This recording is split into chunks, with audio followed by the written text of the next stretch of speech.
Focus, but it's sinister sort of.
Everything on this journey to me.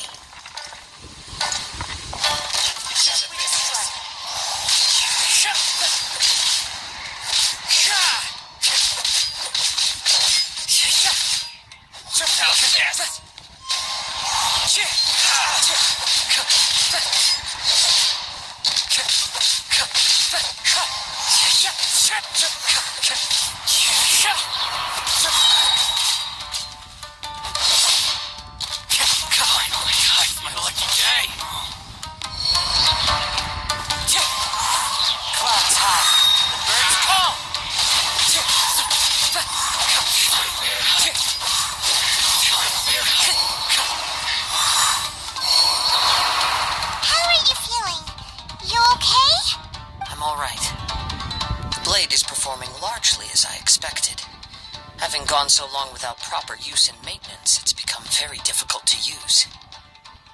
Though he's making every effort to persevere, I do not think he can last much longer. Something else on your mind?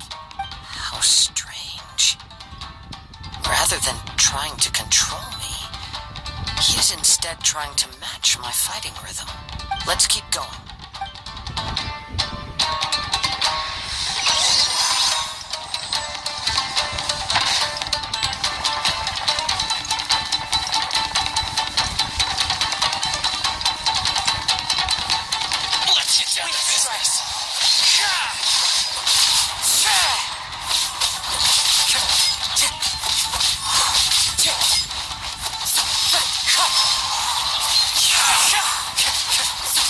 Shot!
blade is becoming more and more difficult for me to wield.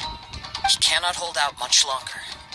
If he keeps persisting, he will likely break apart at any moment. But what would that do to Amanome Yuya? I will be careful with it. He also says he does not have any plans to give up easily. He's still trying to achieve his goal.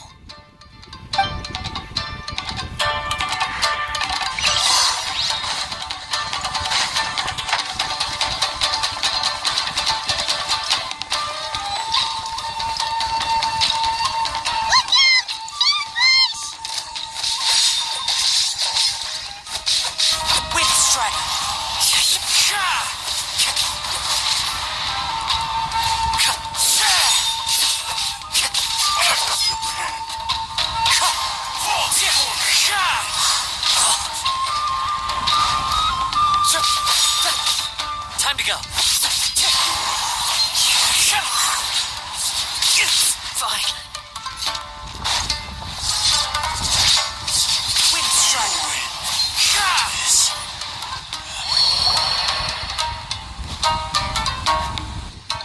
That was such a close call.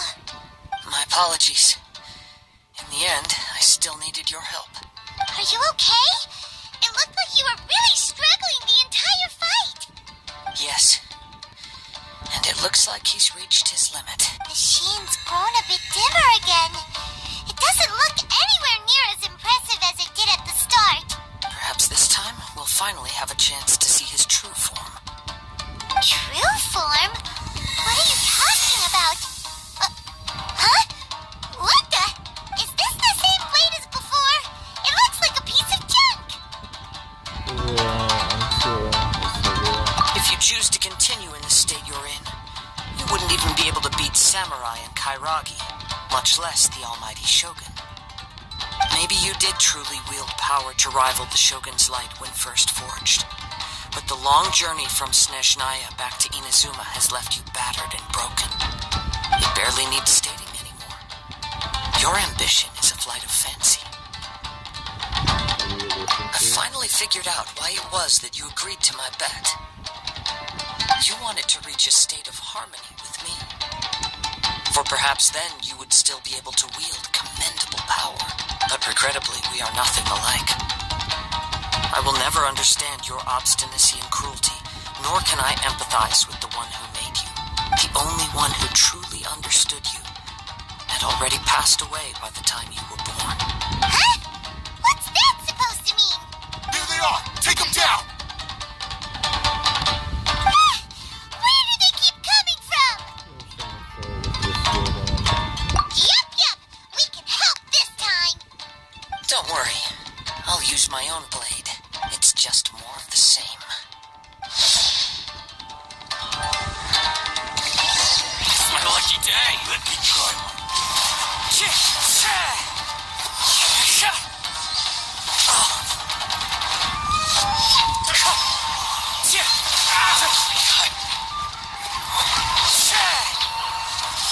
Wind strike blade!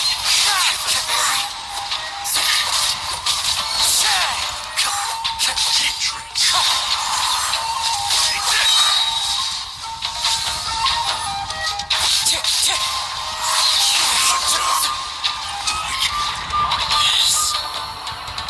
You fought way better with your own sword. You are a true Kaedehara in flesh and in spirit. Though we fought briefly together, you have seen me for who I really am. No one knew anything of my story throughout my travels, nor did I tell it to anyone. You are the first person to know the truth. So it kind of reminds me of the stone sword in JoJo. I thought that if I could achieve Ishin harmony with you, perhaps there would still be a ray of hope for me. But in this too, you have failed. Indeed. No matter how hard I tried, I could not attain that perfect harmony that your personal blade does with you. Too much time has passed. My physical state is poor, and without proper maintenance, I can only disguise my true appearance behind an outer sheen. Yours is the blade that took on the Muso no Hitotachi. And what a magnificent blade it is. never reach that level of glory. Actually, this is just a generic blade that I picked up during my travels in Liyue. What? Forging and maintenance are both important for a blade, but they are not everything. This blade has traveled the land with me for many years, and we have formed a close bond during that time. Plus, in the moment that I most needed it, I received aid from another power. Skill, blade, determination, and desire. All these must be aligned in the practice of Ishin art. There is something else I must tell you. Though your maker may not have been aware, your ability to possess your own consciousness derived from the power of the Tatarigami. Tatarigami is a malevolence from the ancient past. It is the source of your mania and savagery. Though you tried to cooperate with me while I was wielding you, the part of you driven by Tatarigami was constantly trying to seize control of my body. I sensed it, but I couldn't change it. It is an integral part of my consciousness. I resisted its temptations because I wanted to save Amenome Yuya. But I do not know whether you yourself have any intention of trying to fight it. I feel a great sense of regret for you. Since you embarked on a journey bound for a destination you were destined never to reach. The moment you embarked on this journey, you lost the only person who could have ever unleashed your true potential. And yet there was no way for you to turn your back on his ambition. You have known this for a long time. It is the true source of your despair. He gave me everything. My life, my form, my consciousness, and purpose. How could I possibly deny him his wish? I said to him, how could I go back on my word? Aww. I believe our bet is now settled. I have nothing further to say. Where are you going, Kazuha? He now has neither the ability nor the motivation to cause further harm. Let's give him some time to reflect on things.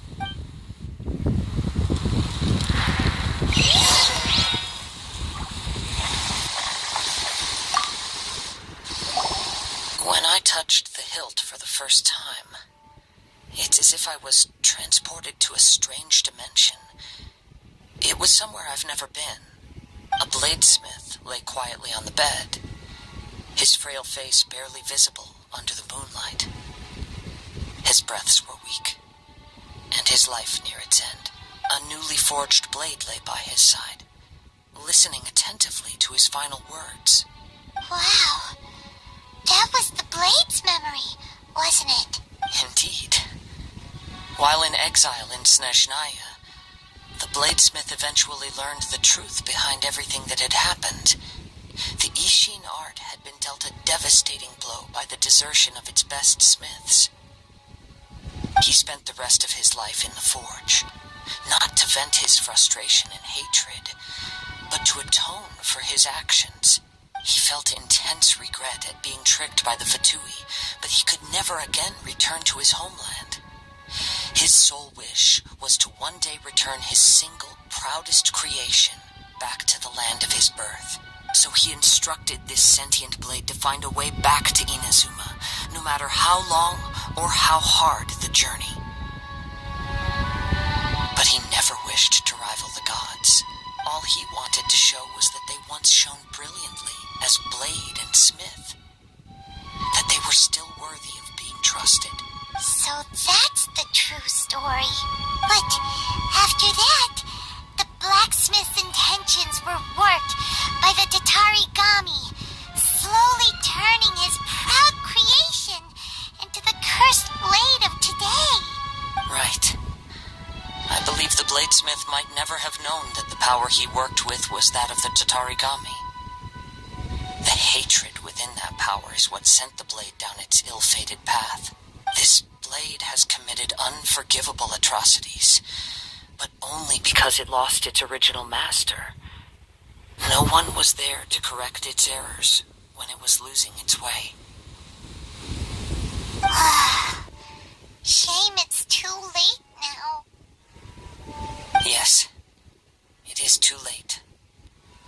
Time would not wait or stop because of his determination. While the world moved on, his ambition remained stubbornly stuck at that fleeting moment at the dawn of his journey. He seems to have calmed down, though. Let's go and check in.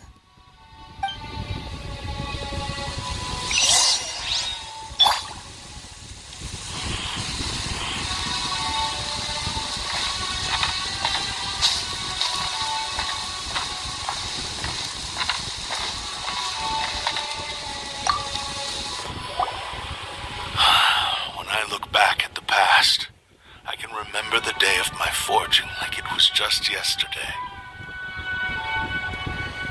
I once told him that I would pay any price to fulfill his wishes. Such was the debt I owed to him for giving me the gift of consciousness. But darkness and slaughter numbed the mind. Over time, I lost sight of the difference between gratitude and grudge. Not only did I fail to fulfill his ambition, I also defiled it. You are finally seeing reality clearly. Since we agreed to the terms of the bet, I will honor the agreement and release Ame no Mayuya. But I still cannot bring myself to forsake his ambition. It is the entire purpose for my existence. So, may I ask you to help me fulfill the ambitions of myself and my creator? Hey! Now you're adding yours into the mix, too? Jeez, don't push your luck, mister. It has to be done in this order. At least hear what I have to say. And if you don't agree, I will still release Ame no Mayuya as promised.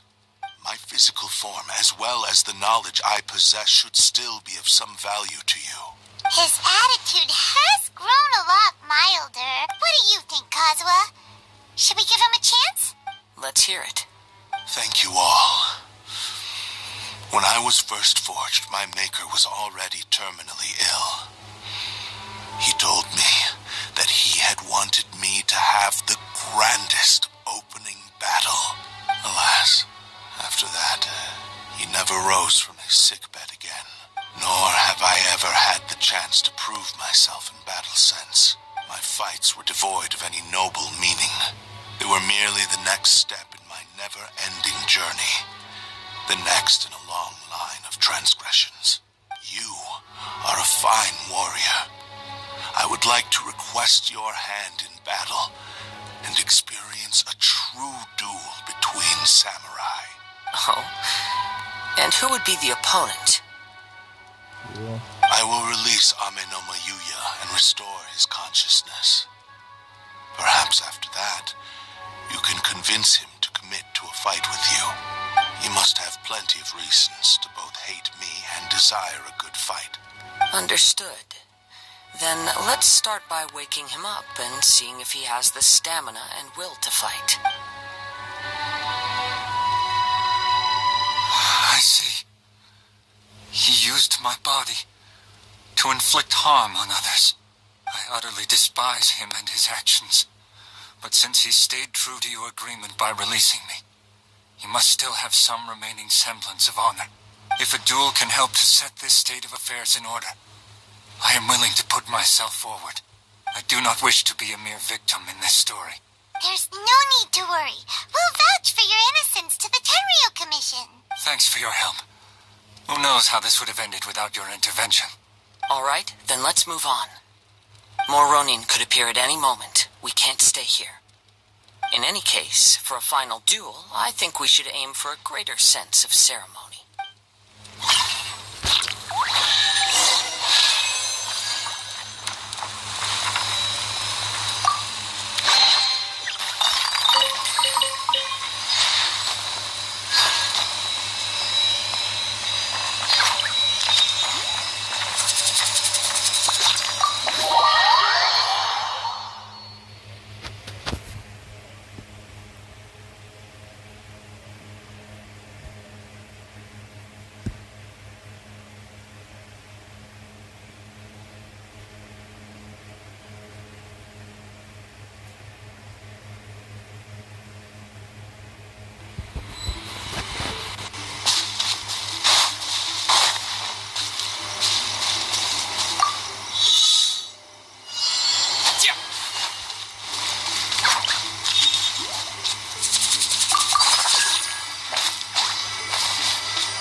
salvage for parts. Lightning flash!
This reminds Paimon a bit of the Crux crash.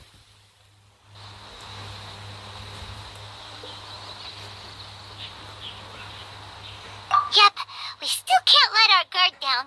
Even now, Paimon has a sneaking suspicion that blade hasn't told us everything.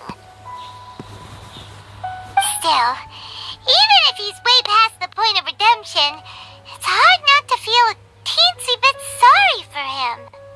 Are you ready? Ready? Okay. All right then. Successor of Ishin art, Kaedehara Kazuha. Successor of Amenoma art, Amenome Yuya. Honored to cross blades with you. It is my honor also.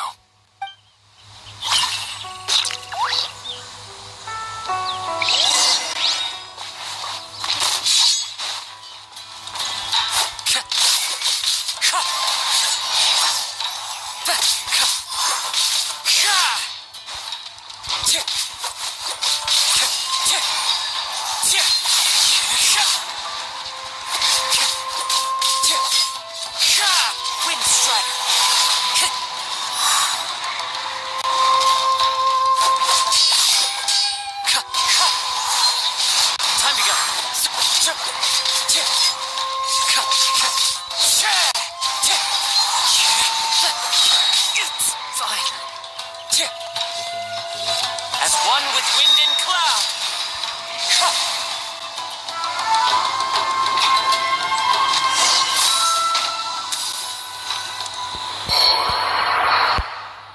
Thank you for the experience. Although he appears battered and broken, in your hands it seems he's regained a glimmer of brilliance. His sense of savage cruelty has completely faded away. But that same sense of determination remains strong. You also fought well. I'm sure he relished the experience. There are a few things that I shall leave him to tell you himself. I must apologize to you for all that has transpired. You need not seek my forgiveness, nor do I have the right to forgive you on your victim's behalf. It is too late for all of that. I do not wish for forgiveness. I only hope that you will see my transgressions as mine alone and not let them stain the legacy of Ishin art. I strayed far from the straight and narrow path, but the Ishin art still has a worthy successor in Kaedehara Kazuha. I beseech you, please understand this. Yes, I too trust Mr. Kaedehara to do the right thing. Thank you, successor of Amenoma Art. This blade has also told me that he has another wish. He would like to visit the Amenoma smithy. Maybe we can go back there together. What does he want to go there for? I'm not sure, but I think that all this is about to come to an end.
You've all finally made it.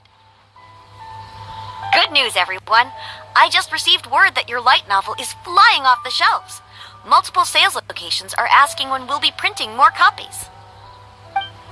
Woohoo! That's great! This level of success is an amazing accomplishment for a new work. Most new books don't sell 30% of what you've sold. I have free copies for each of you here. Please take them. The payment will follow shortly, and I'll notify you to come and collect it when the time comes. Oh yeah! The whole reason why we made this light novel was to combat the influence of a first-hand guide to summoning spirits. We sold a lot of copies, but it doesn't feel like we accomplished our goal. How do we know whether it worked? Oh, don't worry. The change is already underway. Shh. Listen to what the people around us are talking about. The conversation has already moved on, hasn't it? Hey guys, have you heard about this latest Kaidan thing doing the rounds? You just need to recite the incantation from A First-Hand Guide to Summoning Spirits at midnight, and your wish will come true. Oh, that? That's a throwback. That's old news, man. No one's talking about that anymore. The Secret Spells of Lady Kitsune is the new hit thing. I've already memorized all the incantations. The Secret Spells of Lady Kitsune? What's that? You haven't read it yet? Okay, so supposedly, if you recite the spell in there on a moonless night, you'll receive protection of the Kitsune and all the other powerful yokai. I heard that the incantations in A First-Hand Guide to Summoning Spirits have weird side effects. This one guy wished for a load of Mora and got it, but then one night it all turned to leaves and he developed a high fever. They actually had to use one of the secret spells of Lady Kitsune to get rid of the discomfort. That proves that the incantations in this book are more potent than the ones everyone was trying before. Pretty much everyone I know is desperate to try it out. Just waiting for a moonless night. Really? Well, I'd better go and prepare too. Well, feeling less worried now? Wow! You're right! Everyone's shifting focus! But what's this moonless night that they're talking about? Hyman doesn't remember that detail from the brainstorming session. This is something that will become very important to us further down the line. All right, it's time to move on to the next phase of the plan. There's a phase 2? Of course. Behind every book that hits the market lies an author, right? Oh yeah, if we leave him to his own devices, he might just write another guide to summoning spirits. Also, we still need to figure out what his motive for writing it was. Exactly. That's what we need to take care of next. Fortunately, I've already managed to identify the author. He's a failed light novelist named Tomoyuki. But when we went to ask him about it, he had no recollection whatsoever of having written the book. Yes, this is another another case of possession. Only this time, whoever possessed him actively sought him out. After his novel submission failed, he was walking aimlessly in Araumi. In frustration, he shouted out, "Please, someone, anyone, help me write a truly amazing novel." After that, he lost consciousness. But the spirit that wrote the book has already left him now, right? So what are we supposed to do? Simple. It wrote a summoning incantation in the book, didn't it? So we can just use its own method to make it manifest itself. And you, my little friend, are the perfect candidate for this role. Oh, what are you talking about? The fun's just about to begin.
For a little meet and greet with a certain elusive author.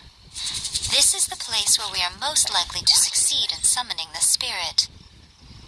Really? But it feels so eerie here. That seems rather fitting, considering that we are dealing with the spirits of the deceased here. What are you so afraid of, honestly? We're finally about to meet the true author of a first-hand guide to summoning spirits. Aren't you excited? Paimon's heart is pounding, but Paimon's pretty sure it's not because of excitement. Come on, in we go. Hey, wait up! Oh, Paimon's scared. Stay close by, okay? Don't leave Paimon all alone.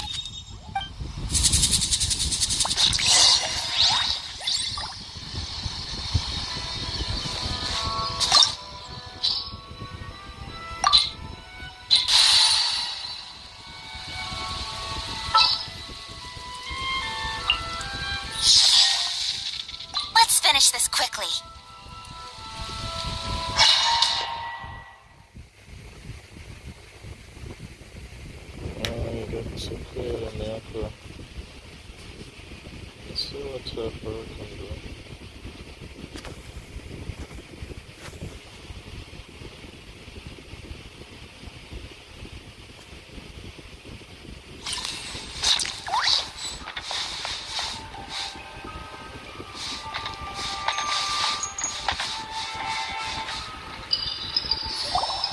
What a weird painting. Miko, do you know what it's supposed to show? Probably a scene from ancient Inazuma. It's a good piece of artwork and all, but it's also kinda eerie.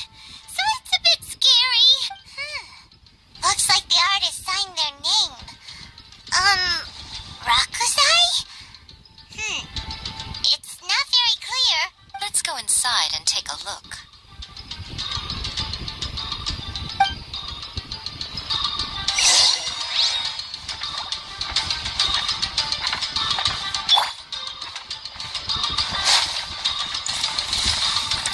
It's my lucky day.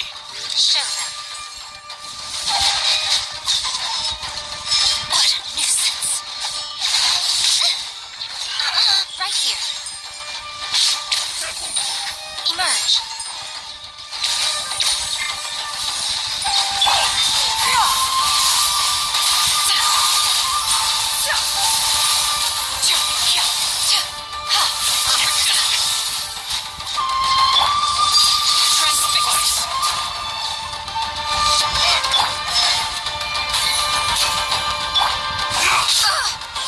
Come on now. My blade.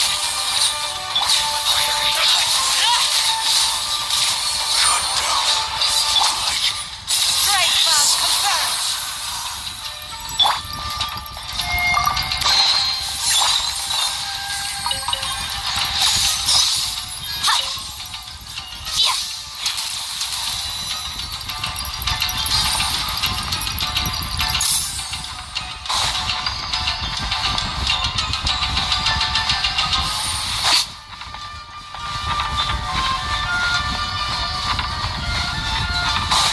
Wow, this place is huge. Hey, is that a mirror? There's a really weird looking stool as well. Wonder what it's for. Ah, I see. This setup is quite handy. Saves me a lot of work. Alright, go and take a look around. There should be a mechanism somewhere that makes the whole room move.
right here.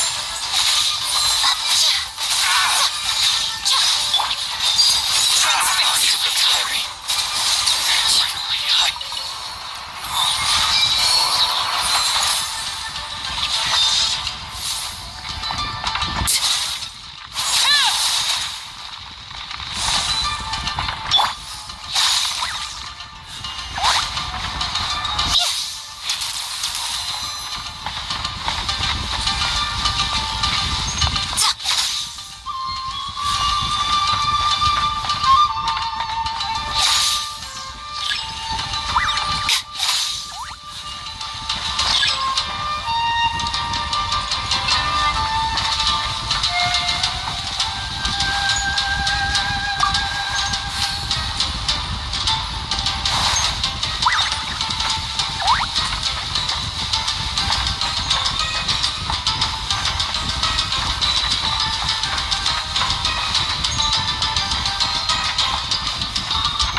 Next, I will show you a secret kitsune spell.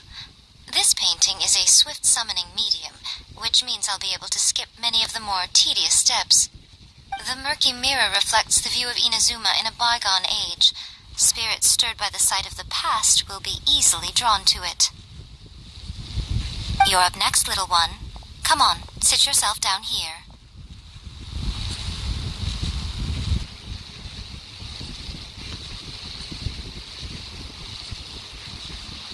Yes, the whole point of a summoning ritual is for a dead person's spirit to possess a living person's body. You're going to use me to do it. You saw what happened to that Oni samurai spirit. After leaving the host's body, he was only able to maintain his form for a very short time before disappearing. Are we positive that summoning a spirit to possess the traveler isn't going to have any lasting negative consequences? Oh, you really care about the little one quite a lot, don't you? I'm a little jealous. I wish my friends were caring like that. What? So you're saying you don't care about you right now? Anyway, are you scared, little friend? Don't you worry now. It'll be over soon. Just think of it like having a dream. Sit on the chair, stare at the painting, and relax your body and mind. Try and be natural. There's really no need to be nervous.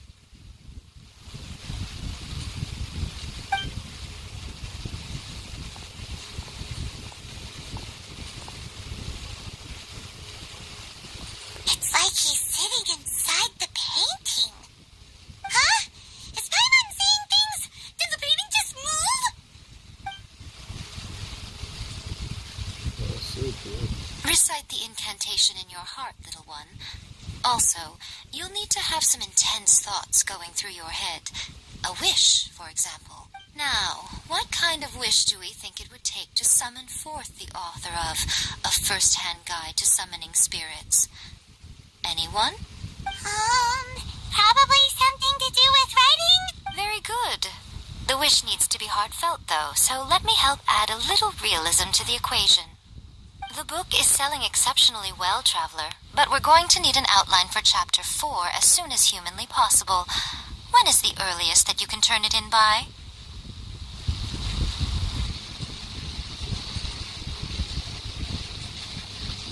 The painting is moving again! What the?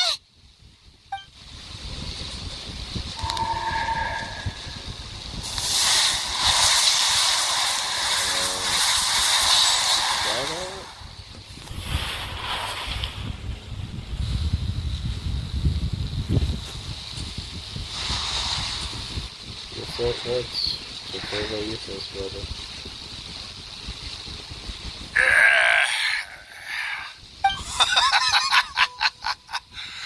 I never thought the day would come when I'd be summoned using my own ritual. Getting a taste of my own medicine. What have we here? Another budding writer? What's come over you all? Why is everyone wishing for help with their writing? Are novels so popular in this day and age? Yeah, what's up?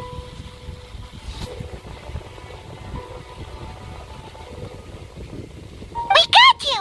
So you were the one who wrote A First-Hand Guide to Summoning Spirits. What are you trying to do, Why'd you put that summoning incantation in the book, huh? What's your game here? Huh? What's this? Oh, I see. No wonder this felt so familiar. I've walked right into your trap, haven't I? You ask me what my game is here?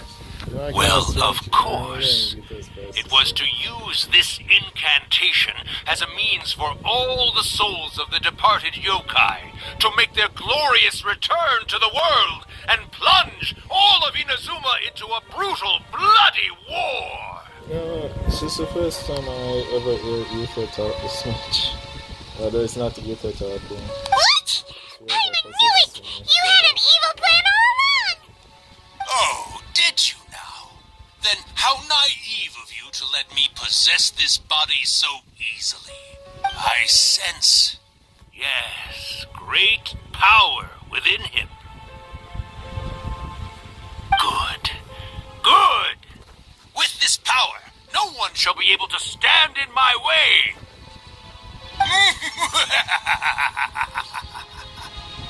Wake up! Quick! Wake up! We gotta stop him! It is futile. You shall never wake him again. This body now belongs to me. Hey! Come on, wake up! Don't let him take your mind! Miko, think of something! Miko!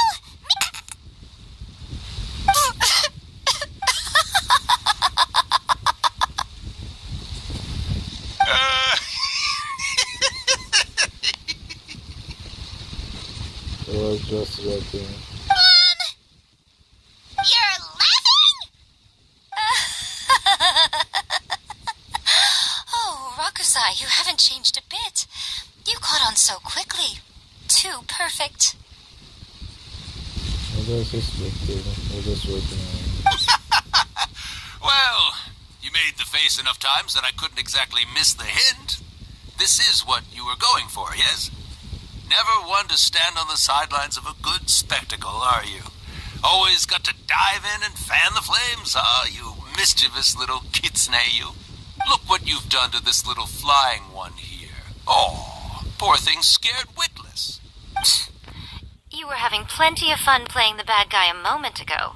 Now you're trying to blame it all on me? Rakusai? Miko, you guys know each other?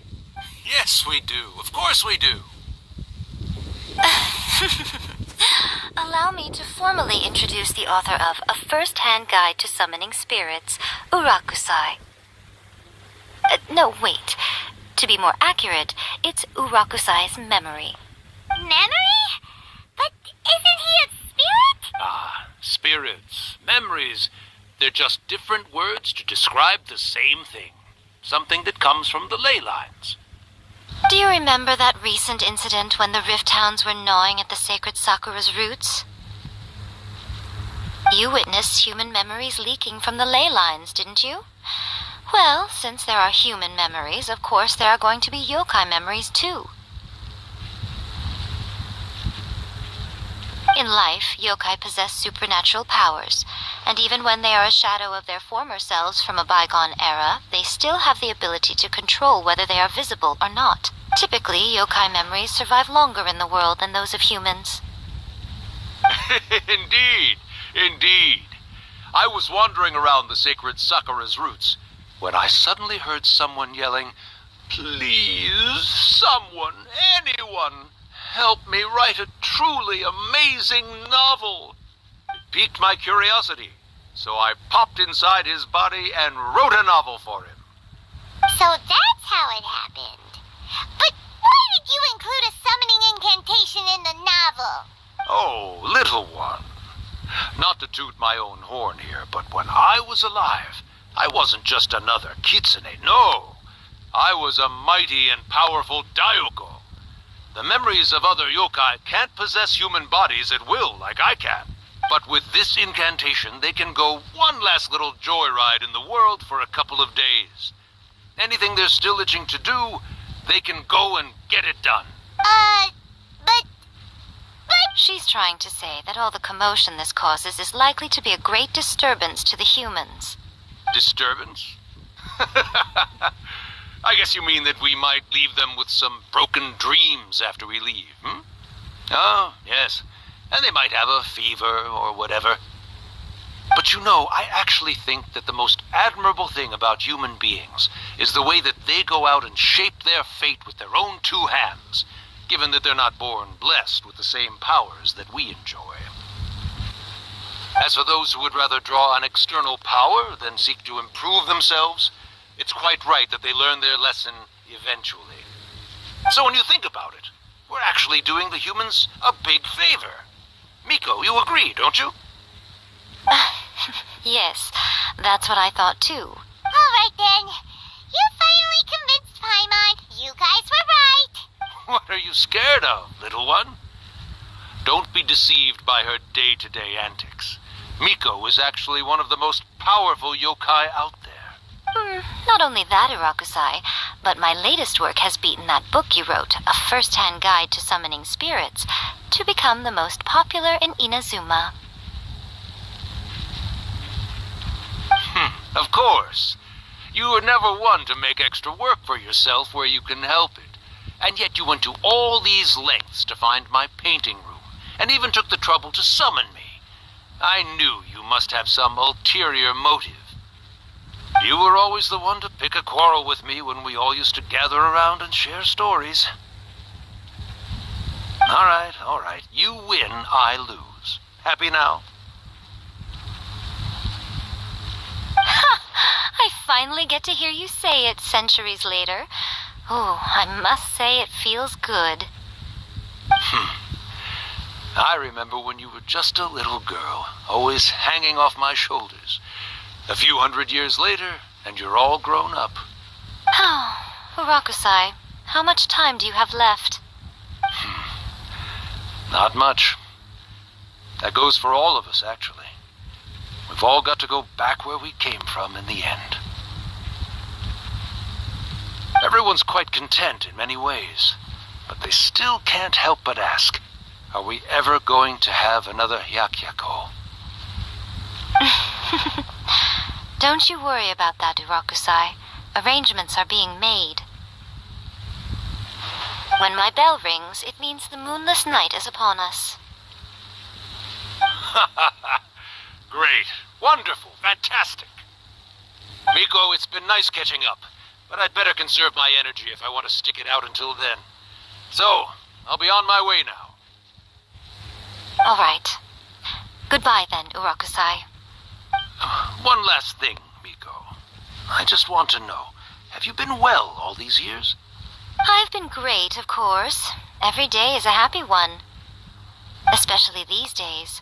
Not only do I have my light novels, but I've also met these two delightfully nosy outlanders. Yeah, she's calling us nosy now. And even A is finally starting to come to her senses. Quite a miracle given how pig-headed she can be. Oh, well, great. That's fantastic. Urakusai, you'd be right at home in this era. A great storyteller and artist like yourself would be the Yae Publishing House's ace in the hole. And I would personally be hounding you over your next installment.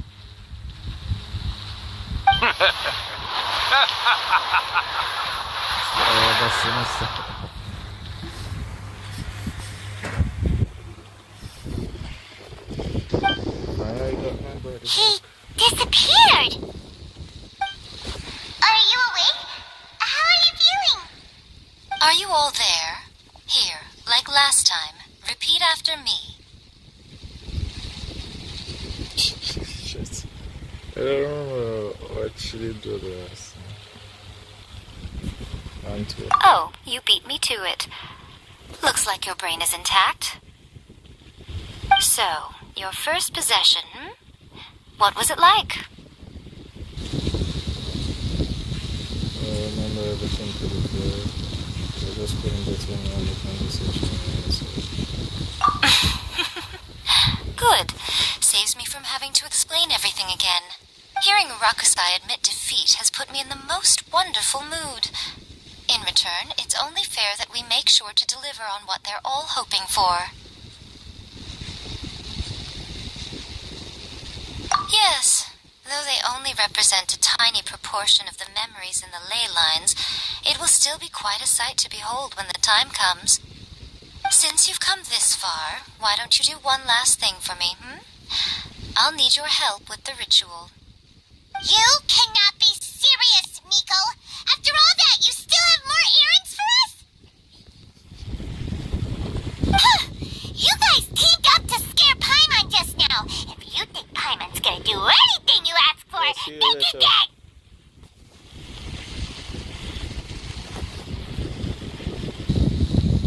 Aw, come on. I'm really only asking you to finish what you started. Besides, your paychecks are still in my hands. Paimon's paycheck? Well, there's no way out now. We're in too deep.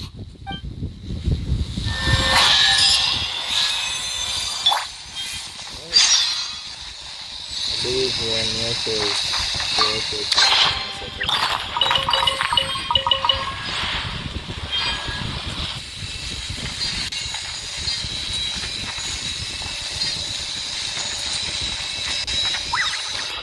I didn't get to fight the final boss with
Well, hello there, my little helpers. So nice of you to join me.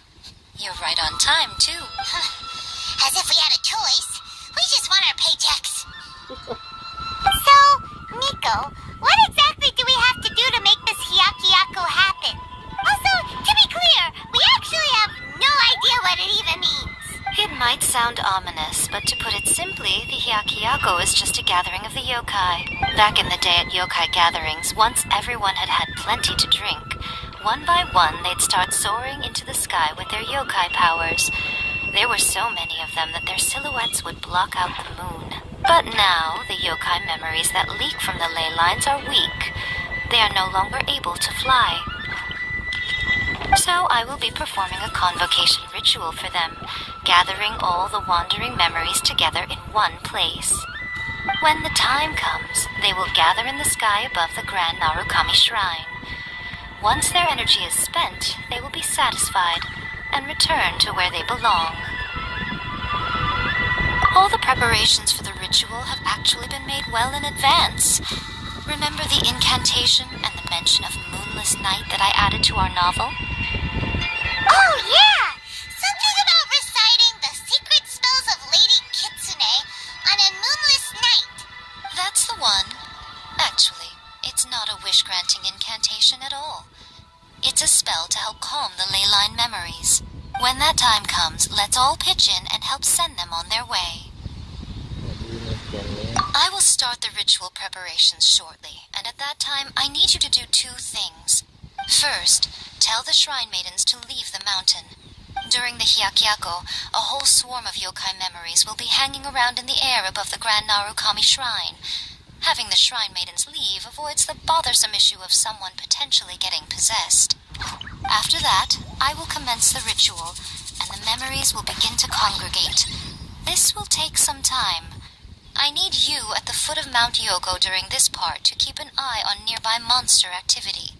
The memories are normally dispersed and don't pose a threat, but when their energy is concentrated, it is likely to disturb the monsters. They may see this as an opportunity to try and make it up the mountain. I need you to fend them off so that doesn't happen. Alright, got it. Then what? Well, if at that point you felt like coming to the shrine and getting a close-up view of the yokai, I wouldn't say no. Okay, let's get going. Lightning flash!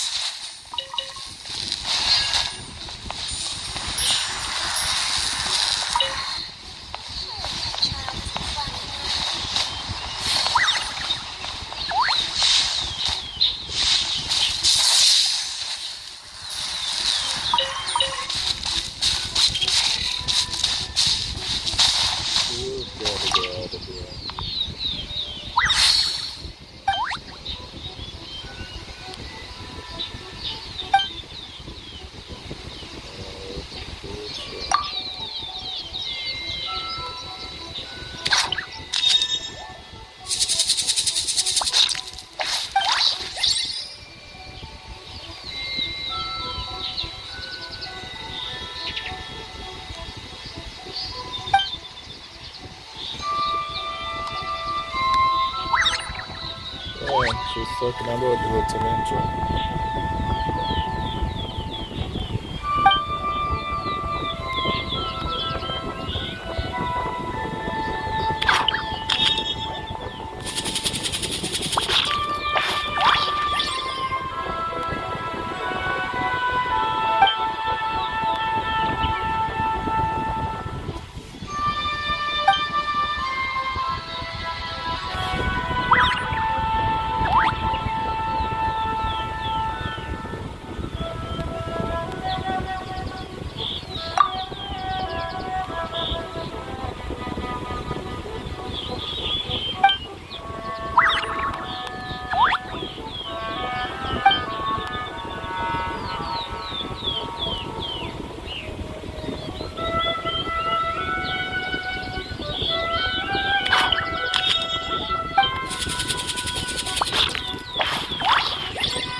Descend the mountain?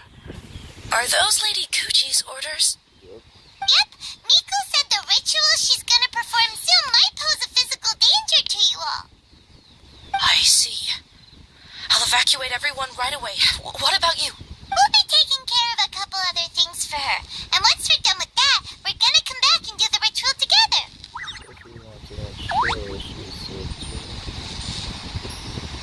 seems like Lady Kuji places great trust in you.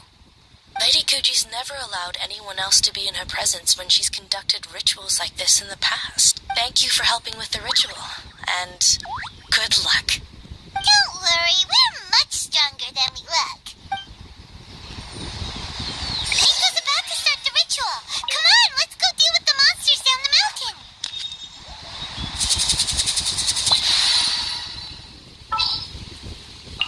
As you wish.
memories of the yokai. They haven't been able to relax and soar through the air like this for a long time.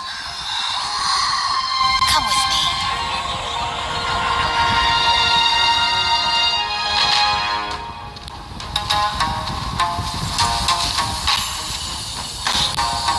You all right, little one? You look a little nervous. It's just, Paimon's never seen anything like this before.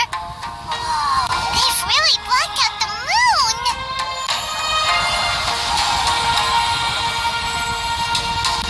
It does look a little intimidating, doesn't it? But I know them. They may be loud and brash at times, but they are good and brave souls. Even after losing their lives in a brutal war, they have never given in to grief or despair. Alas, their time is short.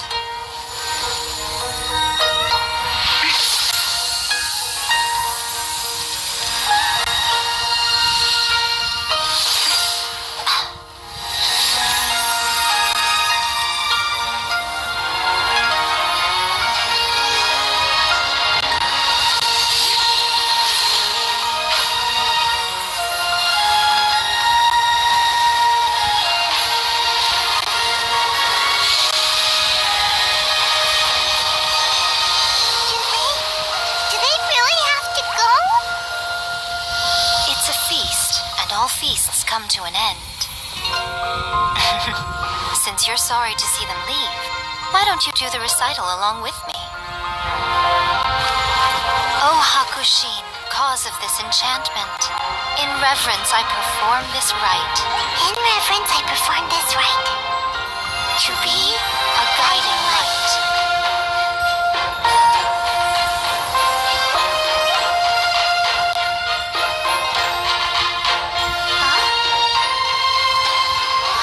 So beautiful!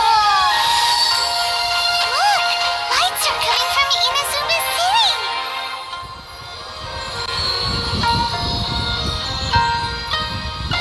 The book says, recite the secret spells of Lady Kitsune tonight, and our wishes will come true.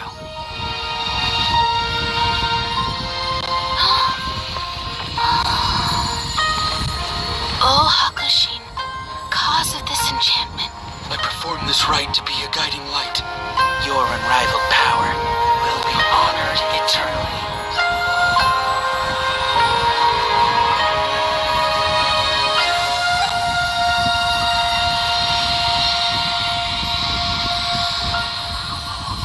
Murakusai, you asked if I was doing well. Really, every day is a happy day for me. But watching you all leave now, I can't help but feel a little lonely. Just a little, of course.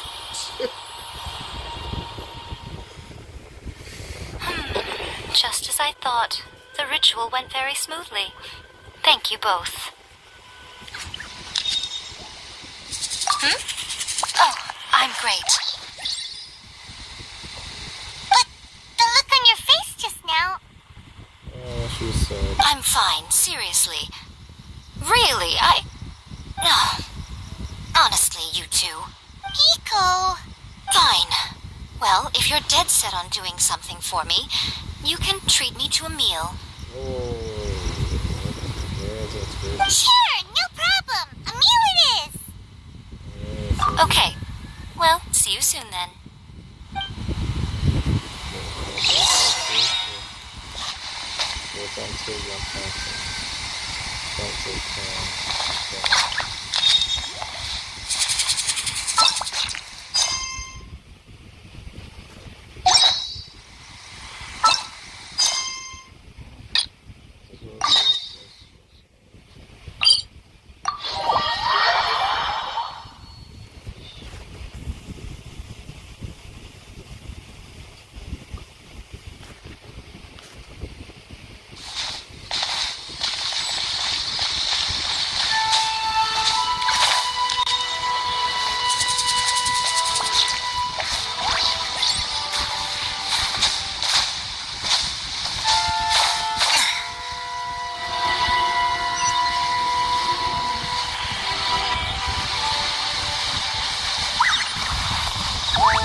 sorry to have troubled you.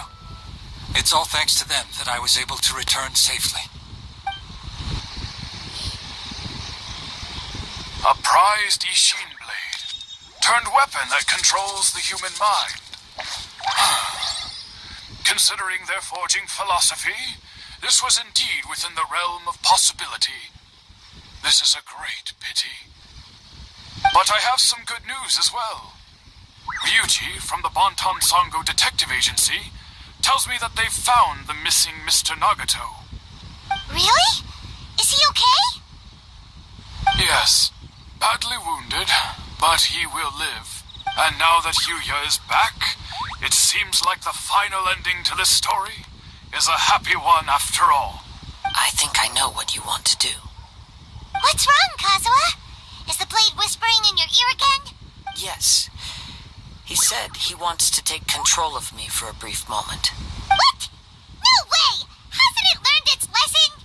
He tells me that he's thought of another way to fulfill his maker's wish. And he assures me that he won't use my body for anything nefarious. I have decided to let him do it. But... oh, guess there's nothing we can say to change your mind, huh? Thank you. I will explain my reasons later. Okay. I am ready. Let us begin. Please, stay true to your promise.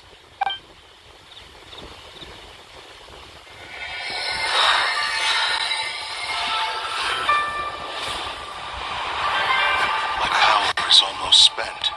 Without him, my eventual demise is inevitable. But if I abandon the future to give everything I have in this moment, my physical form can be forged anew. Everything? You mean... Yes, the cost is my entire consciousness.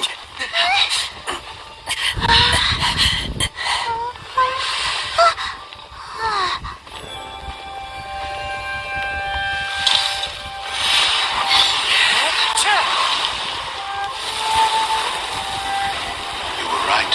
There's nothing that I can accomplish now. But there's still a chance for Ishin art. Once remade, I will be a valuable resource for your studies. Ishin lives on, and its finest hour is yet to come. Even if I am not the one to prove its might to the Shogun, as long as it is an Ishin blade, crafted by Kaedehara hands, it will still fulfill his final wish. Thank you, son of the Kaedehara clan. Over the years, my real name has been forgotten by all. I'm ashamed to utter it, yet it remains strong in my mind. Kagotsurube Ishin. This name is now yours to keep. Rest in peace.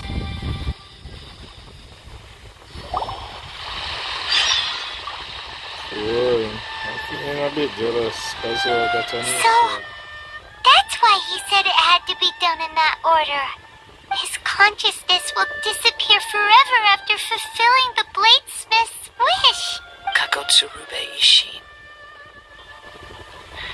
It was the first time I ever heard his name. It seems like deep down he disapproved of his own actions, and thus chose to bury this name deep within his heart. Only in the final moments, before his consciousness faded, was he willing to entrust it to another.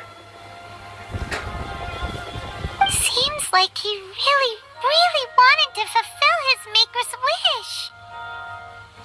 The same fervent ambition that gave him the motivation to keep going forward also fueled the stubborn determination that blinded him to the path ahead. Speaking for myself, I'd rather see him recognize and atone for his mistakes than see him punished for them.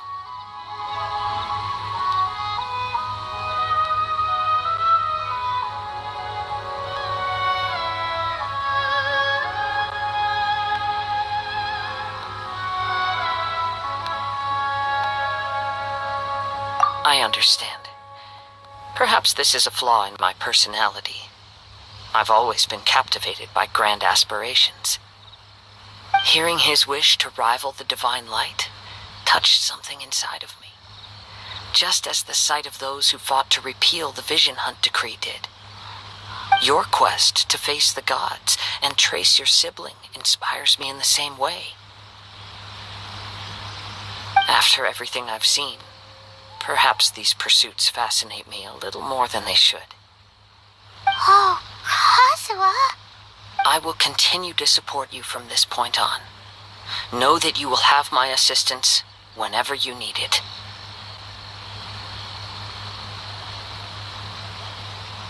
Wait! Shouldn't we also go update Kujo Kamaji? Oh, you're right. We need to tell him about the findings of our investigation. And it's also time to give him a response to the offer he made me.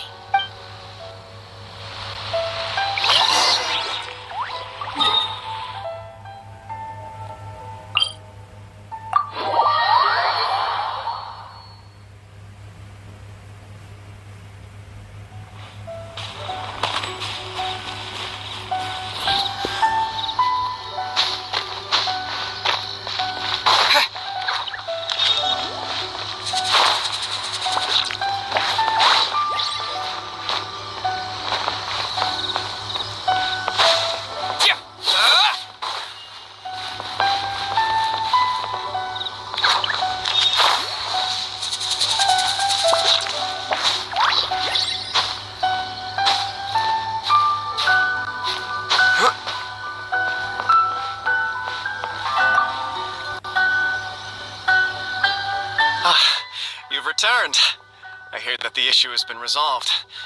Though this was a treacherous investigation indeed, we're most fortunate that no lives were lost.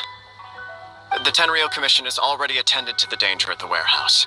The investigation into Amanoma Yuya should conclude soon. I do not believe he will be charged with any crime.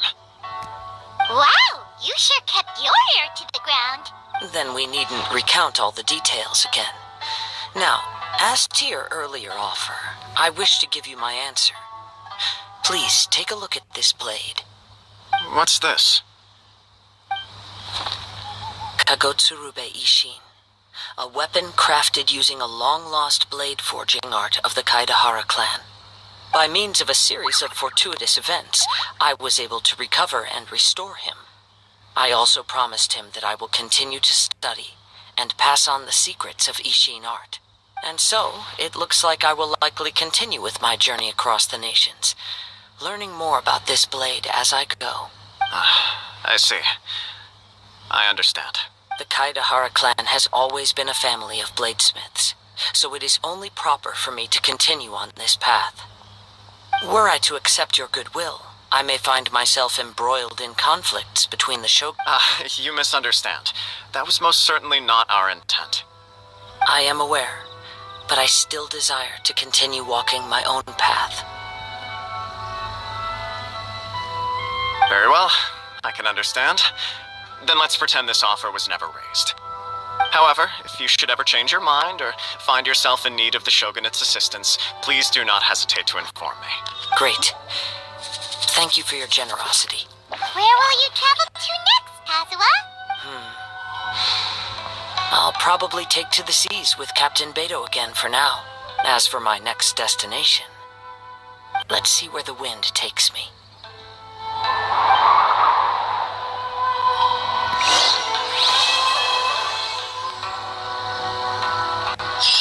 Today is the day we agreed to treat Miko to a meal.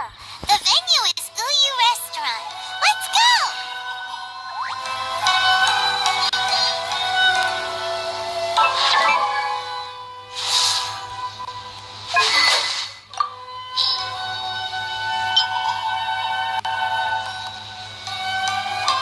So this is it. Kagotsurube Ishin. It's truly a beautiful blade.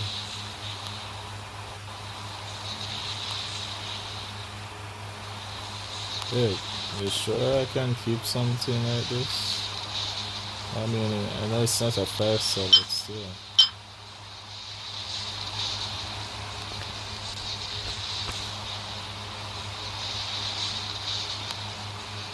I'll treasure it.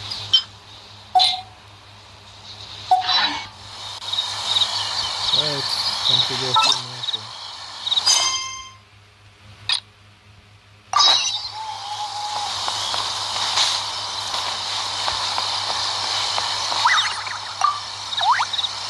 Mr. Nagato's survival is the one silver lining in this whole catastrophe. We will continue to monitor his condition and hope he recovers soon. Well, pretty sure his family will be able to recover soon.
How is the next chapter of the miraculous adventures of the Traveler not released yet? It was quite a surprise when the moonless night finally came. Yeah, that huge black cloud over Mount Yogo that night. It just seemed to form out of nowhere. But then nothing happened after I made a wish using the method in that book. Yeah. I guess light novels are just fiction after all, huh?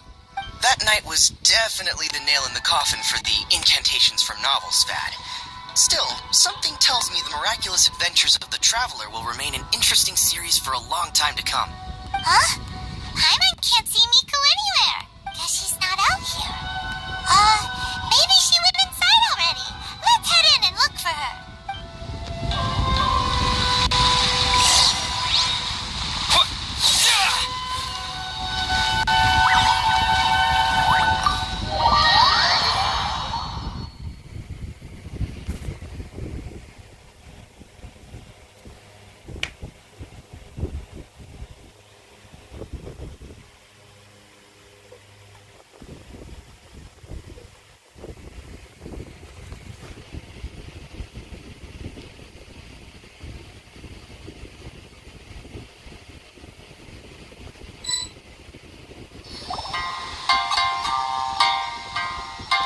My little friends. There you are. Miko, what is this? You started eating without us? I did, yes. You're paying after all. They don't even reached the restaurant yet, and she's already making tubs.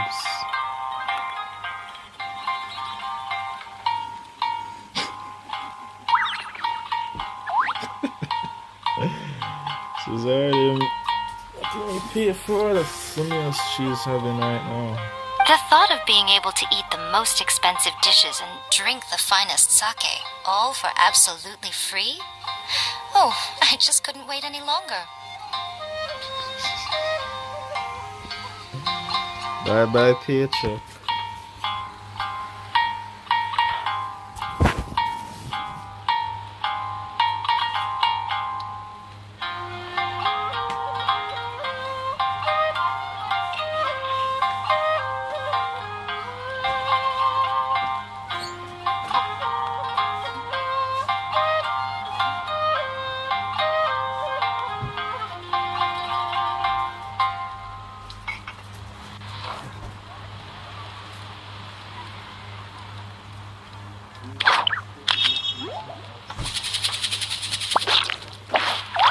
supposed to be the one who treats us.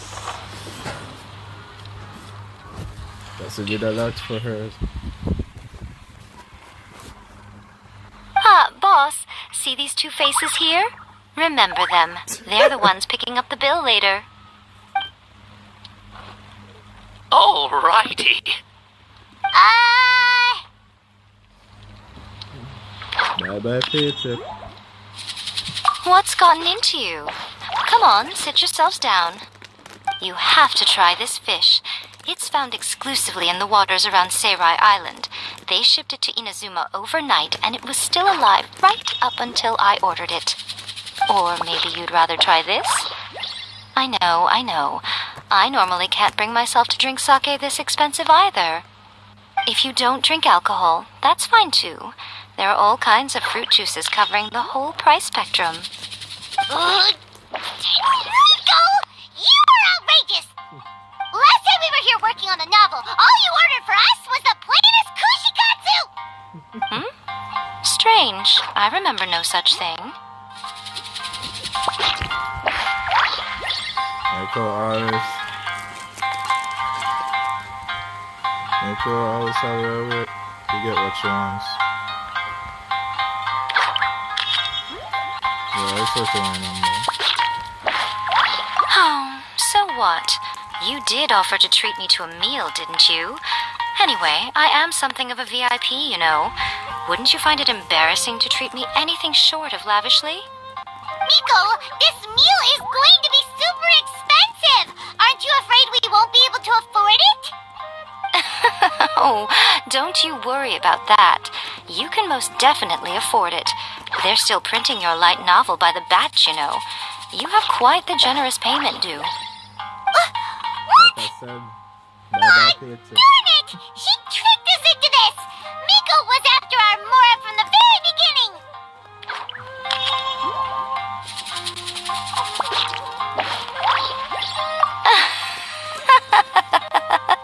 Oh, the looks on your faces right now. Too perfect. Oh, by the way, since nobody's wishes came true on the moonless night, novels with incantations are no longer in vogue. So you'll have to come up with something new for the next chapter of The Miraculous Adventures of the Traveler. The deadline is looming. I'm counting on you.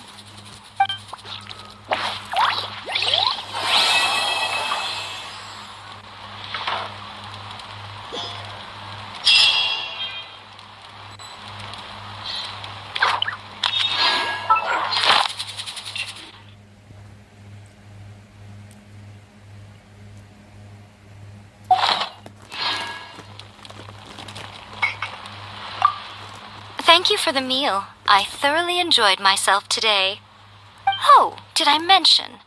A saw that convocation ritual we performed over the Grand Narukami Shrine. I know she can be pig-headed, but it still took me by surprise when she wrote me a long and sternly worded letter about it, chastising me for taking this whole thing much too far. Ugh, I hardly see what all the fuss is about. Everyone seemed perfectly happy to me.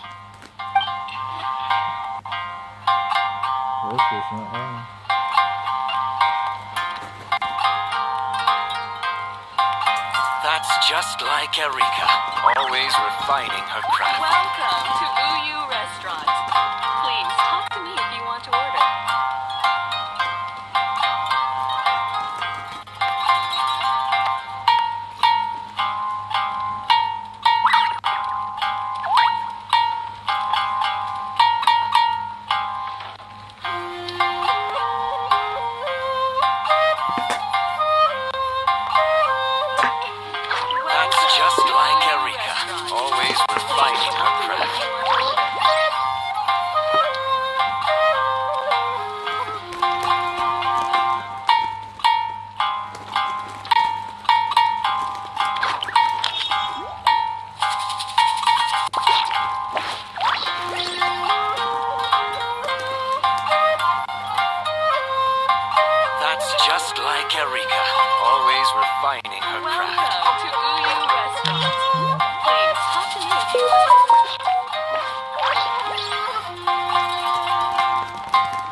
That's just like Erika, always refining her craft.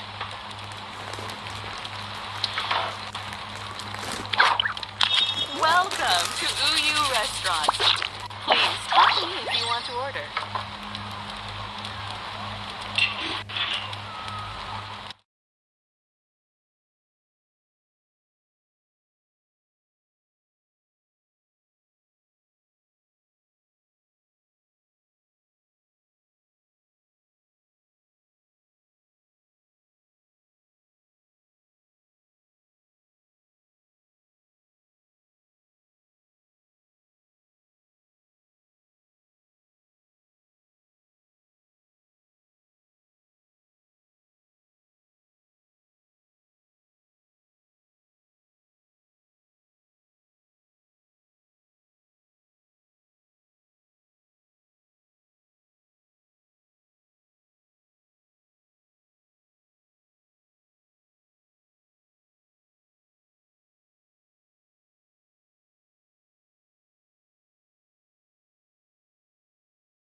You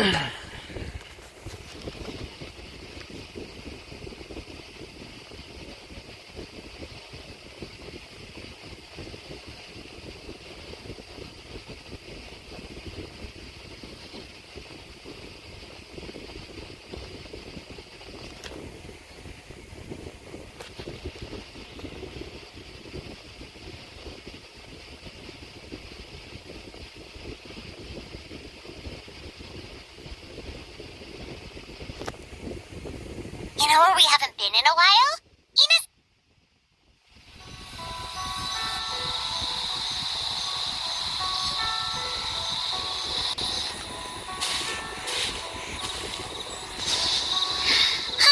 Remember when we chased that Tanuki down this way?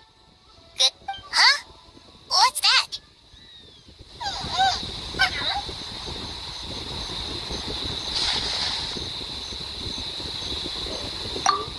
Paimon doesn't think they look anything like that. Oh, maybe there's a new kind of yokai in town.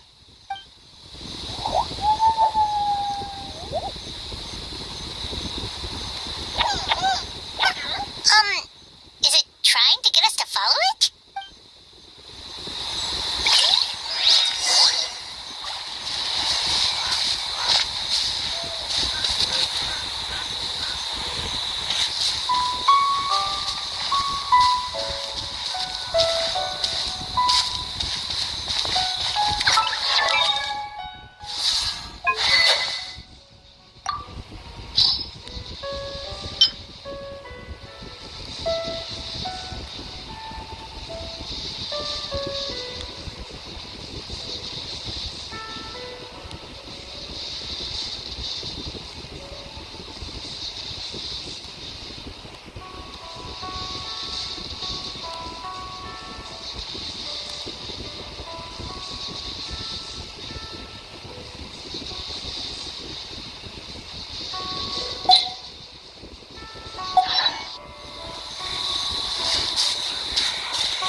What's that girl doing over there?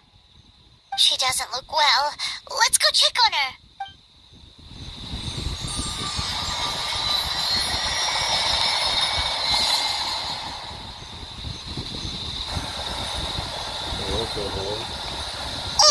What just happened? All we did was lock eyes with her for a split second, then... Wait, where did all these people come from? And what are they here for? True. Oh, and there's that girl. She's still here. Maybe she knows what happened. If I leave now, will I have enough time? How many times do I have to explain? There's no going back if I report him, but still.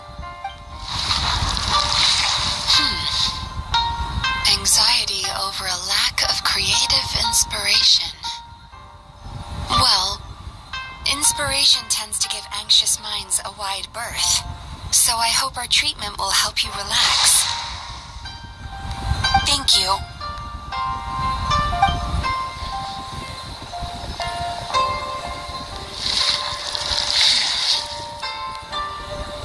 Remorse for the misdeeds of the past, and despair over the sorry state of the present.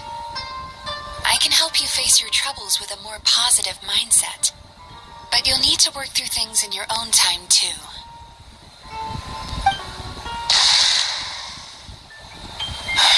Many thanks.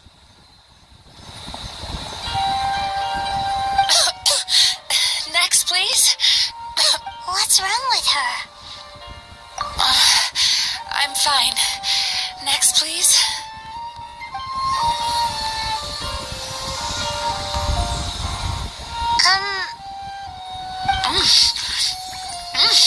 Delicious. Whoa, that was unexpected. Huh? What do we have here? Oh no, I'm so sorry. Sorry for what? We have no idea what's going on here, let alone what you're sorry for. Would you mind bringing us up to speed? Oh, It looks like you've entered my dream by mistake. Let me wake you up, then I'll explain everything. Dream? When did that...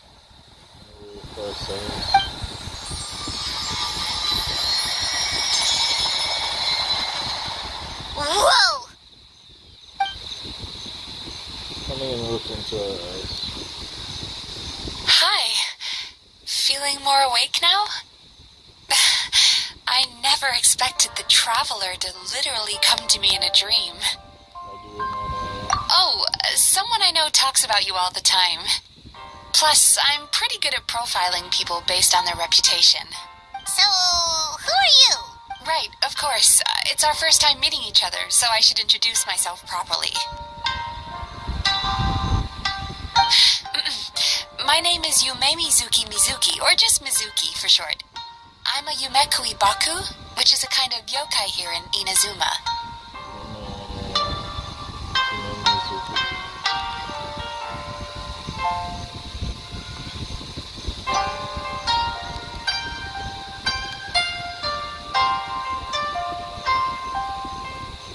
Yumekui Baku?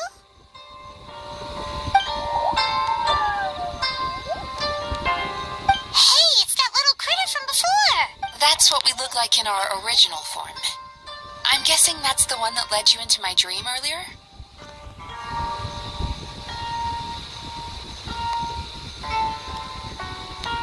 Sorry, can't do that, bro. Because I don't have that.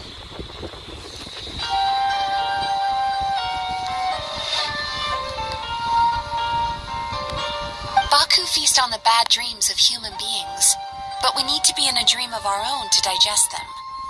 The place where you met me earlier was where I go to digest bad dreams. I must have swallowed one too many bad dreams, because they were causing me some digestive trouble. It's actually a good thing you showed up when you did.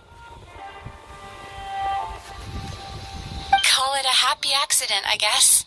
Thanks to your help, I'm now able to digest all these dreams properly. Yeah, we thought you looked a little uncomfortable. That's why we came over. We didn't know what it was. We just thought maybe you could use some help. And Paimon really hates bad dreams, so Paimon's even more happy to help knowing that you can eat them. Thank you, but I still owe you an apology. While you were inside my dream, I ate one of your dreams, but it wasn't a bad one. It was a nice one. So that's what I meant when I say delicious. I've eaten so many bad dreams today that I just scarfed it down without noticing. So, Yumekui Baku can eat good dreams too, huh? Still, is that really such a big deal? Of course it is. Dreams are some of the most precious things a person can have, and I just went and gobbled it down. It's the unwritten rule of my kind. Never eat someone else's good dreams without permission. I can't believe I was so careless. But don't you feel horribly depressed?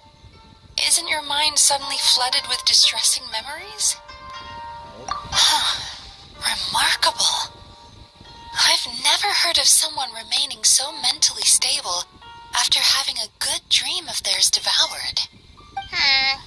It's probably because the Traveler has too many good dreams to count. Maybe, but I still owe you something for your trouble. Here, take this. It's a VIP pass for the Isa bathhouse.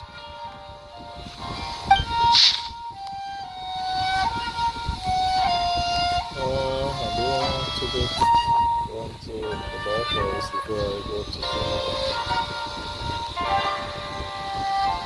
Staffed by clinical psychologists and offering spa and fine dining services, we invite you to bring us your troubles and leave refreshed and renewed. That's where I work. You'll find the address on there too. This invitation letter entitles you to enjoy our highest tier service, free of charge. Oh, and speaking of work, I'd better get back before I'm missed. I hope to see you as customers soon.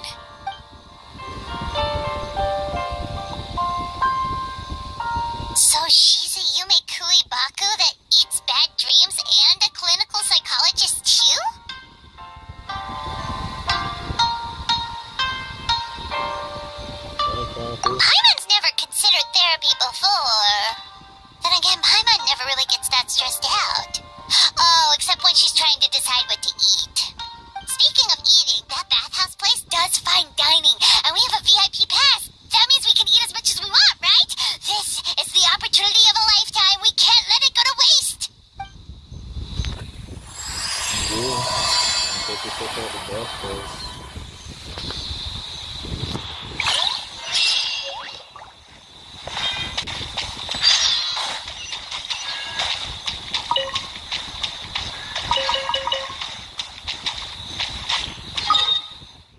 Another world quest. Seriously. You don't need it anymore.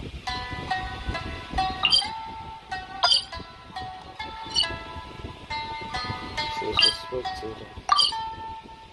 Strikers became available after I finished the story with puzzle.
Detective Agency. What will you have me solve?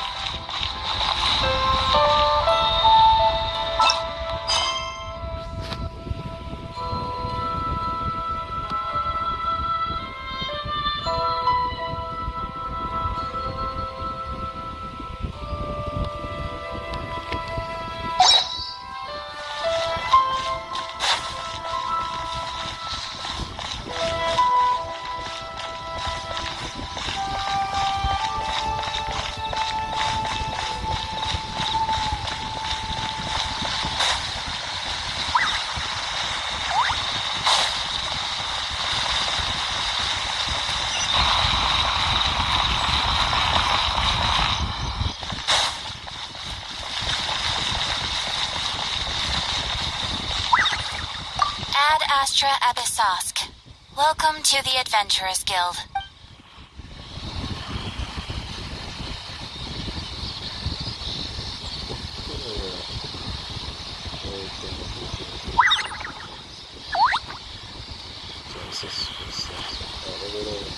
Thank you for completing today's commissions. Here is your reward.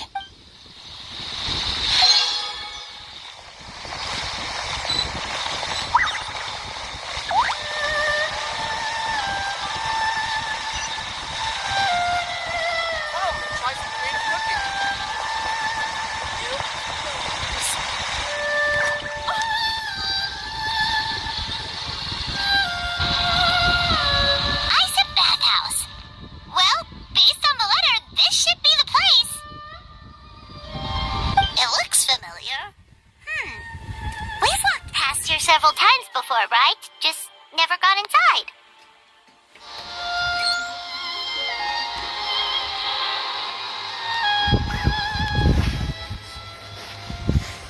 Oh, are you here to visit the Isa bathhouse?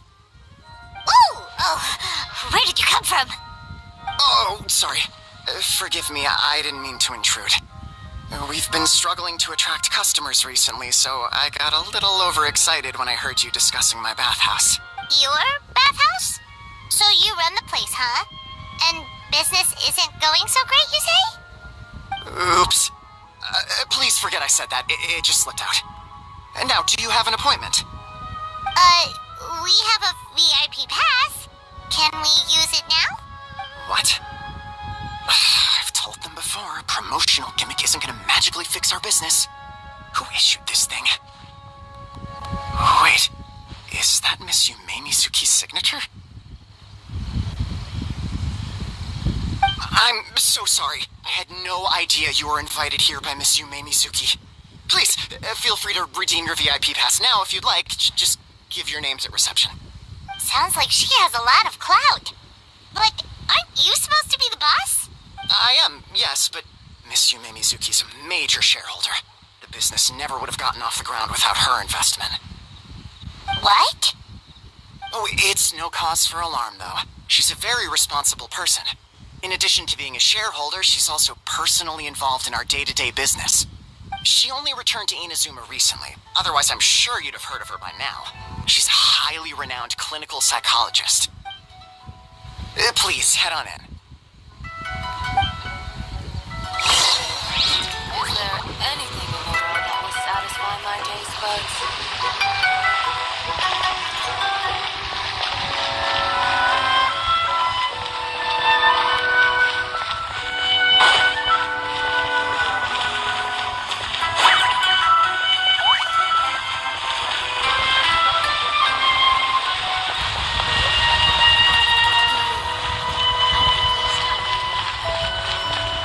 Ad Astra at...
An indoor hot spring?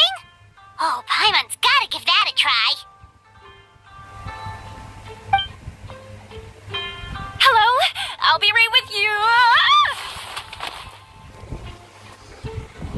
So if Fauna comes, attendant. Oh, you okay? Sorry, I'm so clumsy sometimes. But don't worry about me. Putting customers in a bad mood is the last thing I want. I promise I'll provide an excellent service. Please don't leave. How many times do I have to tell you?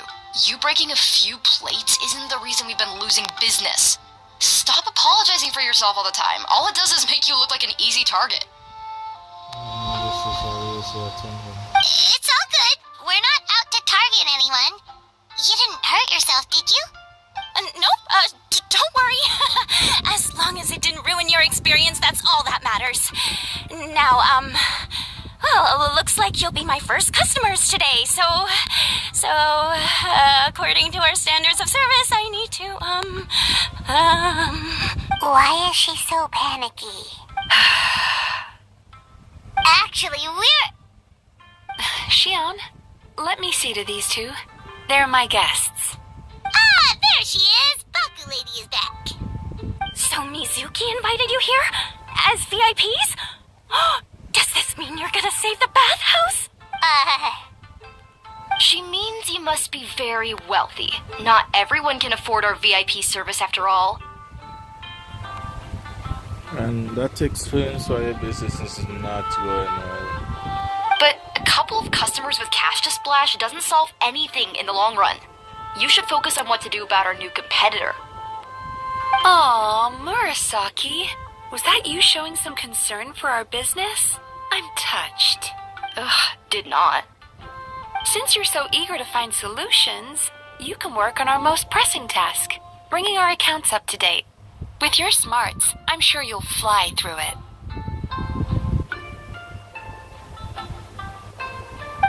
Subtext being, you can't give it to Shion because she's a moron and she'd screw it up? Shion, I'll take things from here. What I'd like you to do is head to the kitchen and prepare some of your very best snacks for our VIPs. Will do! That's my specialty! Sorry to keep you waiting. I have to keep our staff calm to ensure you have the best experience. The panicky little girl is Hyakujitsu Haku Shion, and the lazy lady is Shiba Murasaki. They're both Baku, just like me. Yeah, I can see that with them having the same ears just like you. Wait, so the older looking one is actually younger, and the younger looking one is older? That's right. How we choose to appear is just a matter of personal preference. It's more reflective of our personality than our age. You've seen weirder stuff in this. Anyway, enough about them. Back to you two. Per the terms of the VIP pass, you're entitled to free use of all our services. So the spa, the fine dining, and psychological consultancy. I would recommend starting with the psychological consultancy. Between me and you, one of the steps involves getting your bad dreams eaten. I see. Since I ate one of the traveler's good dreams by accident, this seemed like the best way to make amends. Ooh, we get to have our bad dreams eaten by a Yume Baku? That sounds fun! But is this a wise decision given the current state of the business? Oh, that's a good point. You've been having some difficulties recently, right? It wouldn't feel right to get all this free service while you're struggling. Is there anything we can do to help out? I take it you overheard Mr. Aikawa complaining about our current situation. Yeah. I'm sorry to cause you concern. Mr. Aikawa is a smart businessman, but he tends to worry too much about short-term profits and lose sight of the big picture. Our financial situation is nowhere near as dire as you're imagining. And in any case, passing our business woes on to our customers is hardly the solution. Please enjoy the services we have to offer. Once you've experienced our hospitality for yourselves, I'm quite sure your confidence in our future prospects will be restored. Can't argue with that. Let's get started. Of course. The only thing is, psychological consultancy is a one-on-one service that takes quite a long time. But I can't just make one of you wait around while the other one is in therapy. So, perhaps I can treat the traveler while Shion treats Paimon? Would that work? Fine by Paimon. But, is she up for it? She'll be fine. I noticed how gentle and encouraging you were towards her earlier. You're the perfect client for her. Oh, Secondly, Shion's therapeutic approach is a little different from mine. It often involves food, so she might be a better fit for you. Food therapy? Oh, that sounds perfect. All right then, please follow me. That's all that just so you could be paired with me. Don't get me wrong. Paimon is genuinely better suited to Shion. But in all honesty, yes, I had my own reasons for wanting to treat you myself. Your psychology is so unique. I just had to investigate further to satisfy my own curiosity. Please, come with me.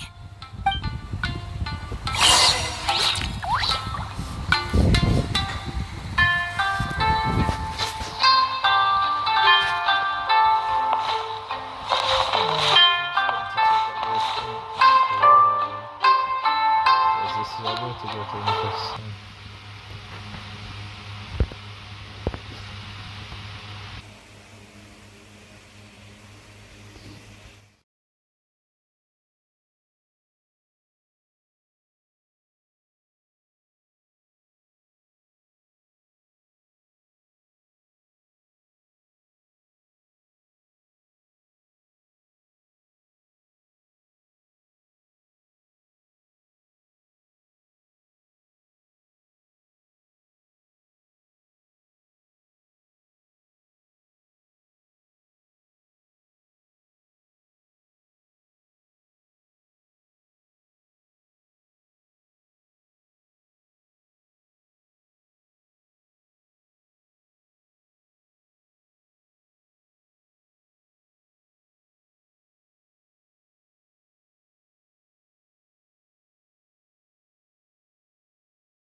If I do want to use the bullet one, so I'll put a gun pistol over to push.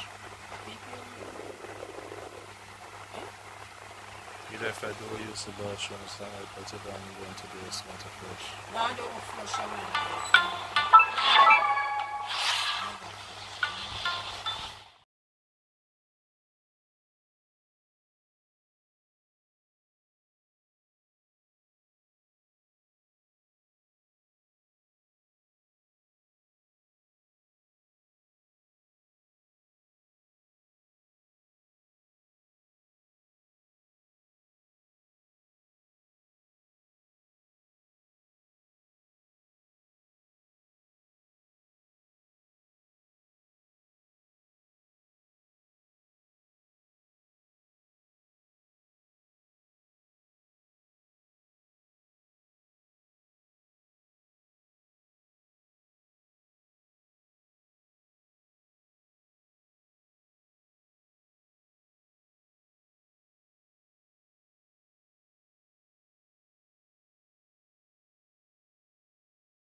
collect the materials here too.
There's a theory which suggests that we bury our most powerful emotions deep within our dreams. That's the territory I would like to explore.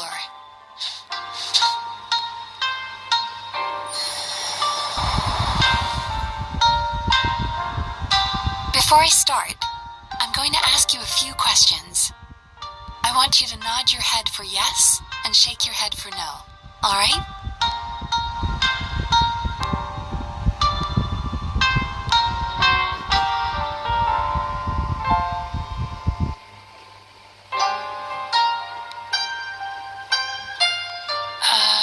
Traveler? Hello? It's not time to fall asleep just yet.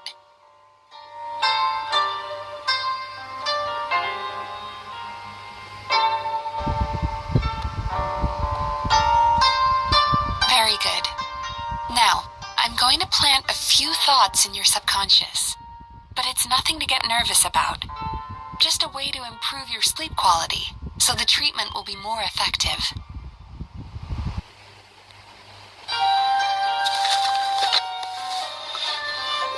This is an incense from Sumeru that soothes the mind. The fragrance is said to be the scent of dreams.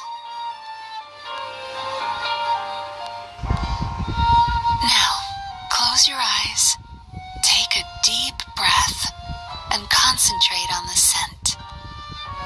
The next step requires some visual preparation, so don't open your eyes until I say so.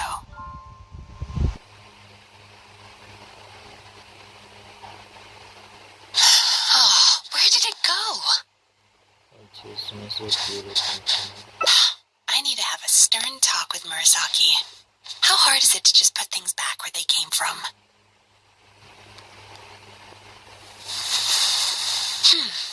This needs another dab here.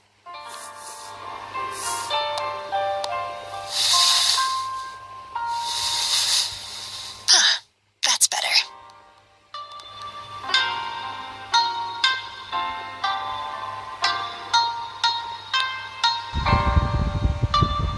I said no peeping. I'm still not ready yet.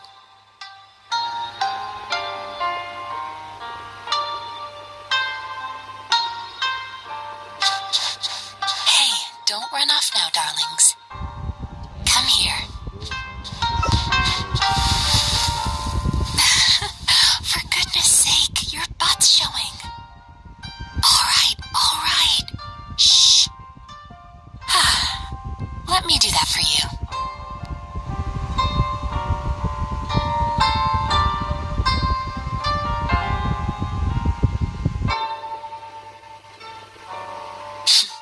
I can see that you don't like being kept waiting. Go on, open your eyes. Everything's ready.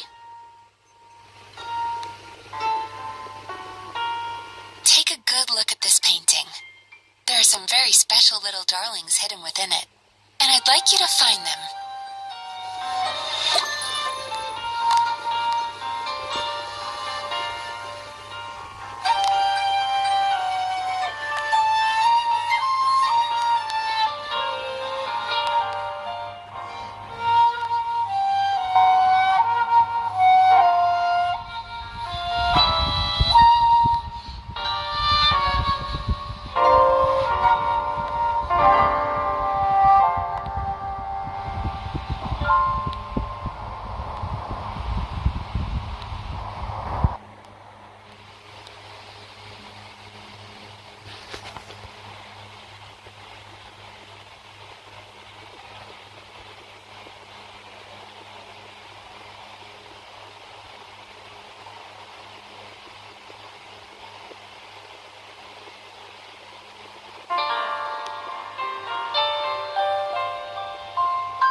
just adorable. Now you just need to find the others.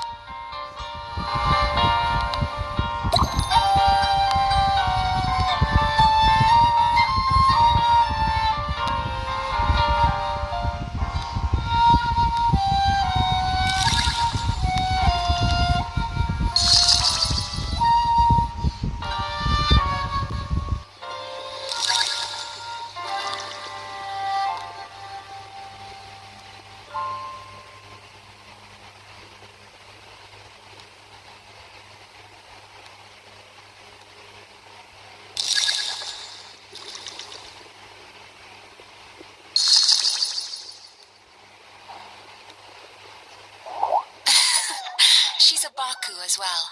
Whenever someone starts dozing off, she's there waiting for their dream to begin. Your journey into Dreamland began as you were looking for them. Feeling sleepy? Now I want you to take my hand.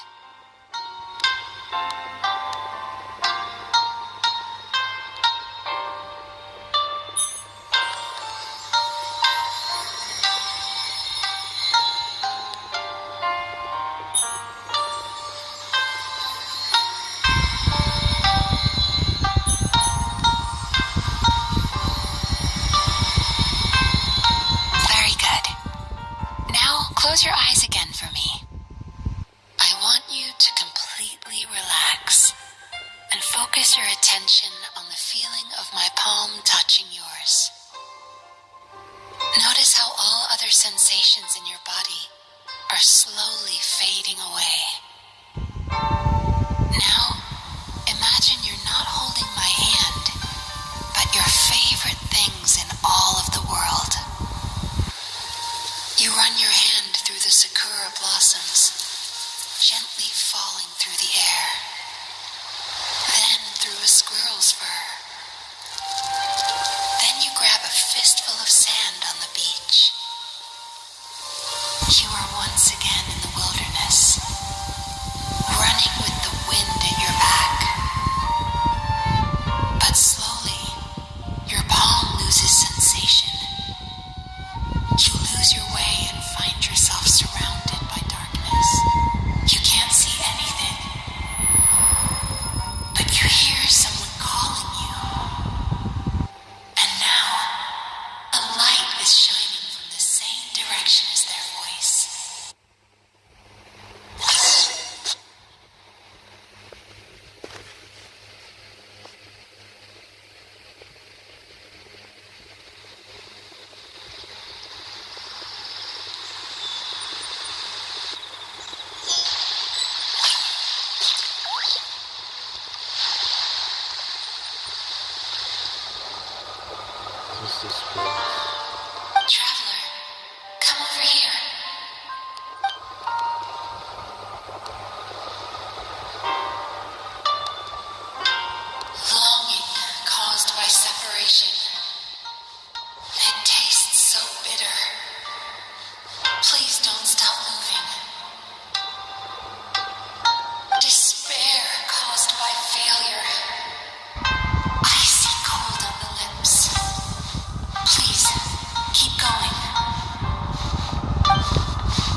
sensations come back to you.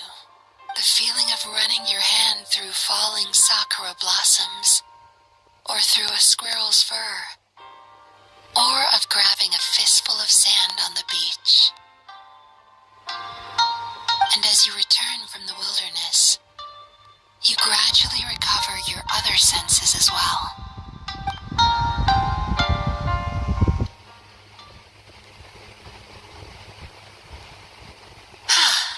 We've reached the end of today's session. Don't get up yet, though. You were just in a very deep sleep, so you're probably still feeling a little groggy. I've switched to a different incense that'll help get rid of your drowsiness. How you getting along, Traveler? Just finished. How are you feeling after your session, Paimon? Kinda fresher and more relaxed. It feels cozy somehow. Good. That's exactly how you should feel after having a nightmare eaten. It sounds like the session was quite effective. Oh, for sure. Paimon especially liked how she used the sense of taste to help guide the process. But Paimon was asleep for most of it, so she's not really sure how it all works. Do the Yumikui Baku just, sneak into your brain and gulp down your bad dreams in one go? It's quite a bit more complicated than that. It deals with people's most visceral emotions, which have to be handled with the utmost care and attention. That sounds super mysterious. Sorry, that probably made no sense at all. Anyway, don't worry about the details. For your purposes, Paimon, just think of it as Shion gulped your dreams away. How are you feeling, Traveler? Really? I still think there's more work to be done. What do you mean? You have quite a reputation for resilience and positivity, so I expected to find very few negative emotions in you at all. But when I was deep in your subconscious earlier, the sheer weight of the emotions hidden there was overwhelming. Yes, you certainly do. But that's not what concerns me the most. Despite all your negative emotions, I couldn't find a single bad dream. So I just gave your mood a boost for now. Huh. Well, maybe he's just an eternal optimist at heart. Optimist or not, everyone has bad dreams. Maybe they're just hidden even deeper in your mind. You're a unique case, as I suspected.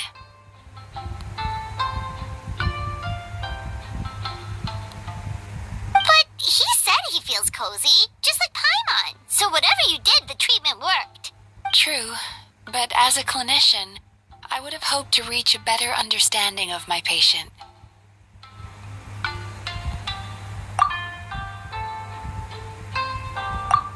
Fine by me, as long as you can put up with a daily nap while holding my hand. Anyway, all jokes aside, it's time for you to try out the hot springs. Your mind has had the chance to de-stress. Now it's time to do the same for your body. Oh, that sounds good. Paimon's feeling relaxed already. You know, this place provides a really great service. It's such a shame that you can't find more customers. Yeah, real shit. Don't start worrying about our bottom line again, or my work so far will count for nothing. Look, as long as we keep providing a great customer experience, we're sure to attract more business eventually. If you say so. I think the traveler's recovered from the therapy session now. Let's head to the hot springs.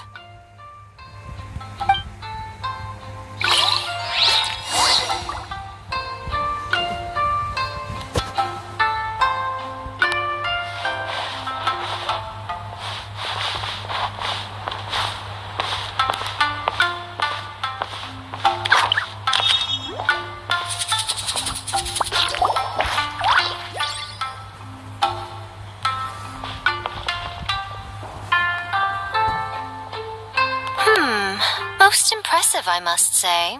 Why am I not surprised Miyako is in the battles? Miko, what brings you here? There you are. I heard a rumor that you were about to be kidnapped. Naturally, I had to come and see it for myself. You really expect us to believe that? She's joking, right? Paimon can never quite tell with her. Miko, it's been a while. You know each other? Oh, she never mentioned? Interesting.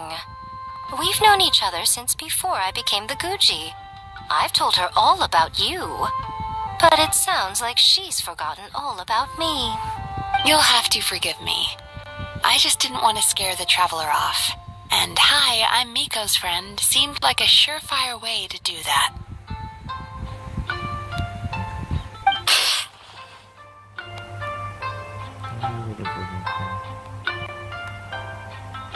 Oh, I've missed your way with words.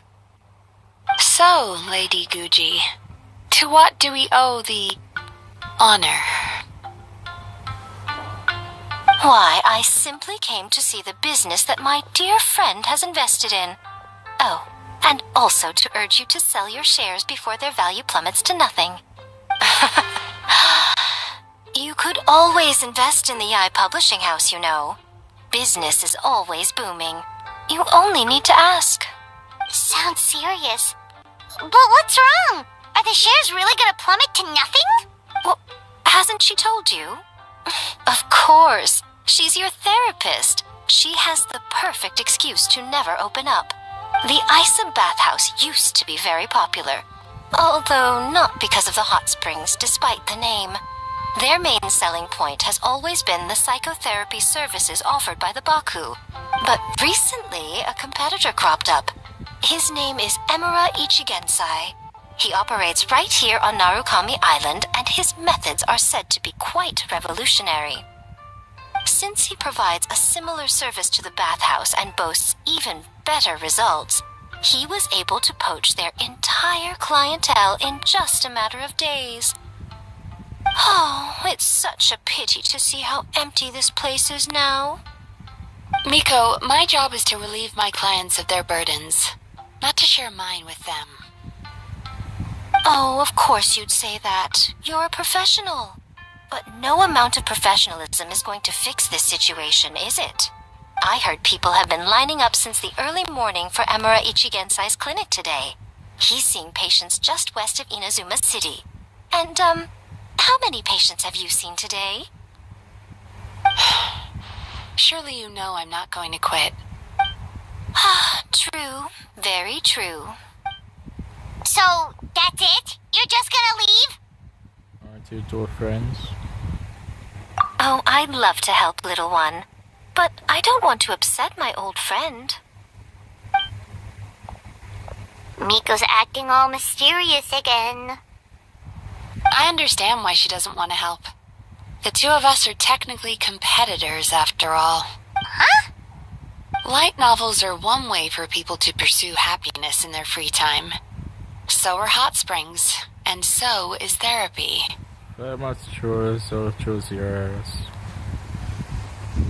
Choose your way of true happiness. Miko and I disagreed quite significantly over the question of how to make people happy. Paimon is so confused by your friendship. It's definitely a quirky relationship. Paimon's curious, though. After today, it's hard to believe that anyone could offer a better therapy service than the Yume Kui Baku. Which begs the question, who is this Emura Ichigensai guy anyway? Something of a mystery. I tried to look into his background when he first started poaching my customers, but I couldn't find anything. I suspect he's avoiding me on purpose, since I'm a competitor. In all this time, I haven't even figured out basic things like where he sees his patients. Well, we at least know where he is today, though, right? Miko happened to mention it in passing. That's true. But I'm sure he'll find a way to avoid me again if I go looking for him. Then why don't we go instead? We can pose as potential customers to get information out of him. As I keep reminding you, this is my problem, not yours.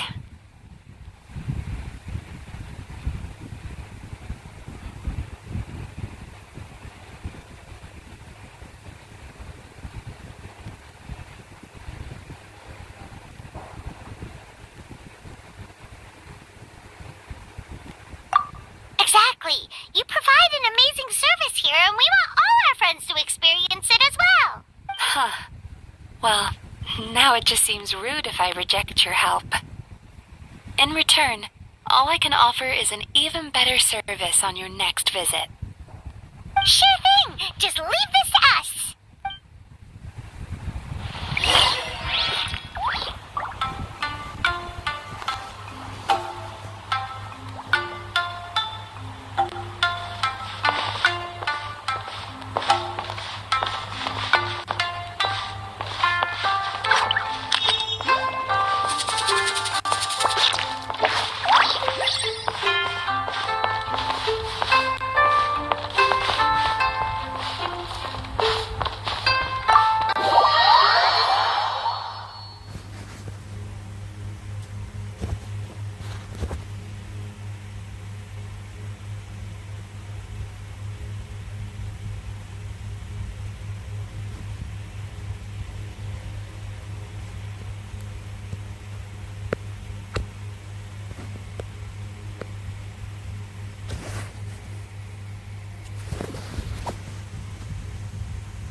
This should be the place. That guy looks official. Let's go ask him. Hi there. We're looking for Amura Ichigensai. Are we in the right... Pay first, take a ticket, then wait your turn. Okay. 97. What number are you up to so far? 53. Be patient, I'll call your number when it's your turn. Jeez, what a charmer. Looks like we're in for a long wait, huh? Sounds kinda therapeutic in its own way. But we don't really have a good excuse to resort to violence here. And we definitely don't want to scare off our target. Why don't we pass the time by talking to some of his other patients? It looks like there's a few of them standing over there.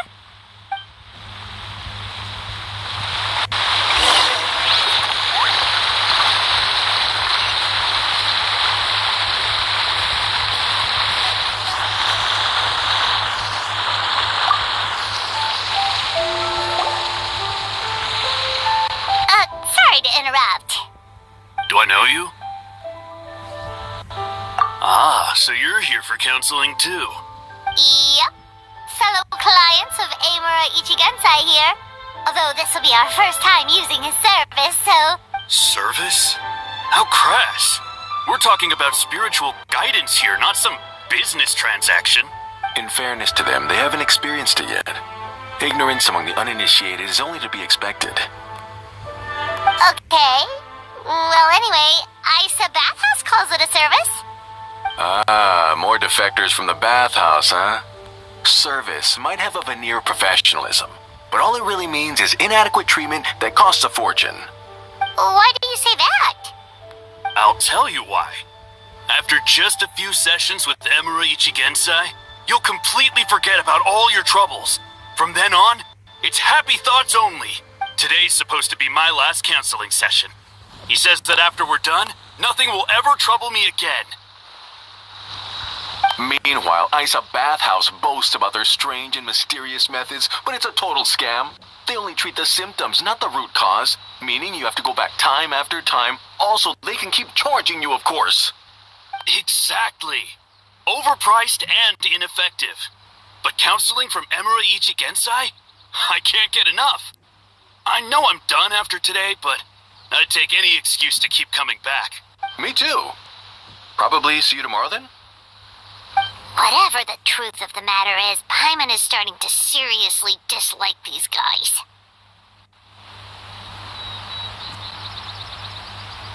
Fine. Yeah, so we're mostly here to see what all the fuss is about. You guys seem to be experts by now. Is there anything we need to do to prepare for our session? No, you don't need to do anything. Just show up, take a seat, and he takes care of the rest. I remember he lit some incense. It smelled wonderful and instantly relaxed me.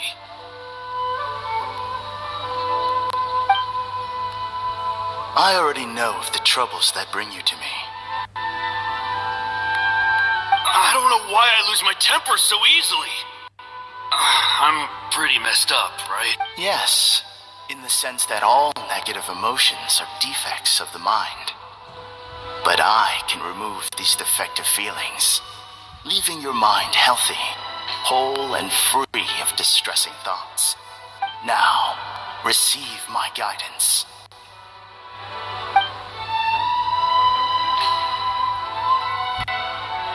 I don't actually remember the guidance, but anyway, it clearly worked. I guess whatever he said disappeared from my mind and...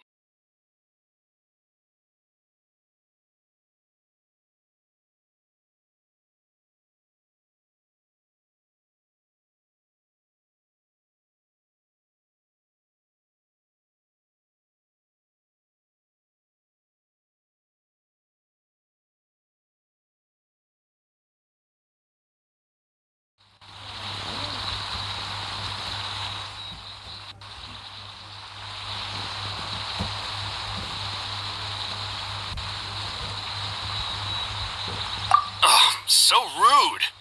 Your counseling session will change your mind. In more ways than one. We're only being cautious. What's wrong with that? You said it yourselves. The whole reason everyone's coming to this guy is because they're worried about getting scammed out of their Mora. That's a fair point. You just need some reassurance, right? In that case, I can let you in on a little secret. Go on.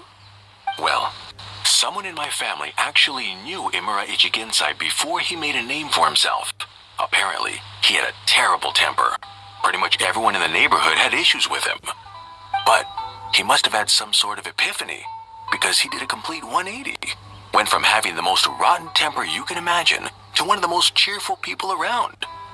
Even more amazingly, all the people who used to despise him ended up becoming his best friends. His neighborhood's more peaceful and pleasant than it's ever been. So you can rest assured that whatever treatment you get from Imura Ichigensai, he tried and tested it on himself first. Huh? What a ridiculous story. Doubt it all you want. I heard it straight from my relative who knows him personally. What should we do now? We may have burned our bridges with these two.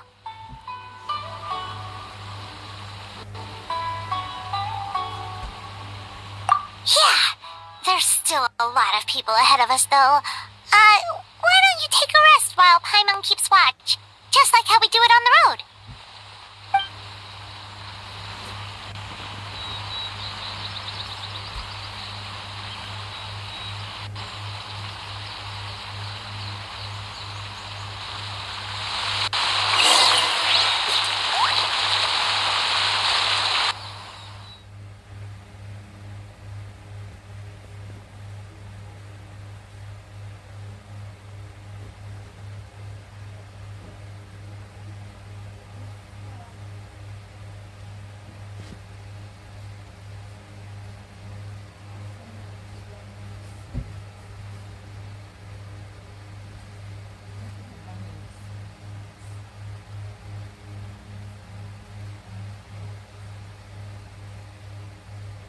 Yeah,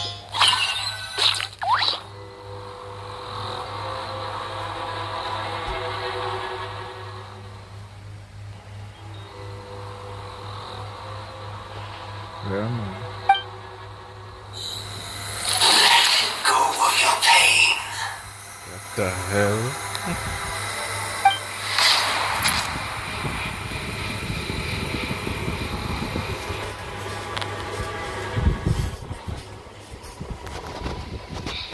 What is going on? Let go of your pain. Alright. Who are you?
Traveler, it's almost time!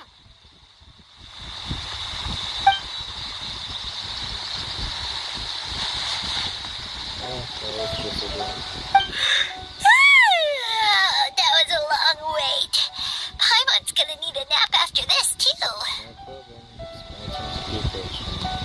Alright, now time for us to go meet Mr. Amura Ichigenzai. Yes.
Yeah, sorry, the clinic's closed for the day. What? Why? Because Emura Ichigensai doesn't have limitless energy. That's why. He's gone home to rest. You'll have to try again tomorrow. But, we've been waiting so long! Not as long as some people. Try getting here earlier next time. Save yourself the trouble. Spiritual masters like Emura Ichigensai cultivate their powers with peace and solitude. Someone like you ain't gonna find them. Drat! We should have barged in after all! I nothing else we can do for today.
Tea house only accepts guests.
So he gives spiritual guidance, and it takes all your troubles away and leaves only happy thoughts?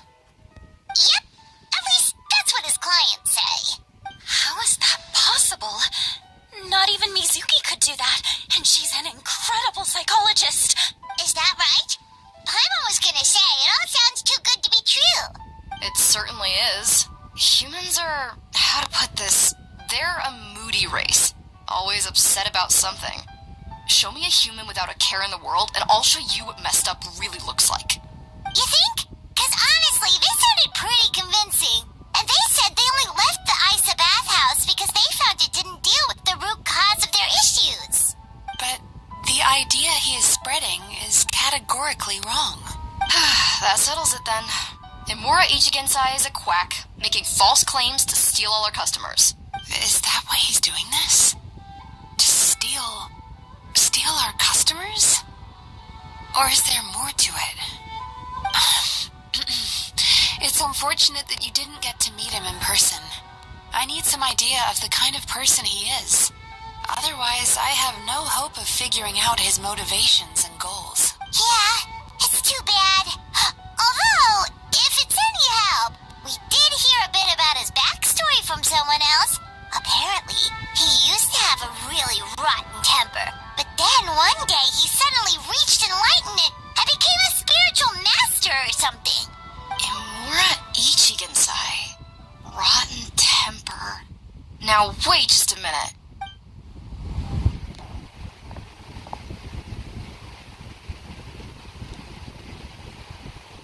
Filing patient records is normally the most tedious job in the world.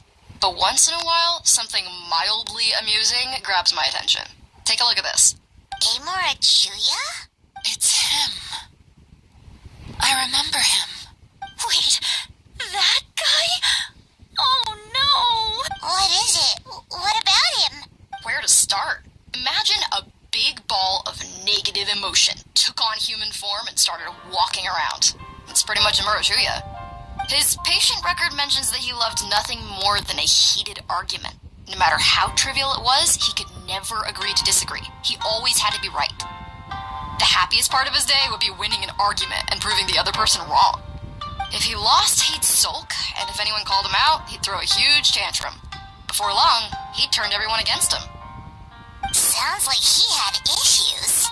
Oh yeah, serious issues.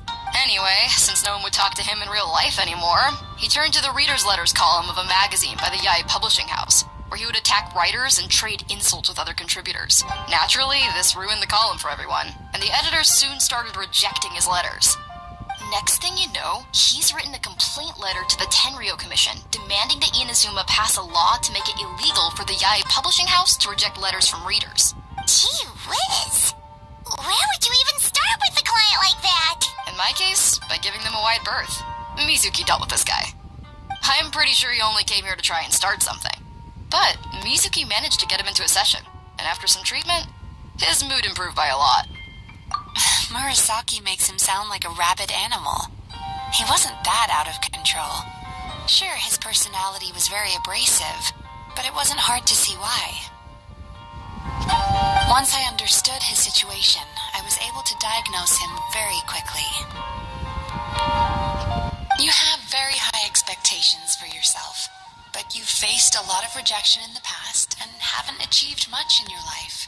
You've never had any real close friends, so you don't know what healthy connections with other people look like. This puts you and your ego in the center of your world. In short, you long to feel a sense of accomplishment and to receive attention from other people. But both of these are lacking in your life. You have no idea how to properly deal with these emotions, so you've been taking it out on other people, partly to seek attention, and partly because you get a shallow sense of accomplishment whenever you win a war of words with another person. You promised the world in your adverts, and that's seriously the best you can come up with? I'm not even going to bother explaining all the reasons you're wrong. I mean, you completely misunderstood why I even sent that complaint letter. The Yai Publishing House practically has a monopoly on Inazuma's publishing industry. How can they ignore what their readers have to say? In the magazine column you wrote to, your strongly worded letter appeared alongside dozens of others which praised the writer for their work. You can't talk about what their readers have to say without including them, too. No one with half a brain would praise a festering pile of garbage like that. Those are not opinions worth listening to. So when I touched on the idea of you having an egocentric worldview, this is the kind of thing I was talking about.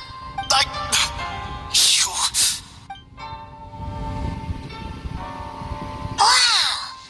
How the heck did you get him to stay for treatment after dropping all of that on him? Simple. The more he realized the truth of my diagnosis, the more he compulsively searched for evidence to refute it with. He lost the ability to communicate like a normal human being. So I kept him here by using his preferred mode of interaction: argumentation. The Tenryo Commission had ignored his complaint letter, so he had no outlets left for his emotional outbursts. Eventually, with the help of some incendiary words, I got him to agree to try some basic therapy. Finally, I was able to tweak his mood and stabilize his condition. It's a shame, really. If I'd only been able to see him a few more times, I know I could have helped him work through his personality issues. But unfortunately, It was all my fault. For the last time, it was his fault for being a nut job. What? What happened? Well, one day, he comes in as usual for therapy, but Mizuki isn't here, so Shion sees him instead. I don't know what got into him that day, but he suddenly announced that he wished to be free of his troubles for good, and demanded that Shion make that happen. Obviously, she didn't manage it, and then he pulled out a complaint letter to try and intimidate her. That was the last straw for me. I kicked him out and blacklisted him. He hasn't shown his face here since. Oh. Anyway, now everyone's had a look at his record. Do we think there's any chance that this guy and Imura Ichigensai are the same person?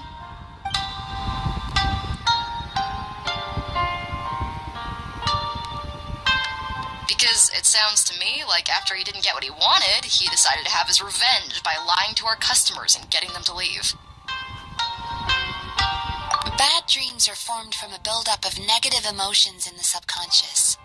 You can't simply trick people into not having them anymore. If Murasaki was right, then surely they'd have seen his lies for what they are by now. There's no point hemming and hawing. Let's report this guy to the Tenryo Commission for fraudulent business practices. If he can complain, so can we. Is anyone there? We'd like to book a therapy session. Can we start now? Hello? Please come with me. I'll get you registered. Wait. Those are the two guys Paimon mentioned earlier. Just this morning, they were calling the bathhouse a scam and a ripoff. How are they back here? Oh, really? Well, that proves it, doesn't it? I was right. Now that they've realized they were lied to, they've come back. So chin up, Mizuki. I bet you business will start picking up again from tomorrow morning. Yeah, you Yume Kuibaku provide an unbeatable service. No scammer's gonna run you girls out of business. Interesting. Well, good. Murasaki, go help Shion, please. Should have kept my mouth shut. I jinxed it, and now I have to work again.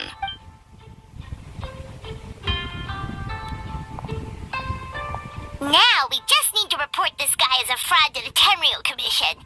Like Murasaki suggested. Problem solved. It looks like the Isa bathhouse will be back in business in no time. No idea if our investigation actually helped, though. Of course it did. You were a huge help, and I owe you big time for it.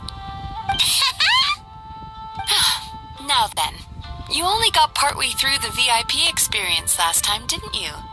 You still have to try the hot springs and snacks. Both are top tier. Oh, true! How could Paimon forget about that? Especially the snacks.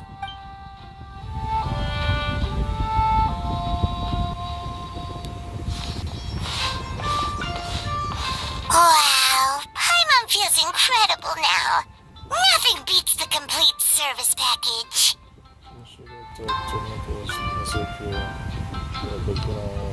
Agreed!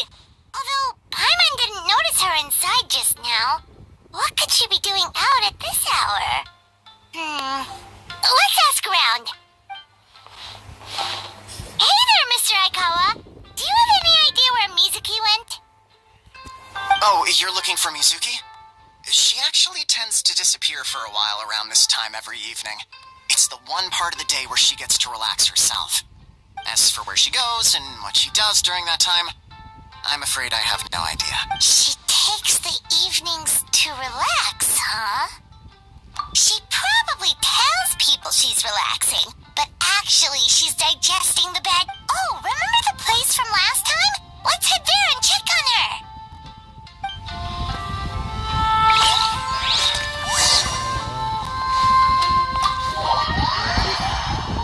Pretty much going to relax. Yeah. So we encountered her.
Paimon? What are you doing here? Well, firstly, we were hoping to get our next appointment booked in. Oh, I see. I was planning on making it back before you finished in the hot springs, but I ended up spending longer here than I intended. Don't worry, this isn't a dream. I was just feeling a little sad. Oh, what's up? Indigestion getting you down again? No, my digestion was fine this time. What you saw just now was the aftermath of the digestion process. Like I said, bad dreams are basically bundles of all kinds of negative emotions. When I digest them, I feel them all for myself. So when I'm processing these emotions, I tend to get quite, well, emotional. Does that happen to all Yumikuri Baku? Oh, don't worry about the others. To feel these emotions, you first have to understand them. Most Baku have a very poor understanding of humanity. So to them, a human bad dream just tastes like a slice of bland white bread. They can basically wolf it down and barely notice the flavor. I'm the odd one out in that sense. When I was studying abroad, I made a serious effort to learn as much about Now I understand human emotions much better. I can empathize with them, and I can now discern many complex emotions when I turn my attention to digesting bad dreams. But still, that's no reason for you to be concerned about me. I wouldn't be much of a psychologist if I didn't have the mental fortitude to handle this stuff. Letting your emotions out is one of the most effective ways to process them. Now that I've done that, my mental state is back to normal. Paimon thought maybe seeing those customers had upset you somehow.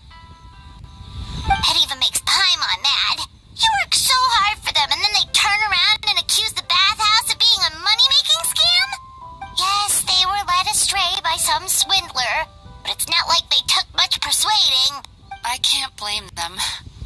The idea that you can forget all of your troubles and never have a bad dream again is a very alluring one. Who wouldn't want to believe that? Traveler, if I really could make you forget all of your troubles for good, would you want me to try?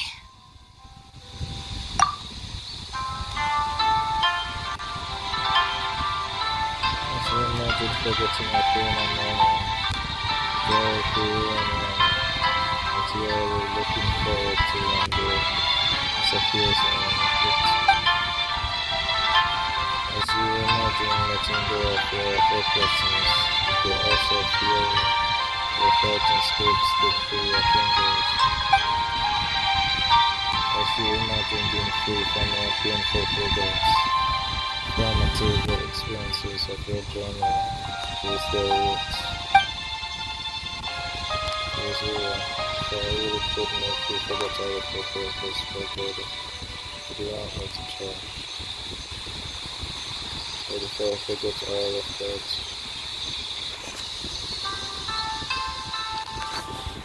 would I even still be here? You really are different from other people.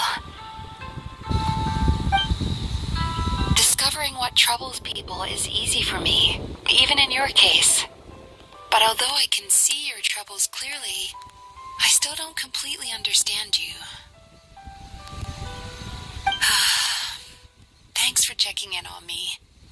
As a psychologist, I know how to take care of myself, but you showing that you care is still appreciated.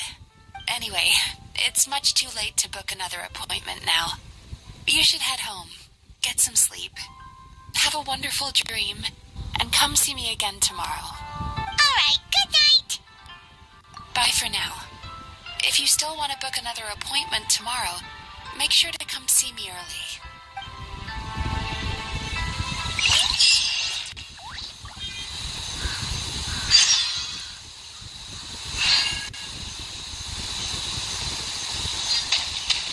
So I don't know what it knows.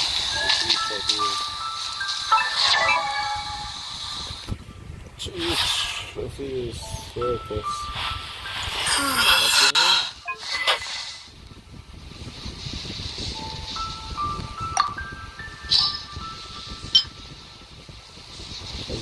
answer the issue.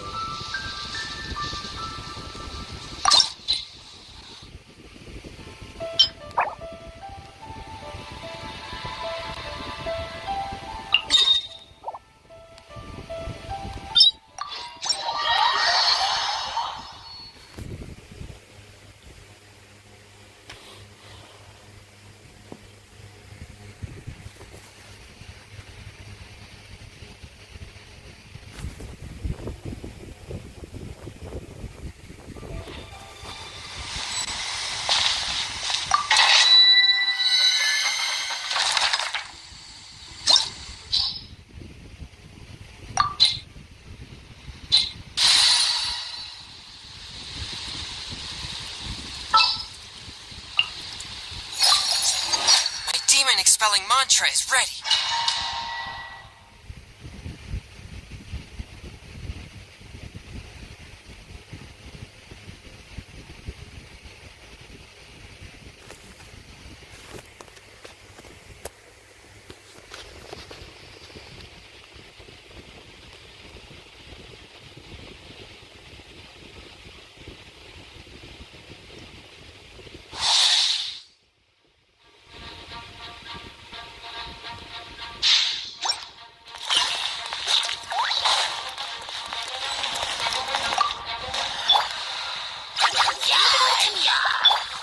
Swift and merciful.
and merciful.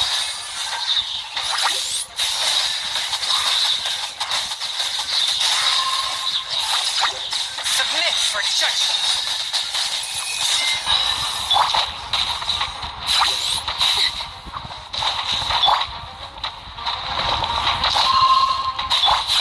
Strike cloud confirmed.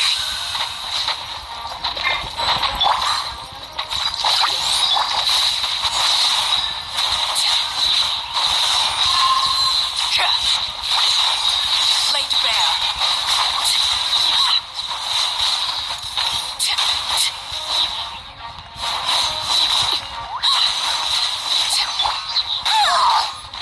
Time to clean up.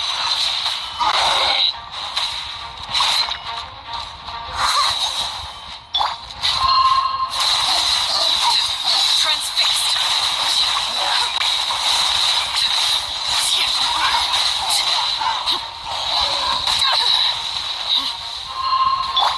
Leave it all to me. Witness my rise. Overruled. Skyward! Make way for the Adeptus.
Just what will we come across?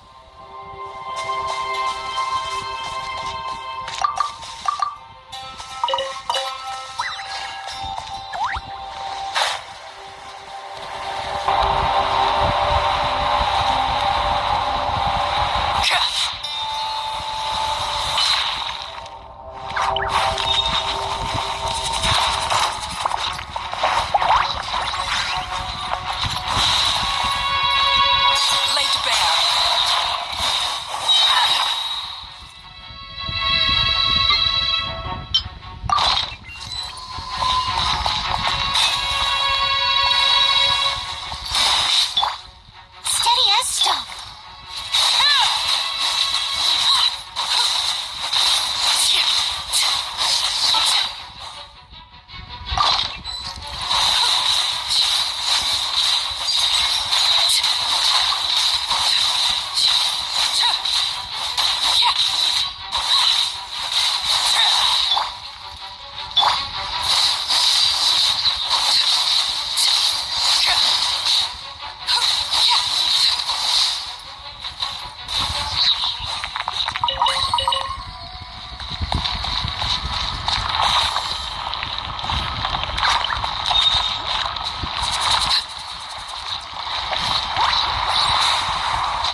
beast!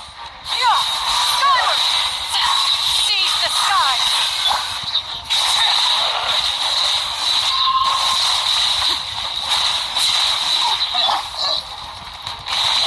Good night, Shell.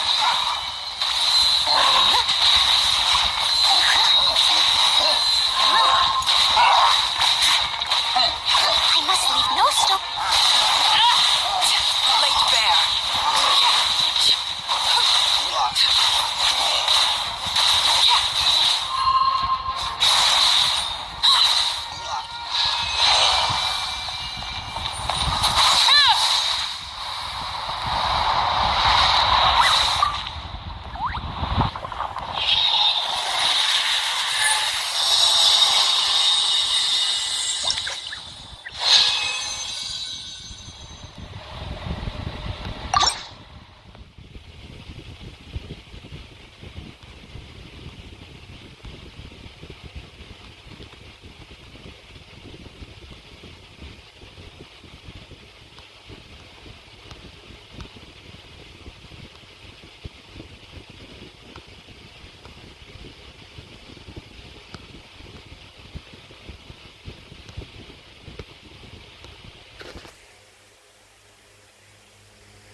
Keep running, it's nice, but I know I'll lose a bit later.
got hurt.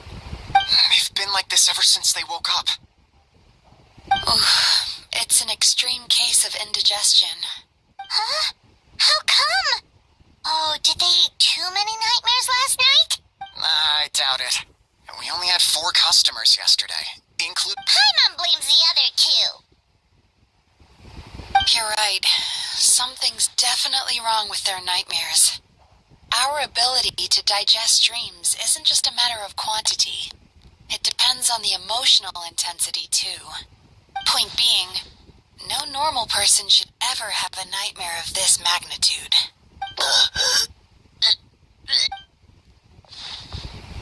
This situation is dire.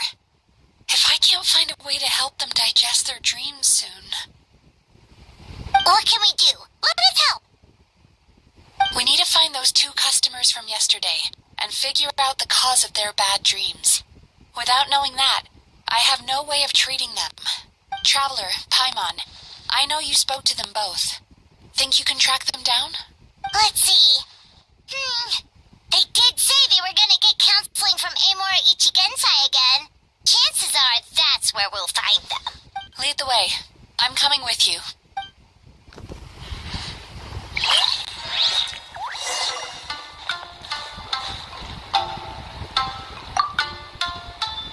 Ugh. This is just my luck.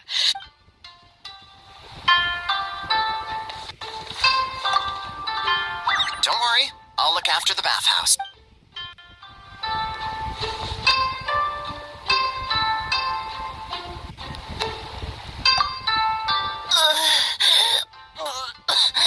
What should I do about work?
To sea earlier today, but was so distracted that I lost my net. Oh well, it's not a big deal though. Yeah, I messed up today too. But hey, what's the big deal? A few bandits got away, it's not the end of the world. Hey, you 2! Murasaki and Shion are sick, and it's all because of your bad dreams! Whoa, someone's in a bad mood, huh? So funny. I know, right?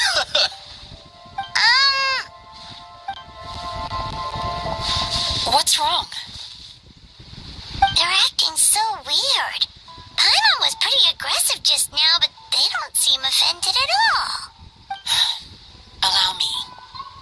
Gentlemen, do you still remember visiting Isa Bathhouse last night for dream regulation therapy? Did we?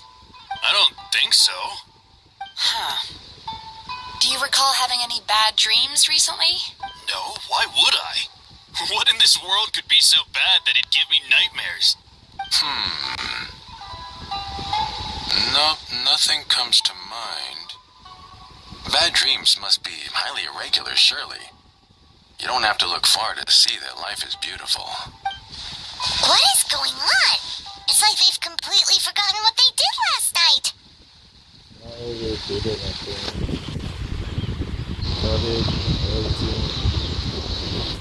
All he did is just said he had a bad dream, and the two employees with their bad dreams. So otherwise, why would they be at fault? It's whoever gave them that nightmares. And after all, Ether did have a nightmare. It's probably similar to what's happening, to what Ether said.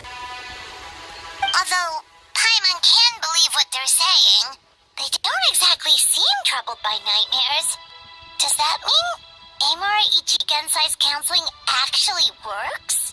No, they're clearly not in their right minds. Traveler, Paimon, focus hard for a second. I'm gonna try something a little unorthodox.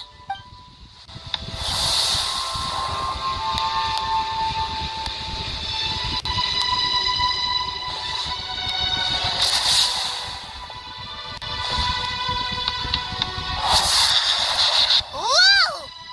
What did you do? Entered their subconscious minds. I noticed they've both become disassociated from their subconscious, meaning I can access it, similarly to how I enter people's dreams. No! No! Those thoughts! I won't let them get away with this! I won't! The sea is too rough today. I should stay on dry land till things calm down. Huh? As you can see, their troubles haven't gone anywhere. Susukida seems to have a short fuse, which causes him to act out of line. I'm sure this has caused him a lot of grief in his line of work. As for Umihiko, I believe he developed a fear of stormy waves after a near-death experience. Now he's reluctant to sail out to sea at all, which is having a devastating impact on his livelihood. Their negative emotions have been isolated from their conscious minds and left to float around in their subconscious. That's why on the outside, the only emotion they appear to feel is happiness. But those suppressed emotions will only continue to fester in their subconscious, eventually turning into the nightmares that have been giving Murasaki and Shion indigestion.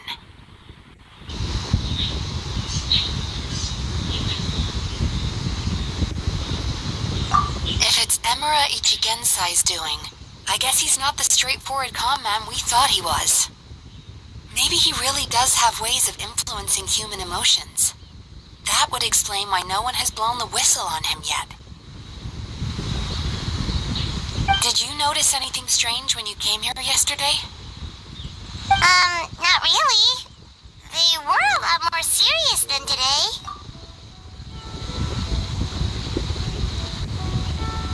You sure kept that one quiet.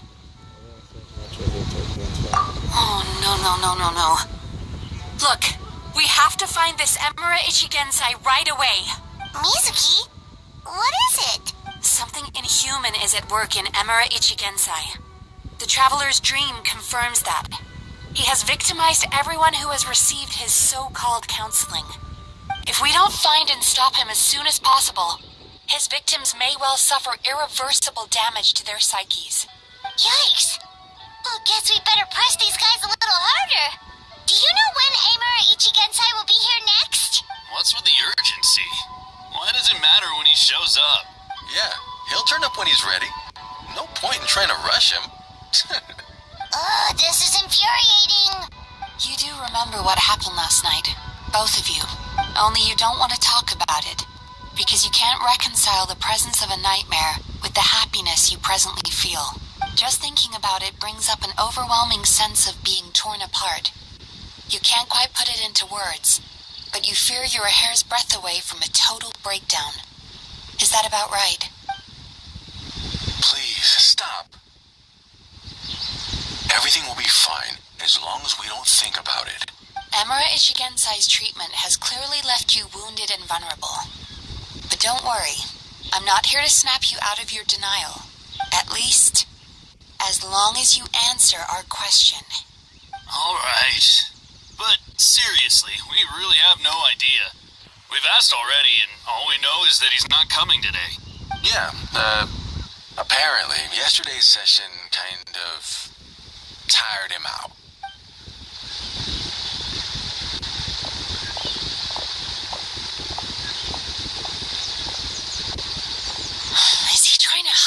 again?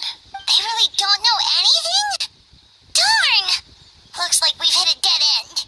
I don't suppose you know where he lives, do you? No. We did ask yesterday, but even his guard didn't know. In that case... Yes, I suppose. Now that I know what's causing their bad dreams, I can administer the correct treatment. Honestly, you've already done your part by bringing me here.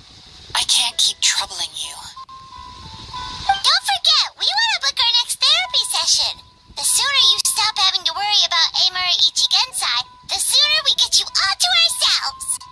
So we're not going to quit until all this is resolved, and the bathhouse is back to business as usual.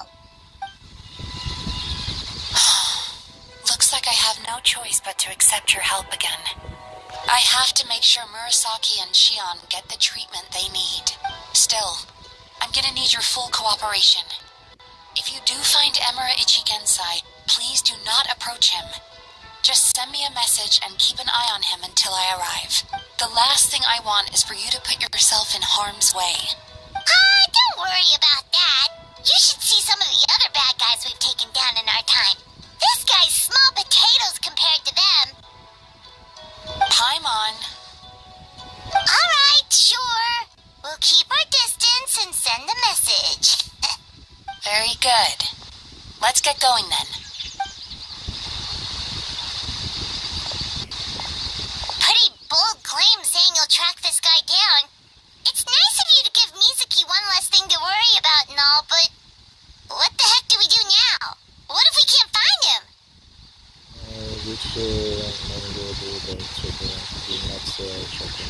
Cause, in case you hadn't noticed, these guys are hopeless. They don't know anything. Oh, wait, you're right! She was the one who tipped us off about this place yesterday! She probably knows way more than she let on. There's no time to lose! To the Grand Narukami Shrine!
bounty.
bounty.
She's usually somewhere around here. Here for a fortune slip, little ones? Or visiting a friend? Whoa! Where did you come from? That was a little lukewarm. You're starting to sound a lot like her. But pleasantries aside, what's the matter? You look rather out of sorts. You may remember I dropped a not-so-subtle hint as to his whereabouts yesterday. You mean to tell me you still haven't found him? Aha! So you did bring him up on purpose! Let's not lose focus here. You're here to ask for my help. So would you mind explaining the situation to me? Yeah, fair enough. We went to the place you mentioned, but he slipped through our fingers.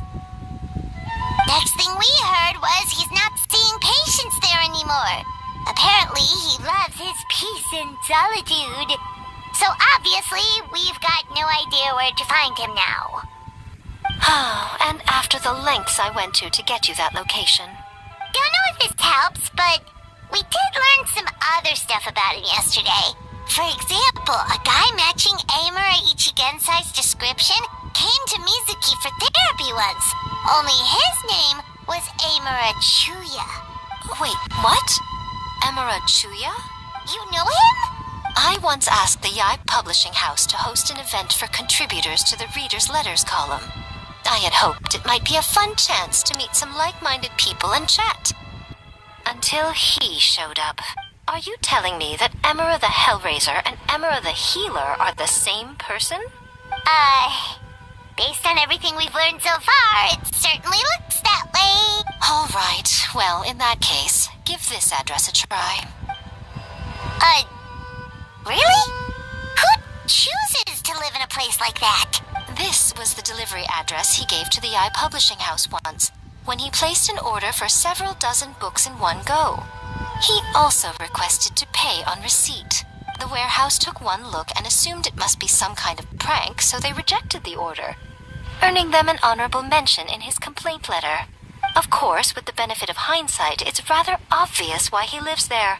Someone as antisocial as him wouldn't be welcome anywhere else. You've got a point. Well, we clearly made the right decision coming to talk to you.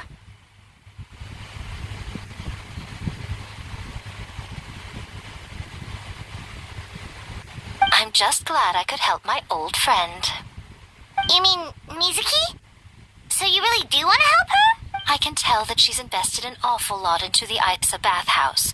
It's only natural for me to show some concern when I see a friend's business in trouble. Really? 'Cause yesterday it looked more like you were looking for a fight. I assume Mizuki has told you that we're competitors. She has always believed that, ever since we were classmates.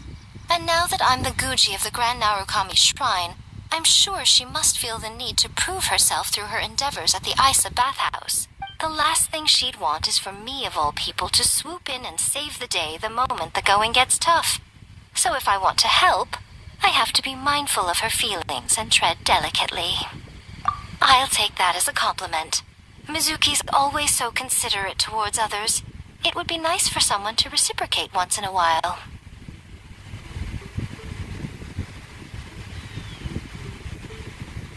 Well done, you took the hint. Now, while I'm sure you'd love to chat longer, you seemed to be in a great hurry when you arrived. Shouldn't you be on your way?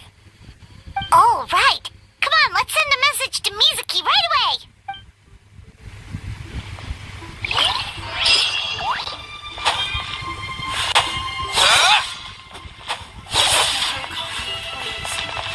See that he stays safe.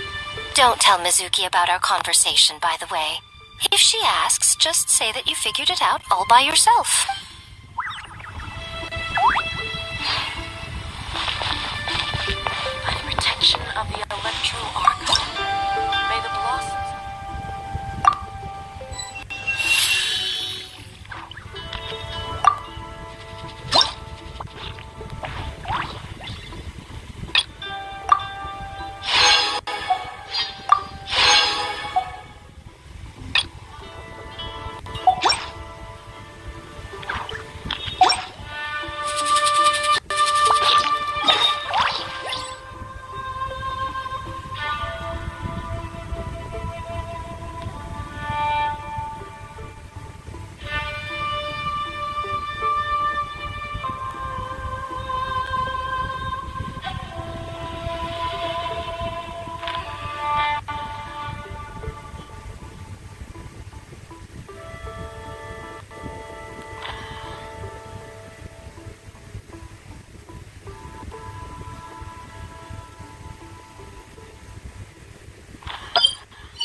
mentioned, right? Traveler, Paimon. Mizuki! That was quick. All thanks to you two. With what I learned from those two guys, I managed to give Murasaki and Shion effective treatment as soon as I got back. That meant I was free to head out again as soon as I received your message. So, this is where Emura Ichigensai lives. Sure hope so, 'cause this is our only lead. Then that confirms it. We've come to the right place.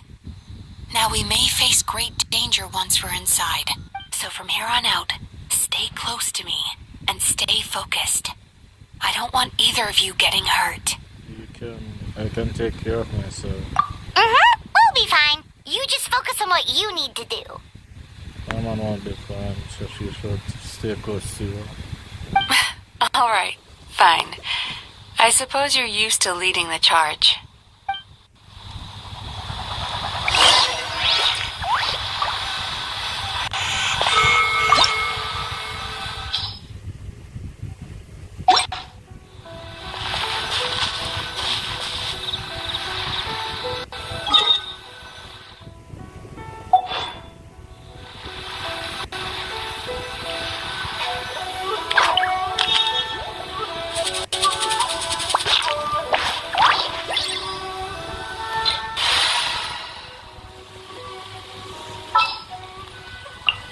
Let's go.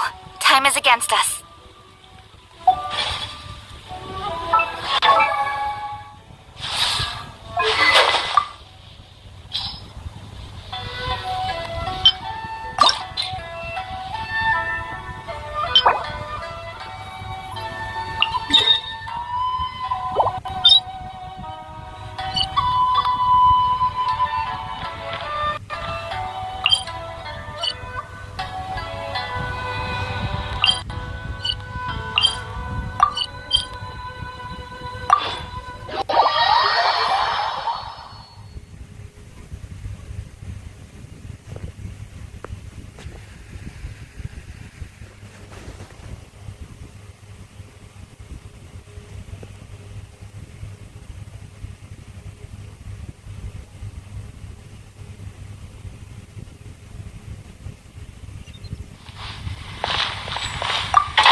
I must leave no stone unturned.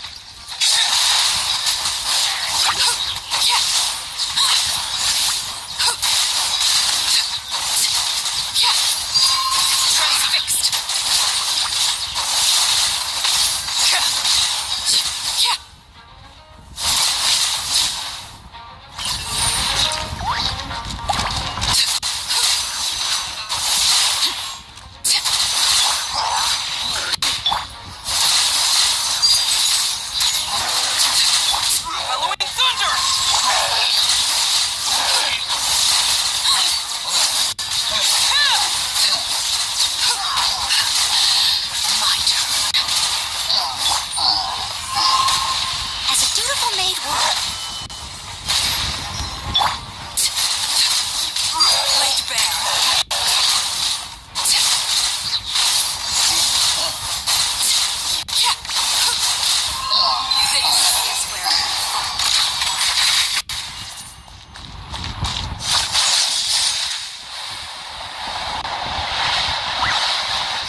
fixed.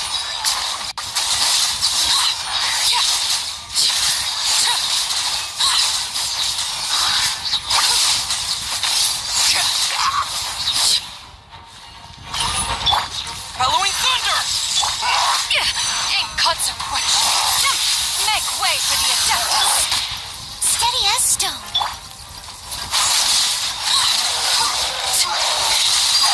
Laid bare.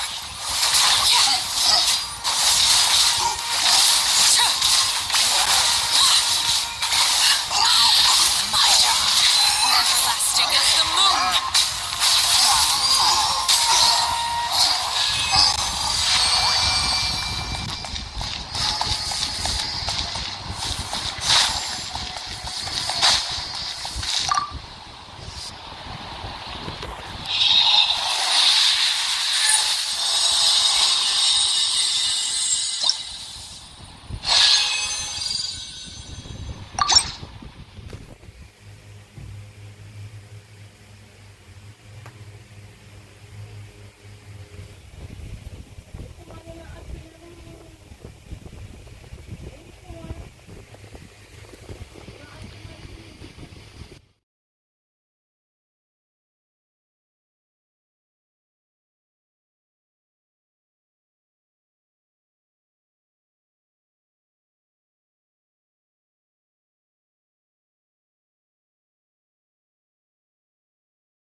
He never joins in with anything.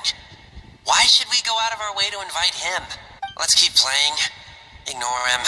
Wow. That's so sad. Nope. Not here either. Hmm? Oh! Look! There's the light!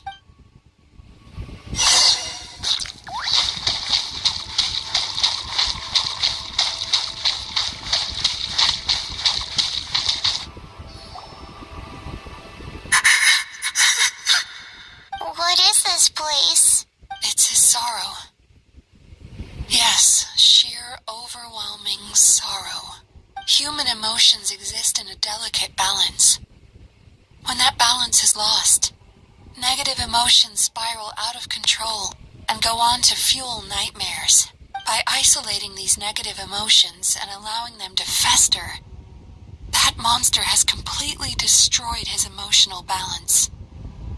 That's why he was able to create such a powerful nightmare. If we want to restore balance, we have to dispose of the excess negative emotion. Oh, so that's what you mean when you talk about eating nightmares. Well done, Paimon. Very clever. Aw. Alright, what's the next step? I need to find a way to separate the negative emotions out. For that, I need a special medium. Sorrow might just do the job. As long as it's kept in check, it can calm the waves of emotions and help him regain some measure of control. Let it out, Chuya. Let the tears flow. You'll feel better after a good cry. This process will untangle his unbridled fear and anger, his unresolved resentment, and his unshakable despair. These excess emotions will be separated out from the rest. They are the source of this nightmare.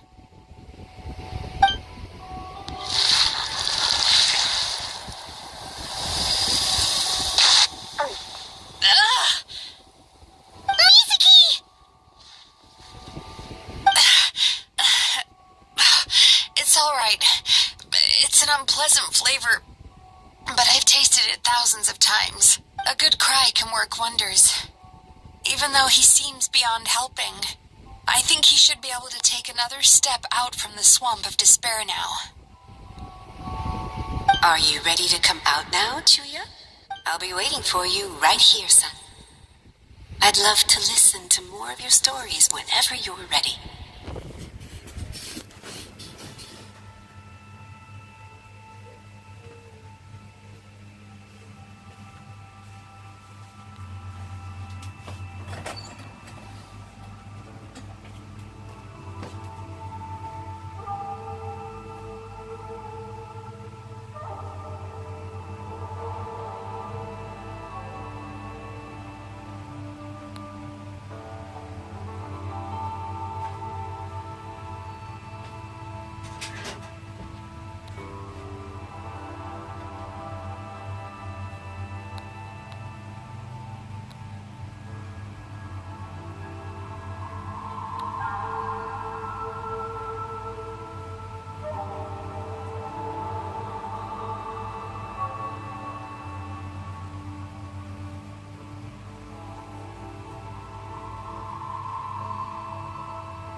Alright. There goes that nightmare. Hopefully this marks the beginning of a sweeter dream. Amazing! Suddenly, Paimon feels so relaxed and maybe even happy? I thought I had found the perfect host, but you found the one weakness in his emotional armor. Ah! He's back again! Freeing a single host from my clutches changes nothing! You cannot stop me! I told you you are too late!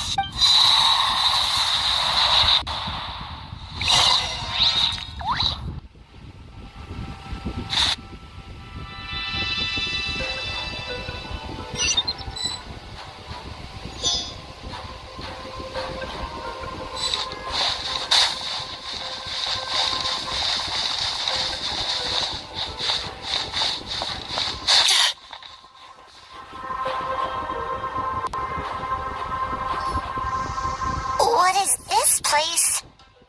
I can't believe it. He's brought us to the borderland. Borderland? To put it simply, it's a dream within a dream. A space hidden deep within the collective Inazuman subconscious. A dream that can exist even without a host. This must be how that monster managed to survive the extinction of his kind. He hid here. Mizuki, that eye. He's trying to turn this place into a nightmare so he'll be more at home. And he's creating copies of himself. This place is connected to the dreams of every human in the nation. From here, he can place a copy of himself in every dream. If he succeeds, then he'll have effectively revived his kind already. Then we know what we need to do. We gotta take this guy down. Do we think a sword will do the job? Maybe, if we can get close enough to reach his core. But he's brought the nightmares of all his victims here, and that gives him an immense amount of power. Dealing with this many in one go is going to take a different approach. We need a power to rival his nightmares. The power of sweet dreams. Sweet dreams? Where are we gonna find those? Lost minds. There should be some around here, and some of them will have come from sweet dreams originally. Come on, follow me.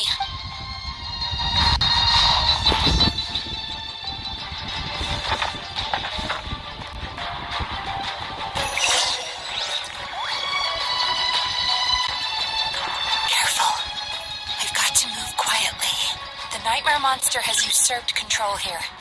We need to stay out of his sight.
climbing trees to hunt for Oni Kabuto.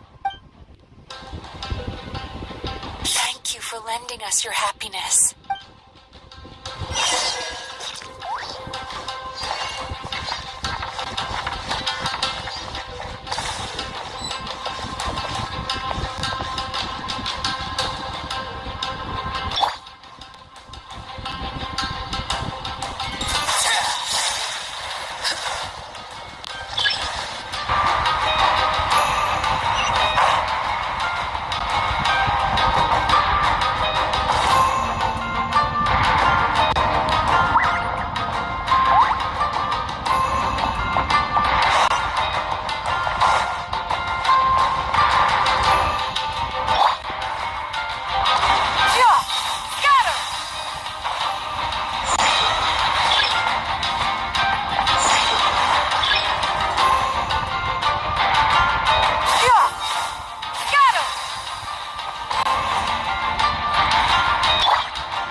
Watching fireworks fly up into the sky and writing wishes on a prayer plaque.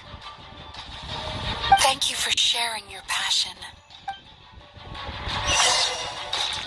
All right, we've gathered enough power to proceed. Time to face him head-on.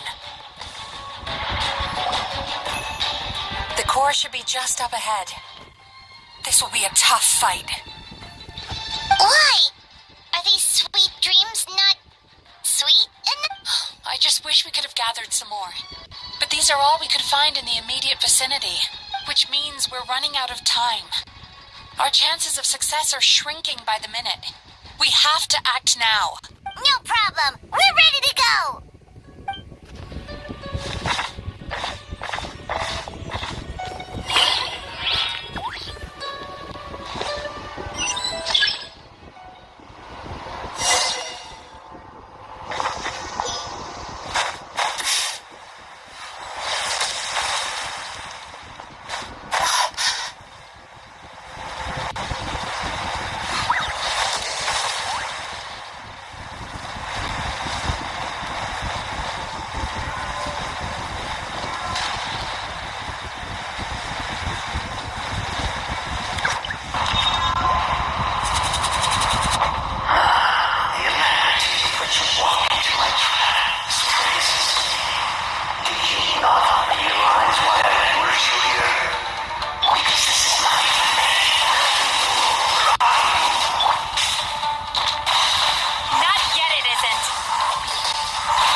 Because the happiness you provide is a lie. All you do is make them forget their negative emotions exist. And now they're living under the illusion that they're gone for good. All the while, these repressed feelings continue to fester in their subconscious, eventually becoming nightmares intense enough to become your home. Your kind has always thrived by magnifying your host's negative emotions for your own gain. What you're doing now is no different from what you've always done. This time, I shall change the fate of my entire kind. When a human becomes dominated by their negative emotions, when they lose their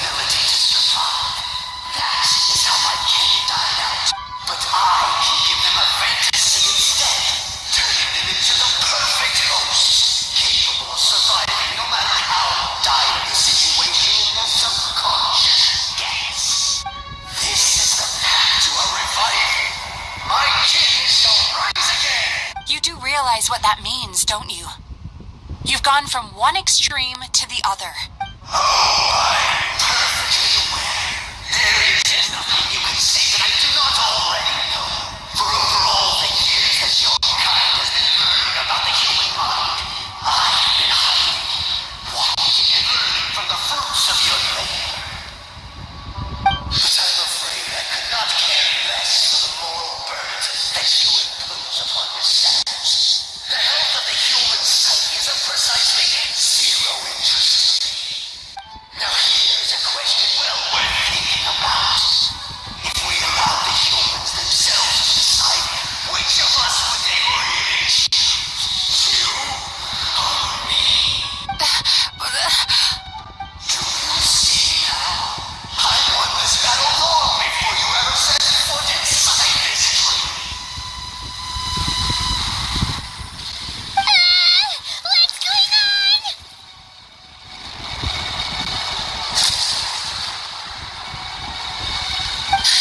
He's growing stronger, but we've exhausted the power of the sweet dreams already. Even if we could find more sweet dreams now, it still wouldn't be enough. If you accept that negative emotions are an immutable presence in the human mind, then you must also know that such emotions include apathy and sloth. Without the humectant back, then to hold their hand and walk them through dream regulation therapy, do you honestly think that anyone would ever be inclined to embrace the negative emotions? No, they would sooner run from reality to forget all about their troubles and live inside an illusion.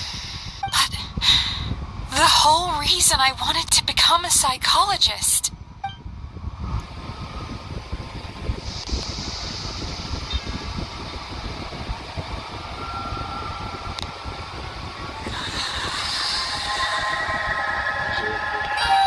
Traveler.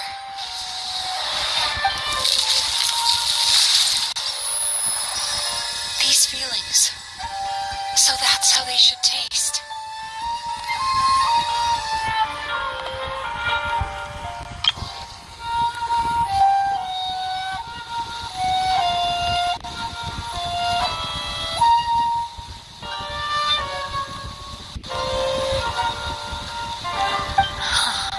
Longing, caused by separation. So bitter, and yet the experience led to a whole new journey for you. If you keep pressing on, maybe even more precious memories await.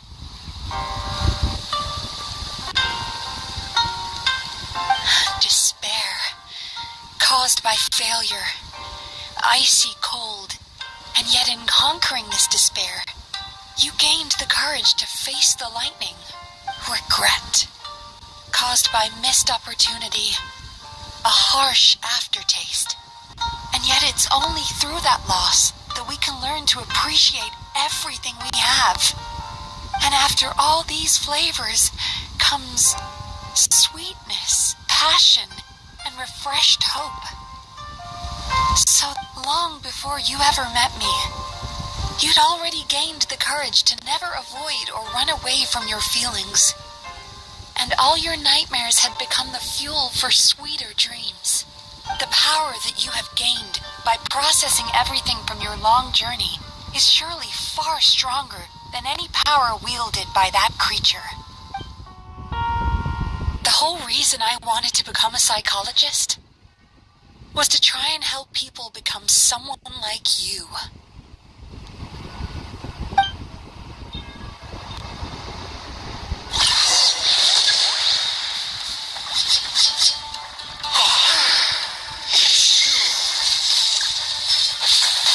Your dream is so powerful. Traveler, give him all you've got.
stream he created has been destroyed.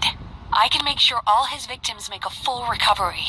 I don't think I ever would have been able to do this without your help. Don't mention it. Join my ancestors in death! You failure of a host! What? He's still not dead? Wait, does anyone else hear water? Where is that coming from? Maybe he made his host build some kind of device in the underwater cave.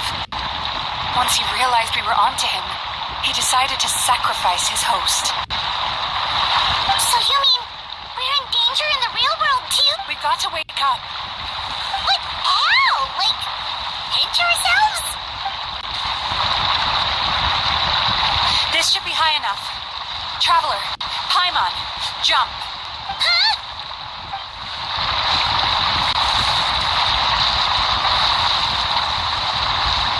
If you're afraid, then just take my hand and close your eyes.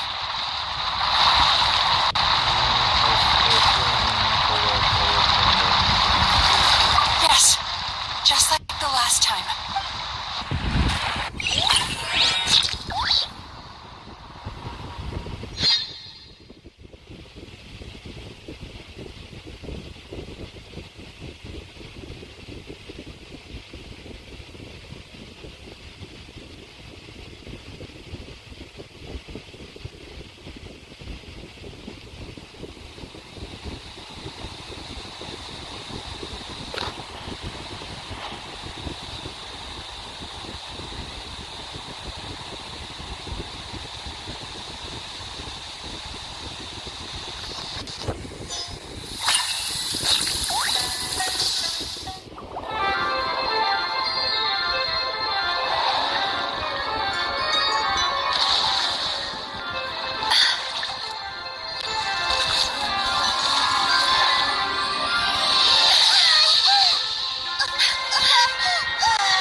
Hold on tight.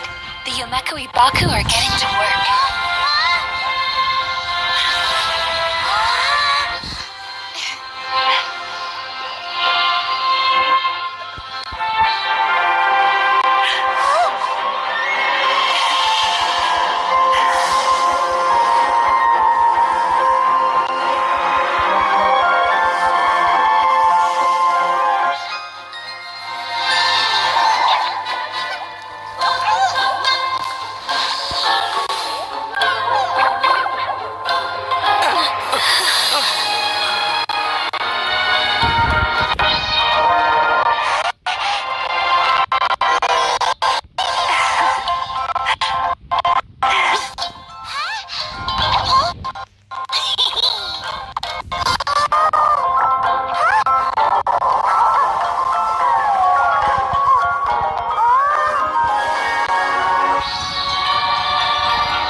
Baku are getting to work.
Yamaku are getting to work.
thing I had the foresight to ask them for help, or I'd be the one dying from indigestion tonight.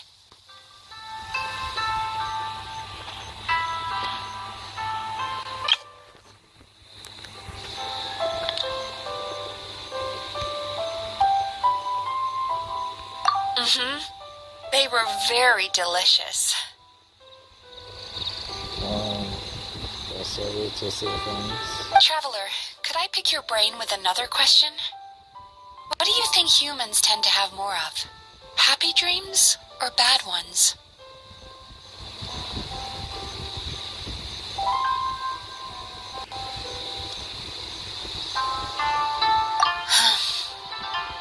You've noticed it too, then.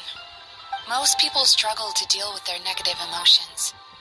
They bottle them up inside until they've festered and turned into nightmares.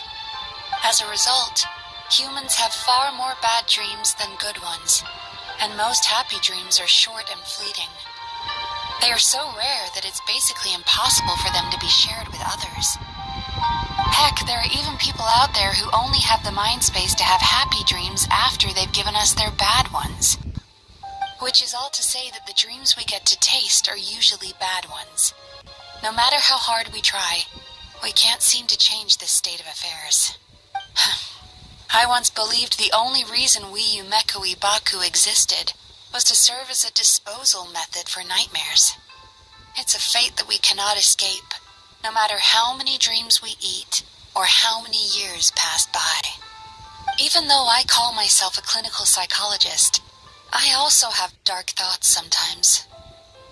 I suppose that's the only problem I have.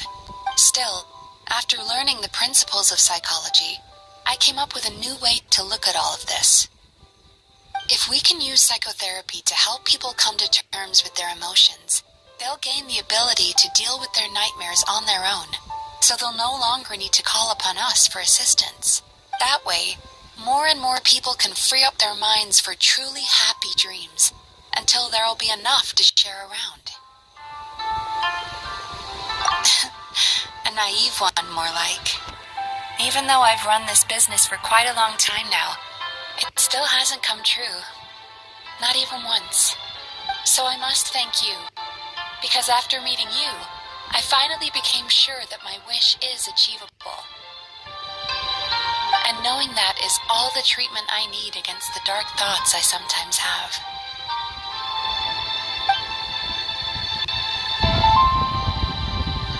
There you are! Paimon's been looking everywhere for you, too! Paimon was just watching the Baku eat the nightmares. They got really full and started rolling around on their tummies. It was so cute. Anyway, that's why Paimon fell behind. Got a little distracted watching them. To enter with the mom, with a spoil the moments. Oh, and speaking of Baku, we were gonna book another appointment with you, weren't we? Remember? Before we got caught up in all those nightmare shenanigans? It's a little late for that now. Ask me again tomorrow. Oh. Still, the night is young. Want to stay here and watch the moon with me for a little longer? Huh?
I tried to read it. I tried to see what the one got to one time, but oh,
earn some of them back. Oh, it looks like business is booming with Amura Ichigensai out of the picture. And it's good to see that Murasaki and Shion are well on the road to recovery. Morning, you two. Want to make an appointment? Yes, please. For today, if possible. Then I better get you another VIP pass. You're our most important customers, after all. Awesome! In that case, very important time, I would like to start with the fine dining this time.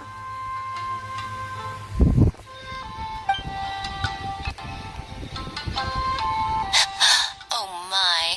Imagine if you'd taken my advice and sold your shares the other day.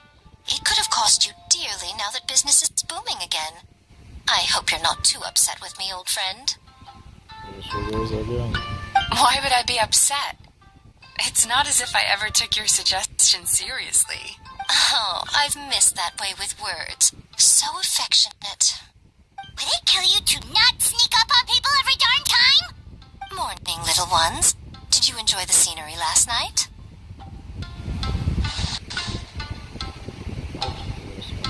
Hardly. That tree was directly beneath the Grand Narukami Shrine.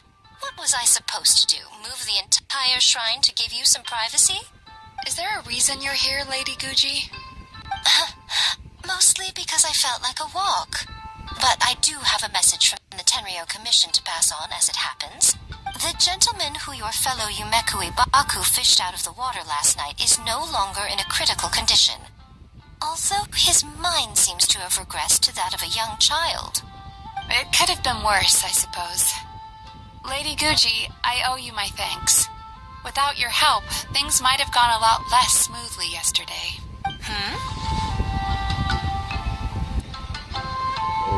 Come on, Miko. You've always been worse than me at keeping secrets.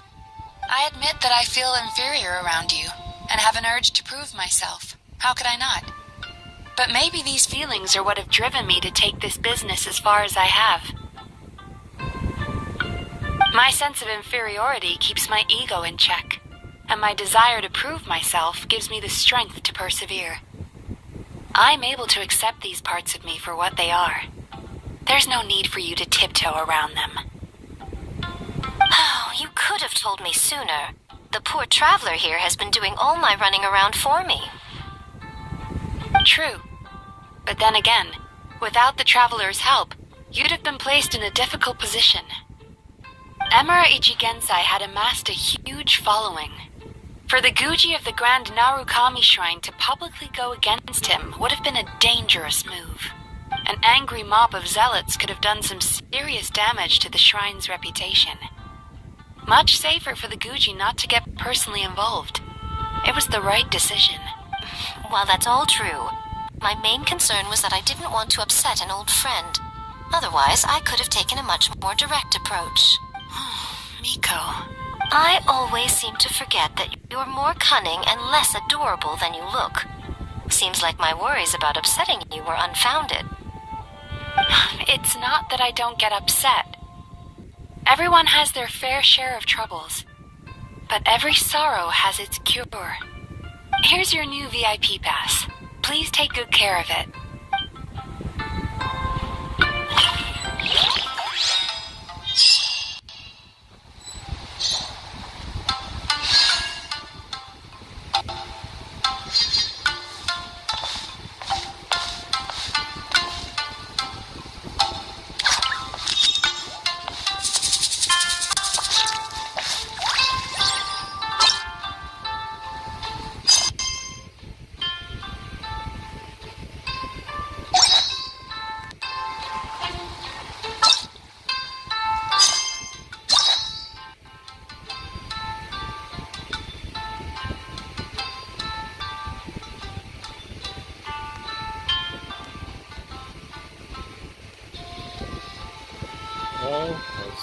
Well, could say the same as stairs. However, still feel overall at work was reminiscing of the credits. I'll do that later. So now I hope to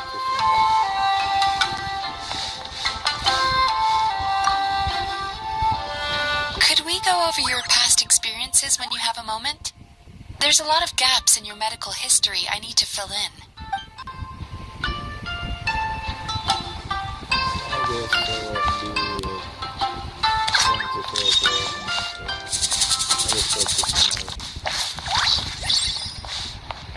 Sumeru. That's what that means.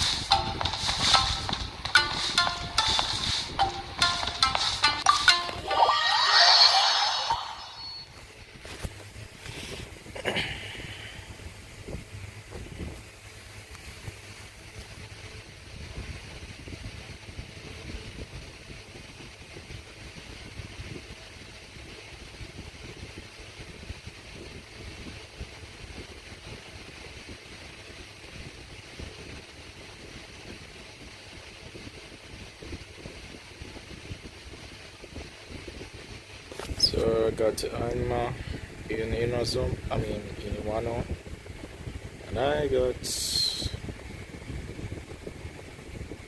kind of sort I got from Inozum. Yes.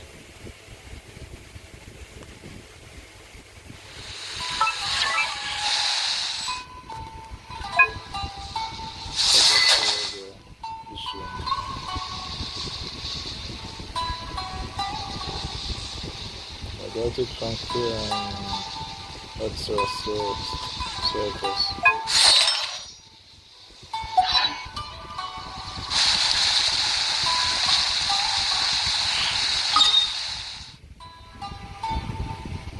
Alright, don't take it.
a bit worked up about.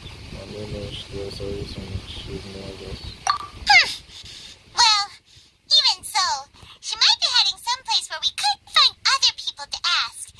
Let's keep our distance and follow her. When we get the chance, we'll just ask someone else for directions.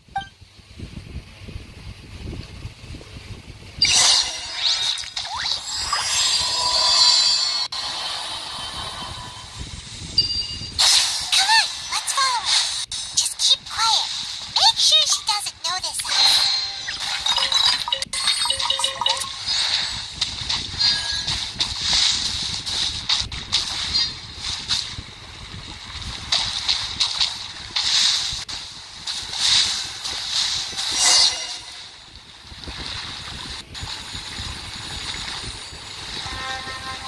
Huh? She just walked near that small waterfall and then suddenly vanished. Let's go take a closer look.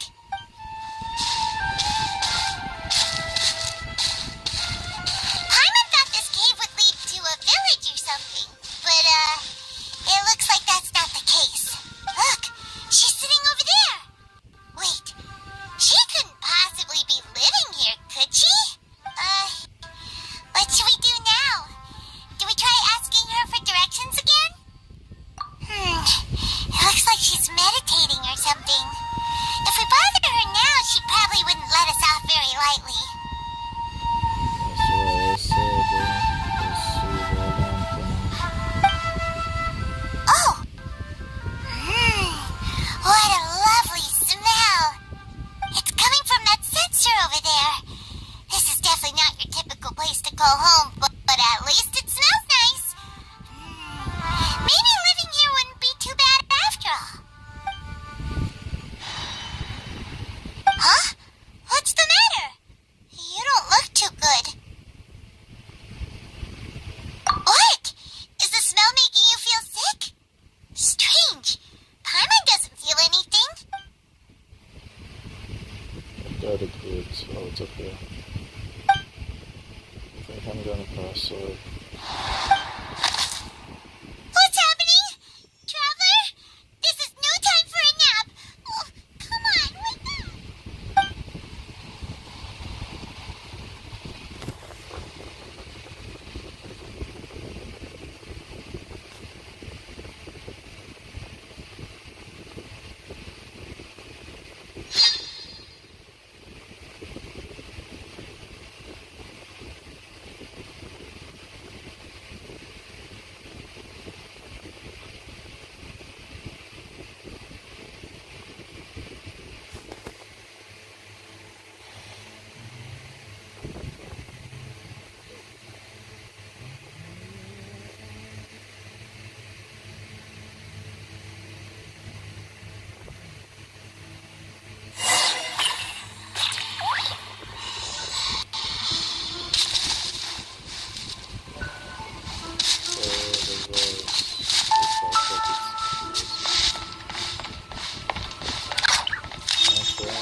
paranoia.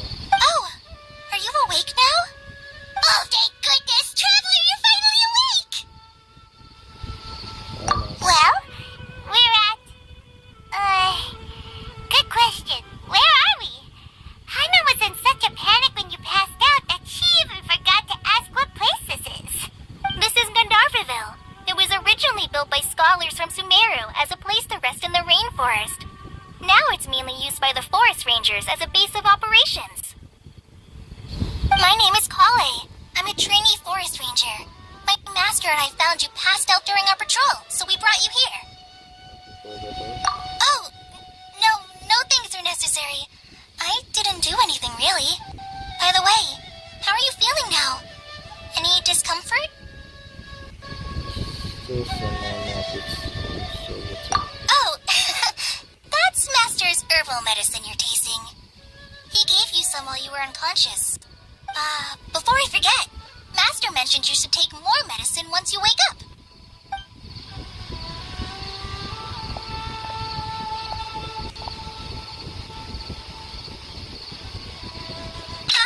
Whoops! Kale, what's the matter? Were you trying to retrieve the medicine? As I've already told you, you must be careful with these. I'll get it for you once I am finished here. Sorry, Master. Now, the guide to Avidia Forest's edible fungi is clearly posted on our bulletin board, but if Farbode forgets which mushrooms to avoid one more time, I'll have no choice but to leave the guide somewhere a little more visible. Like right smack on his forehead so others can remind him to be careful. Right? This is the second time he's come down with food poisoning this month. I'll be sure to give him a good talking to. Yes, please do. If, on the off chance, Farbode simply enjoys having little imaginary fairies dance before his eyes, then we'll just let him be. But the next time he requires any of our medicine, be sure to charge him accordingly.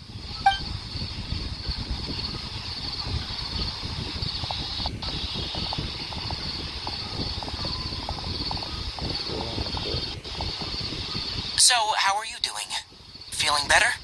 Oh, this is my master, Forest Watcher Tainari. He is chief officer over all the rangers here in Gandharvaville. I already informed Paimon about the reason you fell unconscious earlier, but now that you're awake, let me explain it for you as well. It is common practice for Sumeru scholars of certain darshans to dedicate themselves to training in meditation in isolated areas, particularly the nearby forests. While meditating, they use a certain incense known as spirit borneal to help calm their minds as they enter a state of deep rumination. In hopes of asking directions, you two followed a scholar named Hypatia into her cave. The incense you smelled inside was the spirit borneal I just mentioned. That incense typically has no effect on most people, but for a very select few, it can have profound effects on one's cognition, as you experienced firsthand. Does that make sense? Very good. Now, answer me this. Did you feel anything after passing out? Say, any out-of-body experiences, or did you see anything while unconscious?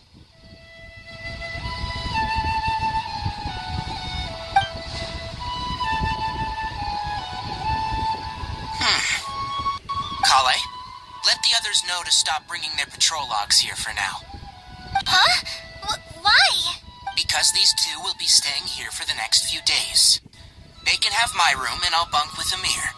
Now get a move on and be sure to do as I've said. Yes, Master Tainari.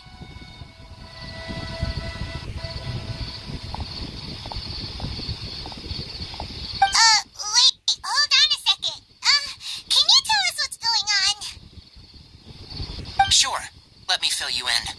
I originally planned to send you on your way once you finished your medicine. However, it appears now that you should stay a while longer in Gandharvaville for further observation while you recuperate. Further observation? No need to be hasty.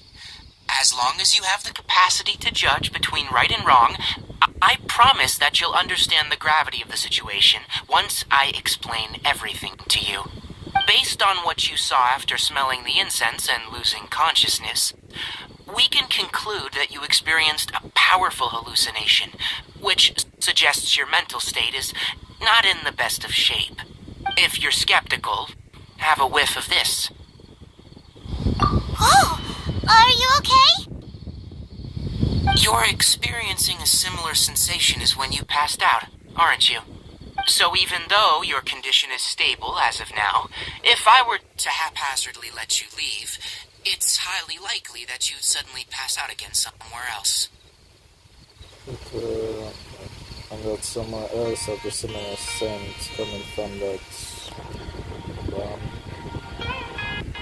green bomb, whatever it is. The rainforest is home to many fierce animals and hazardous areas. If something were to happen to you again, I'm afraid you might not be so lucky. For now, I suggest you continue taking your medicine each day and avoid wandering off on your own, at least until you stop having adverse reactions to this kind of smell. Okay? Good. Now, continue resting while I fire up another bowl of medicine for you. Seriously? We just arrived in Sumeru and we're already having problems left and right. Paimon knows we're set on meeting Lesser Lord Kusanali as soon as possible, but you really don't look too good. It'd probably be best to let you recover first. Hey! Are you even listening to Paimon? Paimon's over here worrying about you, you know. What's weird? You mean how you're feeling now? You mean the vision of tree roots and red skies you saw? But if those weren't hallucinations, what could they be? When I saw the vision, it felt as if I was standing deep underground. By the red sky, it could have been Chimera. Well, considering how unique you are, Paimon trusts your judgment here. But why didn't you say anything about it to Tainari? If he misjudged your condition, then there's a chance you could get worse, right? It probably wasn't telling us the truth. Huh? You mean that Tainari already knows that what you saw weren't hallucinations? Like, if that's the case, why would he try to hide that from us? You need to get to the bottom of it. Oh, Paimon gets it now. That explains why you were so quiet earlier. Well, that settles it then. We'll stay here to rest up and figure out what's going on with your hallucinations. But it seems like asking Kainari might not be an option anymore. What do you think we should do? So about having a chat with Kali. Good idea. Kali's pretty friendly. We can ask her tomorrow about what she knows regarding the Dendro Archon and customs in Sumeru. Get a night of it. Rise and shine! Come on, it's time to go find Kali!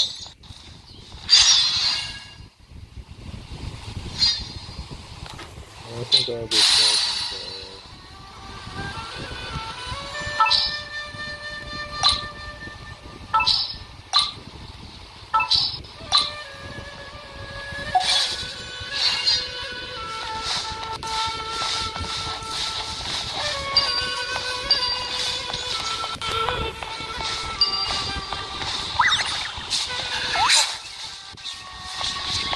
Yesterday, you told me I was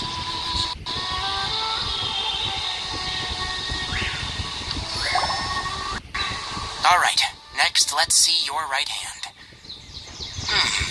Not bad. But please remember that you still need to be careful, understand? Yes, I will. By the way, Master, I still haven't received the patrol route for today.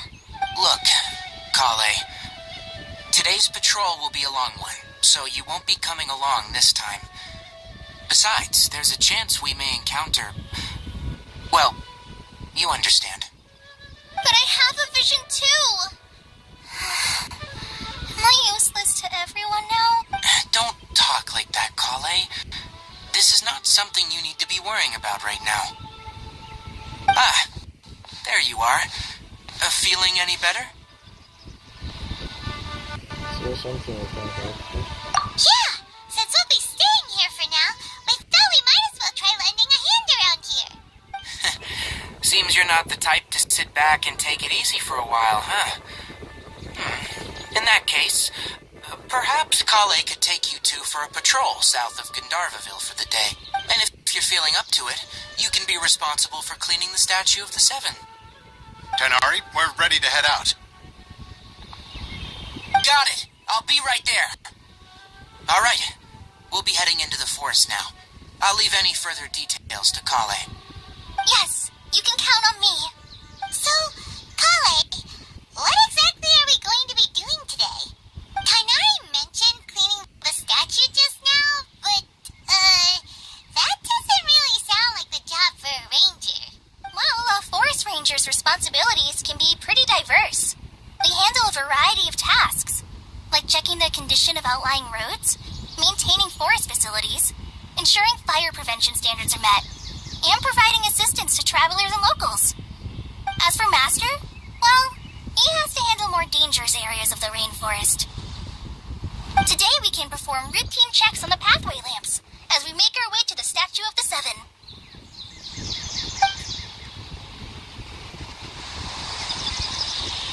Paimon, traveler, this way! You can leave the task of checking the lamps to me.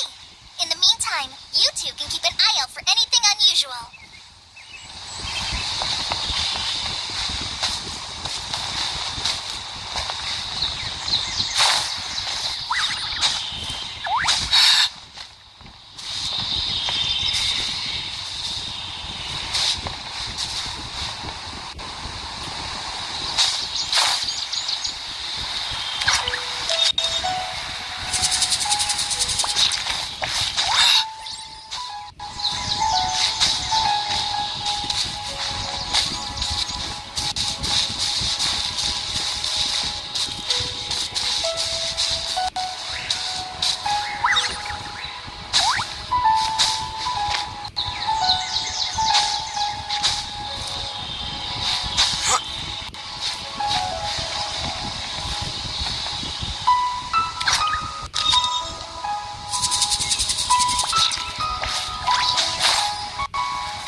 7 is up on top of that large rock formation. You must have seen it when you came down this road before. It's pretty high up there, isn't it? Don't worry. If you're afraid you can't make it up there, I'm sure Master wouldn't mind if you don't clean the statue.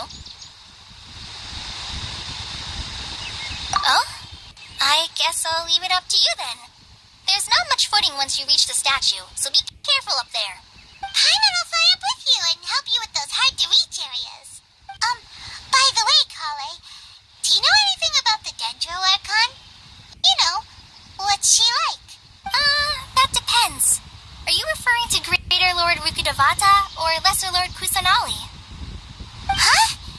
Greater Lord Rukudevata? Oh, is that the name of the former Dendro Archon? Uh-huh. Greater Lord Rukudevata was Sumeru's first Dendro Archon. She created the rainforest as well as the wall of Samiel around the desert. Her works provided a means of peaceful living for everyone. To the people of Sumeru, she's not only a symbol of wisdom, but also of power and kindness. Unfortunately, she disappeared in a great calamity that occurred a few hundred years ago.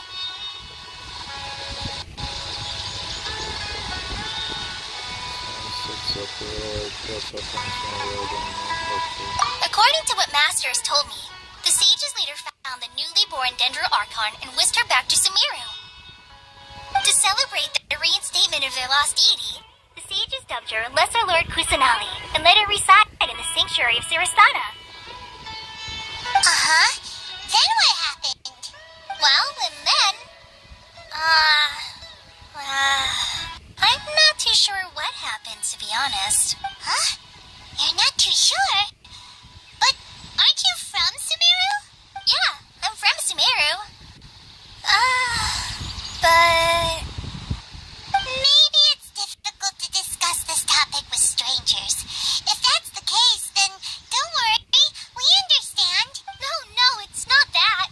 I'm not trying to hide something from you. Besides, I don't consider you two strangers.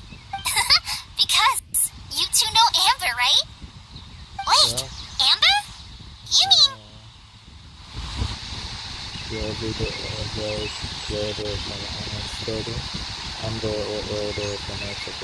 Yes, that's her. I once lived in Mondstadt for a while, and she helped me a lot during that time. You could even say that she helped me become a new person. There's no one like Amber. She lives life to the fullest while always adhering to her strong sense of justice. She's ready to answer the call for action at any moment, but is also very understanding of others. She's like the spark that lights the fire in everyone's heart around her. If you ask me, she's a prime example of a true outrider. She's the first person anyone coming to Mondstadt will meet. You can't help but be enthralled by her charm and enthusiasm, causing you to fall in love with the lands of Mondstadt and...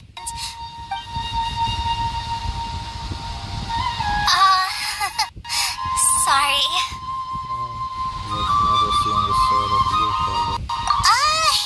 I thought the work of Outriders was a little different from what you just described, but one thing's for sure, you really like Amber.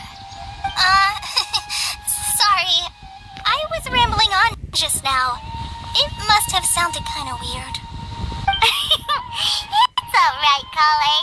Knowing that you're a friend of Amber somehow makes Paimon suddenly feel a lot closer to you. I was thinking that it's always someone that loved and she's she's our angel in the forest. So, how do you know that we've met Amber? Well, after I returned to Sumeru, Amber and I have stayed in touch by writing each other letters. In one letter, she mentioned that Mondstadt was attacked by a fearsome dragon, but the city was saved by a mysterious blonde traveler and their floating companion. I knew you two were the ones she mentioned in the letter the moment I saw you. But, considering everything you've been through that day, I thought it'd be inappropriate to bring it up. So that's how you knew. Yep, so please know that you two have my complete trust. Really. I wish I could tell you more about the Dendro Archon, but I have been away from Sumeru for some time, and I haven't read any books. Sorry. That's alright. You've already helped us a lot. We had never or the sanctuary of Surasthana until you mentioned them. Oh, I'm happy that was helpful. There is one thing I want to ask, though. Why do you two want to know about the Danger Archon?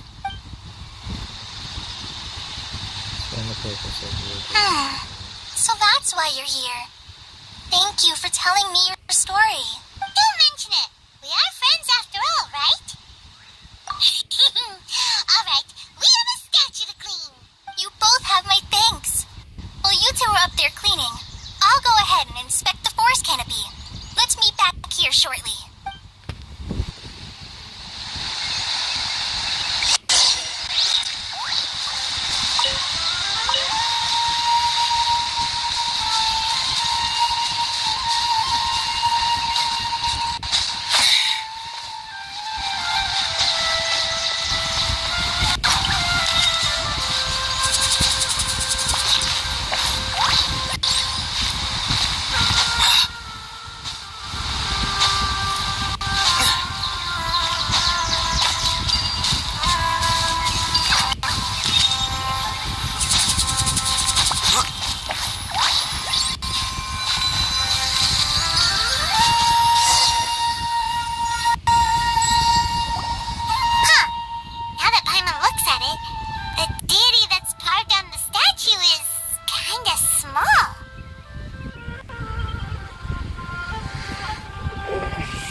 The name does seem to fit the statue somehow.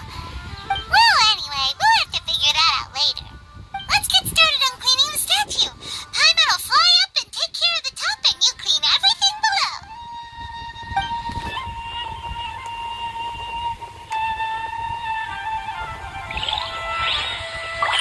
Nice work.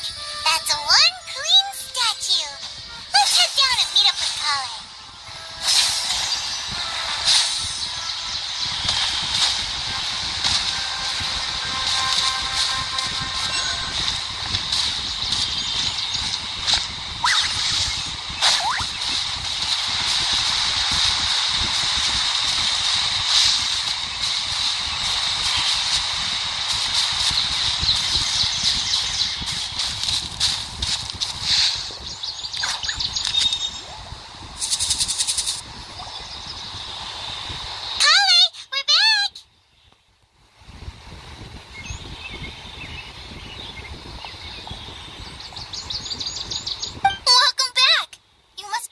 After all that climbing, let's take a little break. I brought some fruit and water for us. Yay! Food! What kind of goodies did you bring? Hey! Don't be a party pooper. It's not like Kale is a stranger or anything. Besides, the best way to compliment a chef is to show passion for their food. Xiangling taught Paimon that. Resembling maybe. For so many adventures, with so many people, there are so many names, but I don't go them out.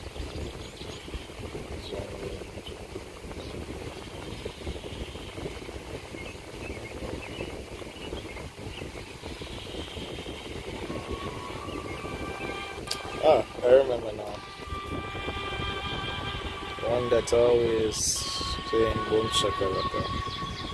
I prepared a nice portable dish that forest rangers like to eat called pita pockets. I hope you'll like them. Whoops! No! You dropped it on the ground! She's a famous shopping viewer. Not to worry. I wrapped a few layers of oiled paper around each pita. They should be fine.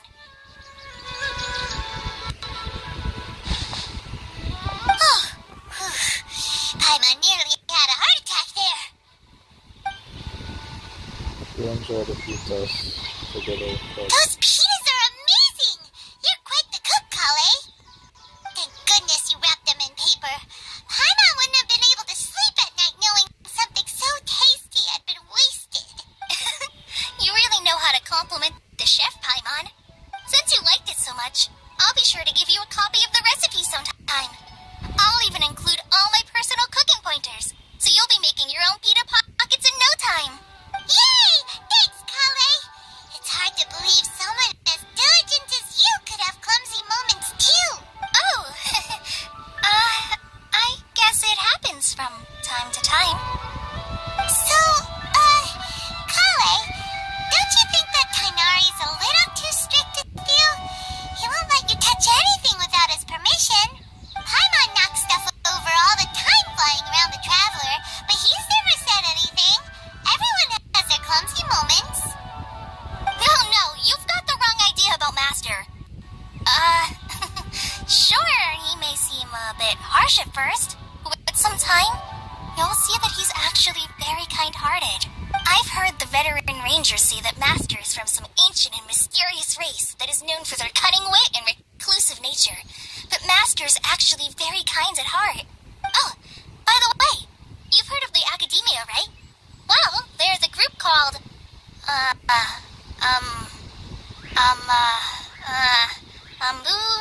something? Well, anyway, because Master does a lot of research on plants. Sages from the Academia have written him many times.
Well,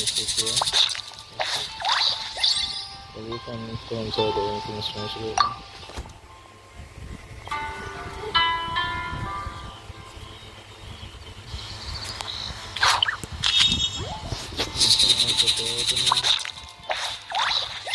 No, I don't get it. All kinds of things will be kind of super strange. Yeah, there's something come to mind. Is already just outlined there and a floating white thing talking to me. So you're talking about us, really strange ones. I take that as that is indeed strange. Hey, you too. Okay, like this one night it suddenly started raining very heavily. Then I heard a swingstone outside the house that accompanied bring me the sound of the swingstone. First it was like an intermittent clicking, cracking sound. Next day I went to check it out, then I saw some floating bags in the village water. I left them alone because I didn't know who had put them there. They might have washed away by now. You can take a look along the gully. Were there any other place? Other than that, I can't think of any. You can go ask my dad. He knows a lot of things. Conrad Genshin, the chief of Conrad village. I told man is over. Actually, I was adopted. He adopted me, so now I'm his daughter. Oh, you can also go ask my nephew. Wait a second, nephew. I see he is the village chief's grandson.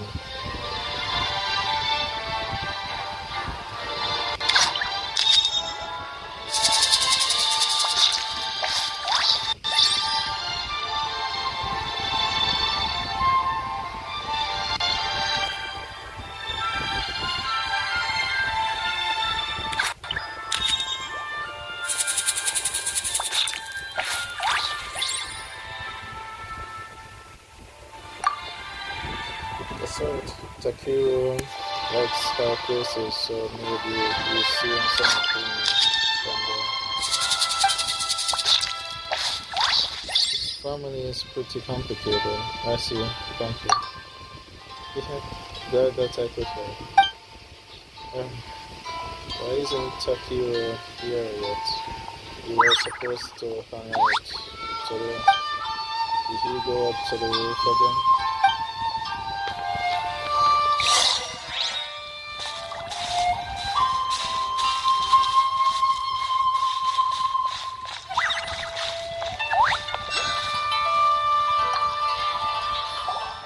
What can I do for you, youngster? My name is Kanda Dunsky. I am the village chief. From the way you dress, you must be outside. I mean, Outlander, right? It's been a long time since an Outlander has come to the village. How can I help you? Did I face your feet, or do you need to help to find a way up the mountain? I'm looking for a Perseus. If I choose that, then I would say no, you have to go up to the mountain.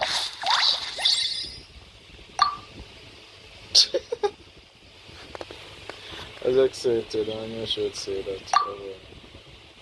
Secret, Kanda village doesn't have any secrets. Although the economy isn't good these days, all the taxes that should be paid to the police station are paid regularly by dollars. There are only a few families in our village, all with a long history, and we know each other's roots. How can we have any secrets? Come down and see.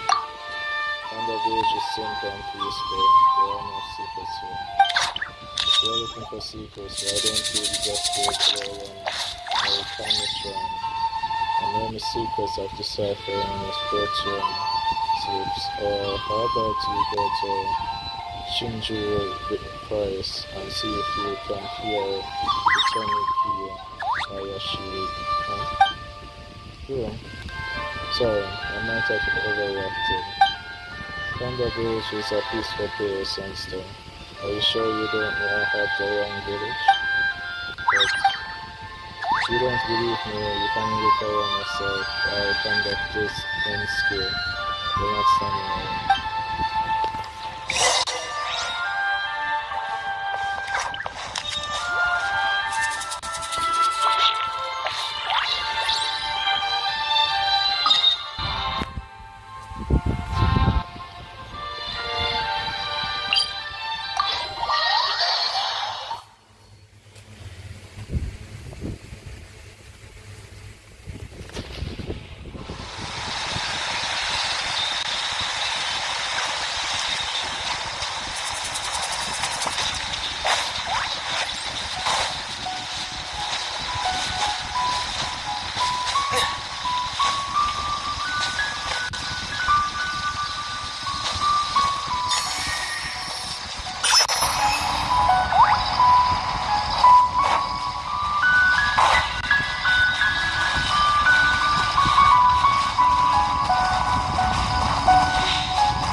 This will be a productive...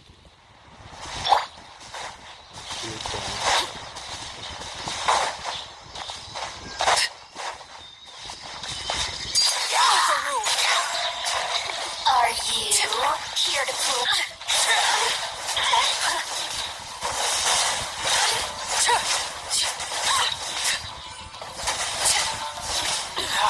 Go on. Pitiful.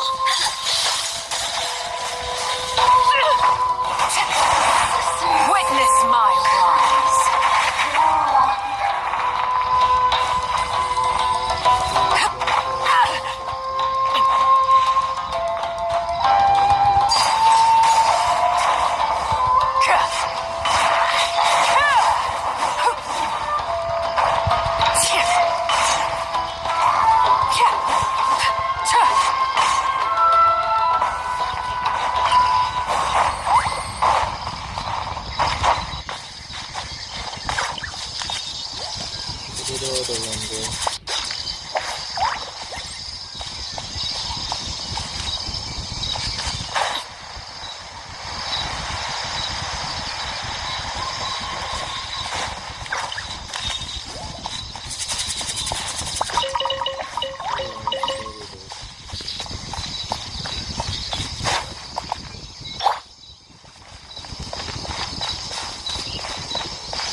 guess we're on the island again.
One is fast on one's feet. Try to keep pace.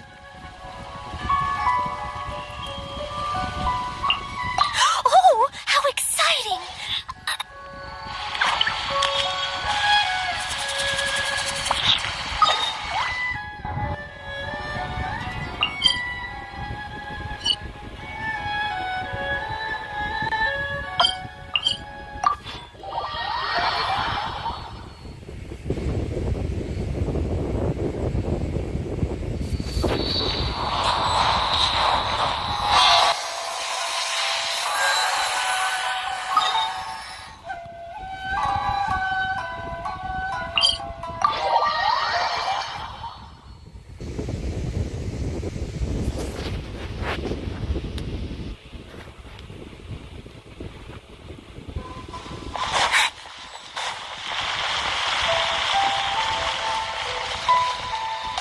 Add astro...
even was thinking all night about what happened with Polly, and still can't figure out what the problem might be. Maybe she's in a better mood now. Let's go check on her.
I think I'm getting around this way.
too.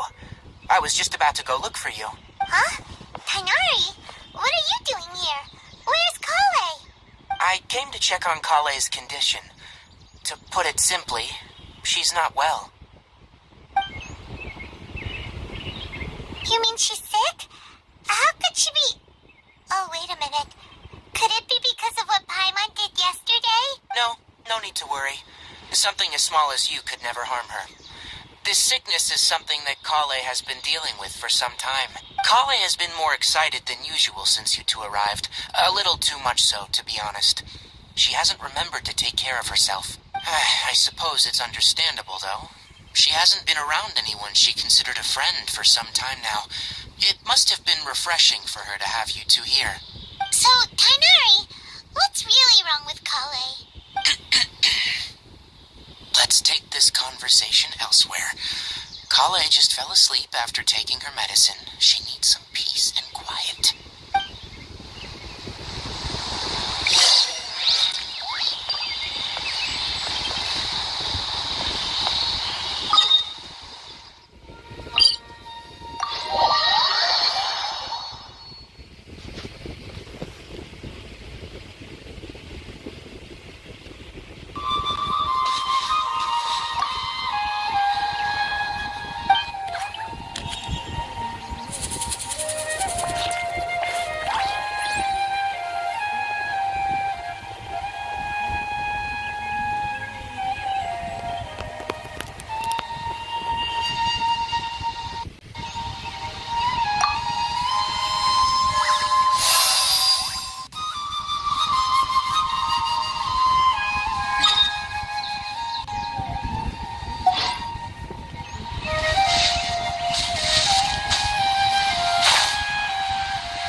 Alright, let's continue our conversation here, shall we? To be honest, I hadn't realized you're that honorary knight from Mondstadt until Kale told me just now. I've also heard all about your deeds in Liyue and Inazuma. So just to clarify, what I'm about to tell you about Kale is not because of who you are or your past feats. Instead, I am going to tell you because Kale asked me to. And honestly speaking, I was against Kale revealing her past to you. But she insisted, saying you two treated her with sincerity and as a friend. So now she wishes to reciprocate the gesture. So, Tainari, what exactly is wrong with Kale? You said this is something she's been dealing with for some time. Just how serious is it? Right. Ever since she was a child, she's been afflicted with a disease called Elazar. Elazar? Yes. It's a disease unique to the lands of Sumeru. It is characterized by dark and hardened scales that form on the body. At first, the afflicted may only feel mild numbness on affected areas of the skin. However, as the disease progresses, one may begin feeling fatigued and even experience peripheral paresthesia. In its final stages, the disease strips a person of the ability to control their own body, and they effectively become completely immobile. That sounds terrifying. Wait, hold on. So when Kale seemed to be acting a little clumsy earlier, it was because... Correct. That would be the effects of Elazar, which is precisely why I do not want her carrying or holding anything, lest she ends up hurting herself. With appropriate treatment, the disease can be effectively controlled before it progresses to a more serious stage. However, there is unfortunately still no true cure for Elazar. Nevertheless, Kale's mother still hoped that there was something out there. She handed Kale over to an organization known as the Fatui after one of their members lied and said they had a cure.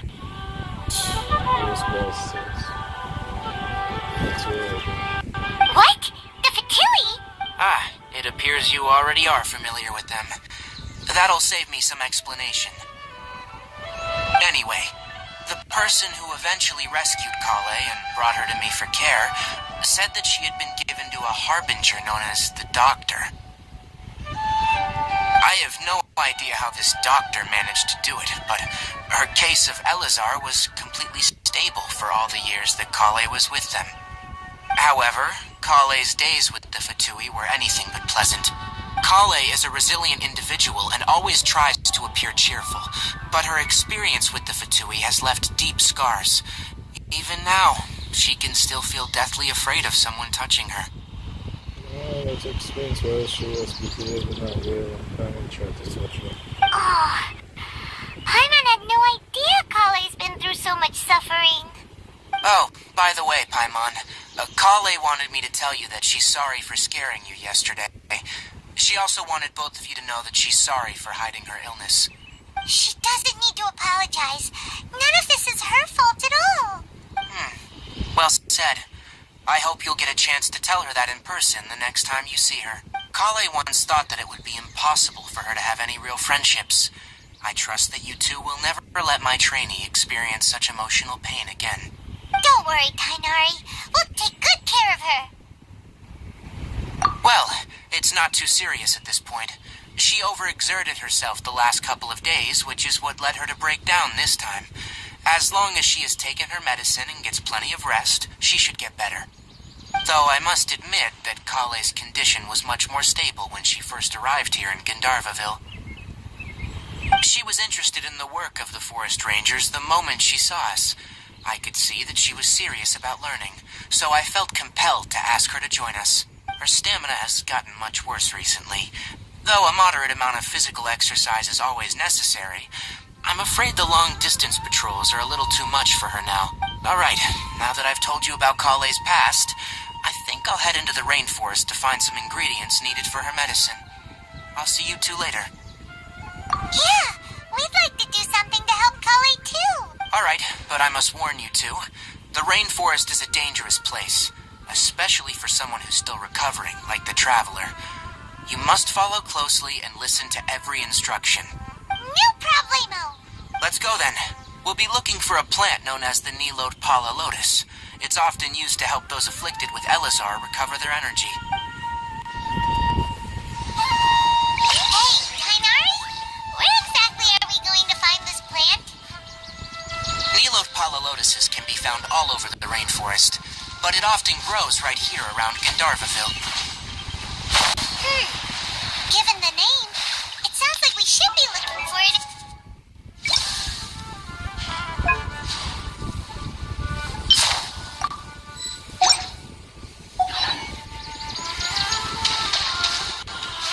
You are correct. The Nilode Pala Lotus...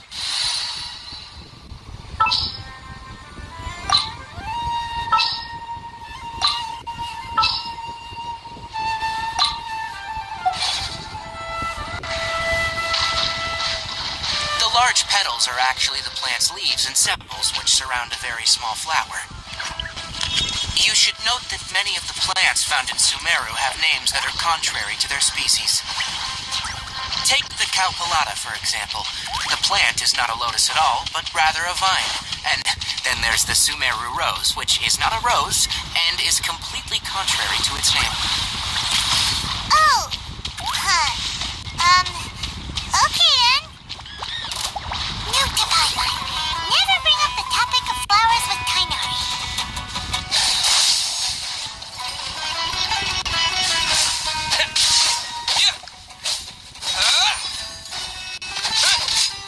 Propagate!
What's on south to start over the conversation?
Alright, let's continue our conversation here, shall we? To be honest, and honestly speaking, but... So Tainar... Right. Ever since she was a... Elazar? Yes. At first, the afflicted may only feel mild numb in its final stages. The disease... That sounds terrifying. Wait, hold on. So when Kale seemed to be... Correct. That would be the effects of Elazar, which is precise with appropriate... Nevertheless... What? Anyway, I have no idea. However, Kale is... Oh, by the way... She does... Kale wants... Don't worry, Tainari. We'll take... Well... Where exactly are we going to find this plant? Like giant blue flowers floating on the water's surface. Quite an attractive species, if you ask me. The large petals are actually the plant's leaves and sepals, which surround a very small flower.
Where exactly are we going to find this plant? Neelopala lotuses can be found all over the rainforest, but it often grows right here around Gandharvaville. Given the name, it sounds like we should be looking for it in the water. You are correct. The Neelopala lotus grows in the water. When fully matured, they look like giant blue flowers floating on the water's surface. Quite an attractive species, if you ask me. The large petals are actually the plant's leaves and sepals, which surround a very small flower. You should note that many of the plants found in Sumeru have names that are contrary to their species. Take the Cowpelata, for example. The plant is not a lotus at all, but rather a vine. And then there's the Sumeru rose, which is not a rose, and is completely contrary to its name. Oh! Okay then. Note to Paimon. Never bring up the topic of flowers with Paimon.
Anilode Pala Lotus is growing somewhere in this area. Let's split up and begin searching. If you could manage to gather 4 of them, that would be sufficient. We'll rendezvous here once you've gathered the needed amount.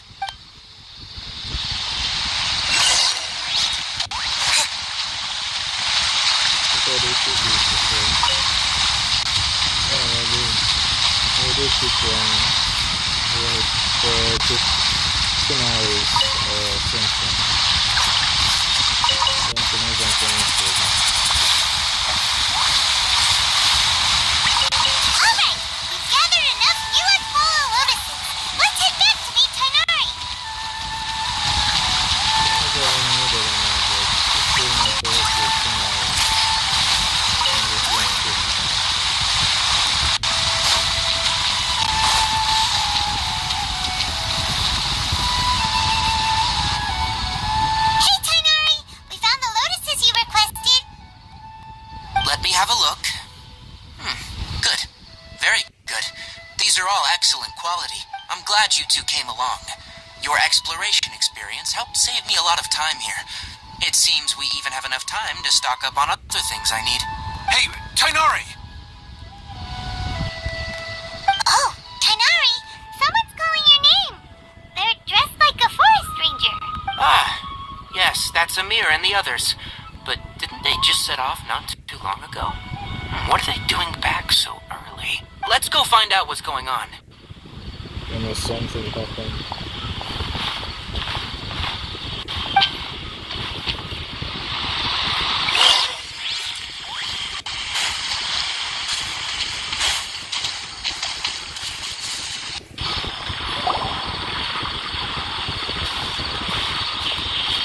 Tainari, thank goodness we found you here. We were just about to head back and find you at Gandharvaville. What's going on? We just discovered a withering zone. The withering is back? But the patrol route you were on should have been already cleared just a week ago. It reappeared so quickly. Can you tell me the exact location? It's up ahead, deep in the river valley. It's appeared in a spot that blocks nearly the entire narrow part of the valley area, so we decided to come find you as quickly as possible. And the radius of the contamination? Sorry, I couldn't get a clear enough view to tell. No one in our patrol team had a vision, and it appeared to still be spreading, so we didn't risk getting any closer. Okay, I understand. You made the right decision.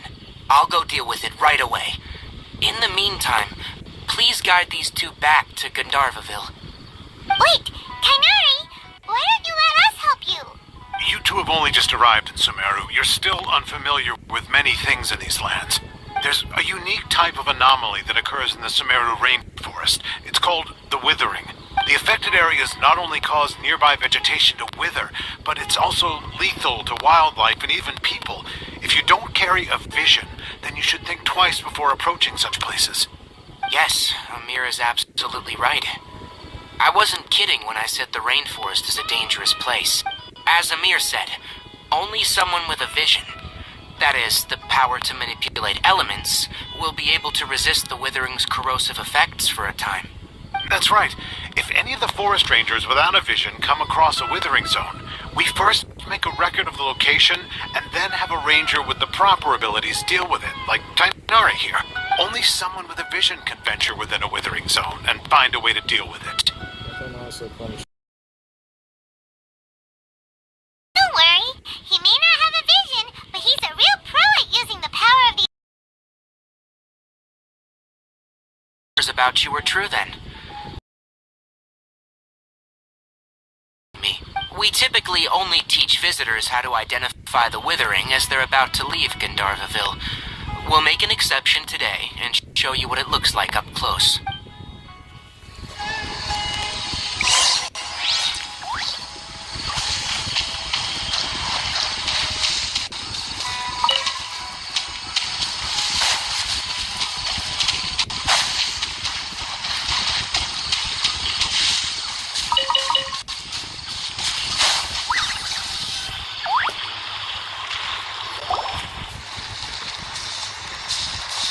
Stop. Don't move any further. Look there, in the distance. Huh? Where? Oh, look! Those plants have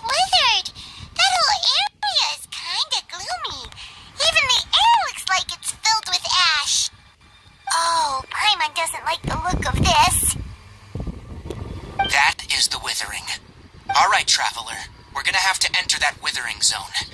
Once inside, we'll need to look for what we call tumors of the withering. If we eliminate those, then the area will be saved. Thank you. But I must warn you, don't push yourself. This is your first time handling this sort of thing, after all. Even with elemental powers, once you step inside the withering zone, you may experience extreme discomfort. If at any point it becomes too much, return outside the zone and take a breather. It could become a matter of life and death. You ready then? Let's go.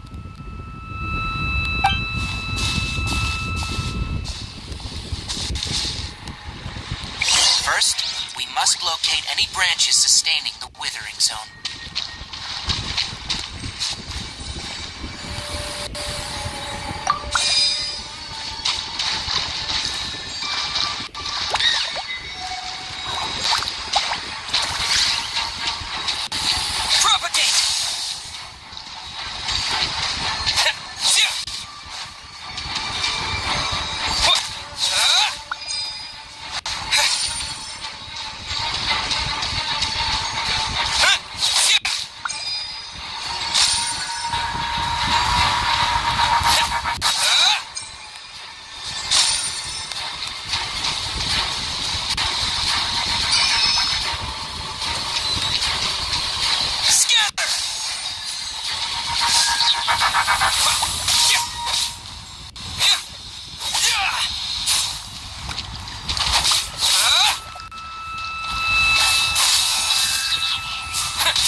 restore this area back to normal.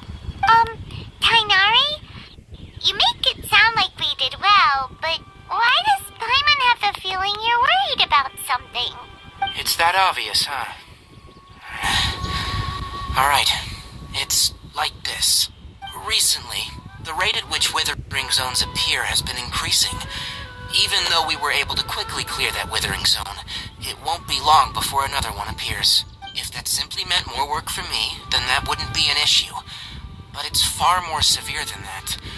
The withering is leaving lasting effects on the rainforest itself. For instance, even though we cleared out the withering zone, many of the plants that were affected will not recover.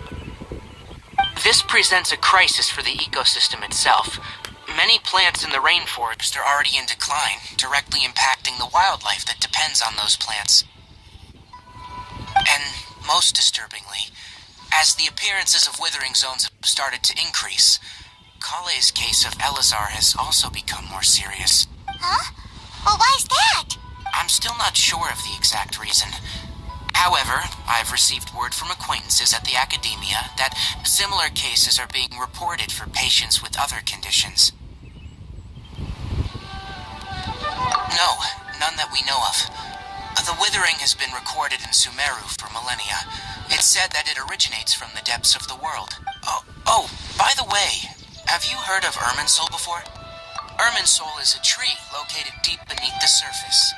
Although it isn't like any tree we know in a biological sense, you can basically think of it as a large tree that grows downwards rather than upwards. I'm sure you've heard of ley lines, right? They're like the roots of Irminsul, spreading and extending from a massive cavern deep underground all the way up to the surface. Spreading and extending a massive cavern. It sounds a lot like what I saw when I lost consciousness in the pool. Ley lines continually absorb the memories of this world, which are then funneled into the Irminsul, allowing it to collect knowledge and wisdom from ancient times to present day. The Dendro Archon is known as the God of Wisdom because her consciousness is directly connected to it. It is also said that the Dendro Archon's power is a manifestation of Irminsul. And as for the Withering, its emergence is related to a disease that's affecting it.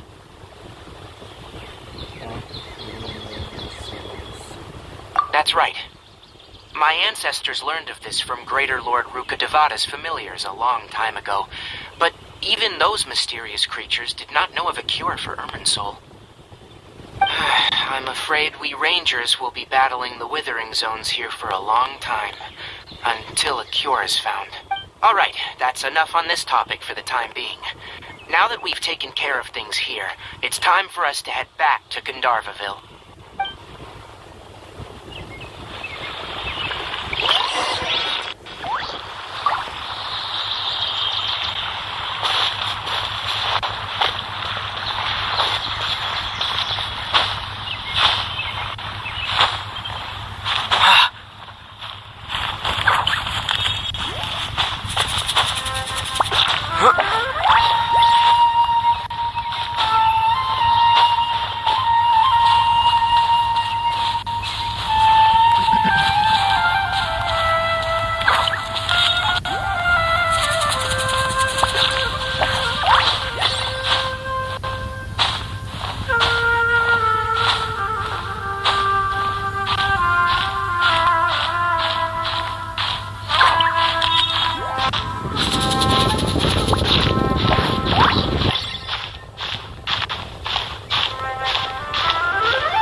withering zone you reported has been taken care of.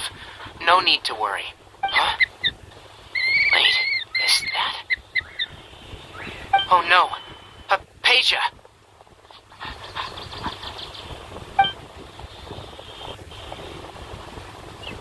Huh? What's wrong, Tainari? This Duskbird is Hypatia's designated courier for urgent news. You do remember her, don't you? She's the scholar you and Paimon were following when you first arrived in Sumeru. Oh, her? How could we forget? So did something happen? Let me see what's written in the letter first. So what's it say? And what's with that weird expression on your face? Just let Paimon read it. Huh? All Paimon sees are 3 squiggly lines. Yes. Allow me to explain. After we brought you from Hypatia's cave to Gandharvaville, Hypatia resumed her meditation. She must have just finished. It's been nearly 3 days since she's had anything to eat, and it appears she's forgotten to prepare some rations. This letter is her asking us for help. We need to go. What? You mean she's been sitting there for 3 days? Hey, wait, how did you know all that from just a few lines on the paper? Well, obviously because this has happened before. Last time she drew 5 lines, and by the time we found her... Well, I prefer not to remember that. Needless to say, Hypatia's been through worse, but we should still get to her as quickly as possible. I've got some emergency rations set aside for times like these. Paimon, Traveler, could you two bring these to her? Wait, you want us to bring her the rations? But will the Traveler be okay if her cave is still filled with that funny incense? Let's find out. Here, Traveler, take a smell and see. So, how do you feel?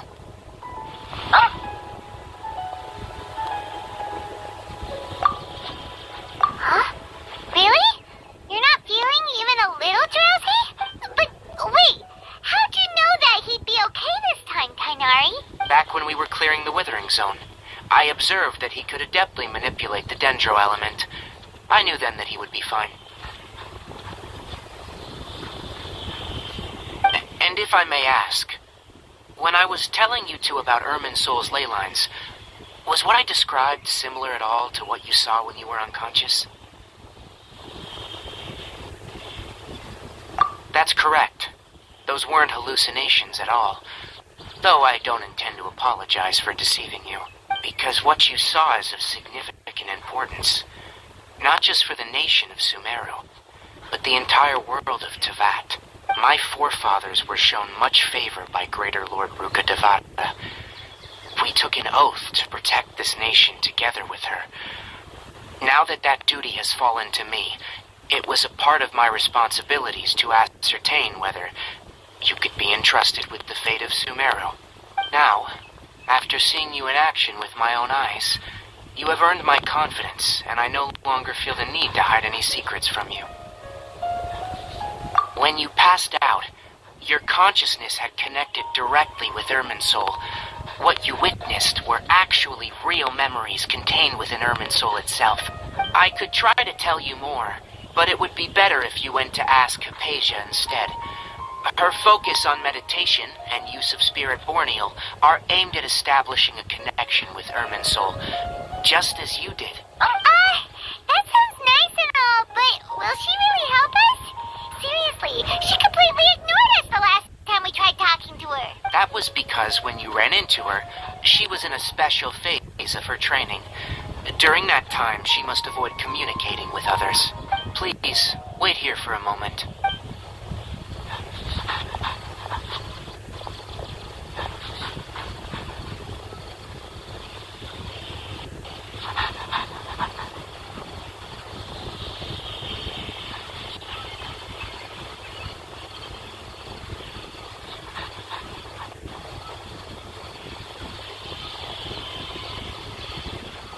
Here, take these. It's a meal I packed for Hypatia, as well as some other ingredients. I'm sure it'll come in handy. Also, here's a letter that I would like you to give to her. Just show it to her, and she'll answer any questions you may have. No, I should be the one thanking you. You've both been a great help these last few days. Yesterday, a total of 5 dusk birds flew by.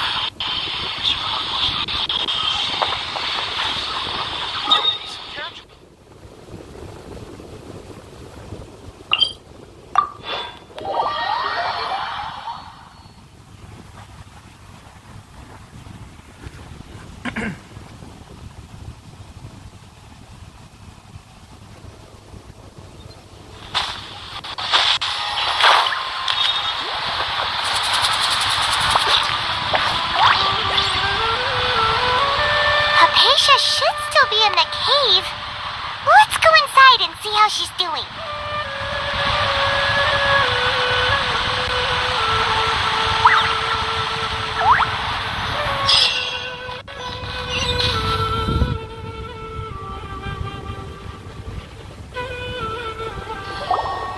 Hello? Hypatia? Hey, there's nobody here. Maybe she went out to look for some food. Let's try looking around the area. So what's that song? Sounds like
Yeah!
again.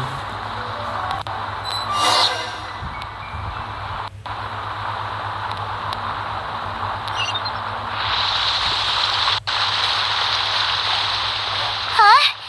What happened just now? Why'd everything around us suddenly change?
So you tell me to investigate the courtyard, but yet, you're not allowing me to get over. Like, good to get to the courtyard.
Normally I would know exactly what to do, but this time I have no clue.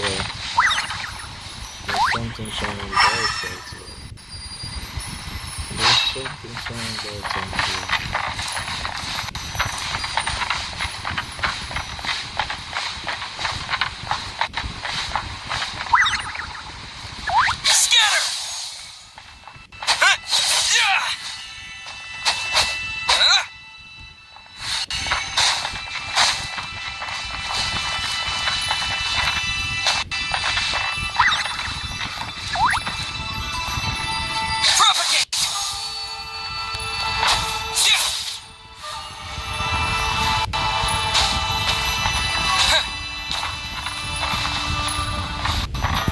Yesterday was a courtyard before I down this road.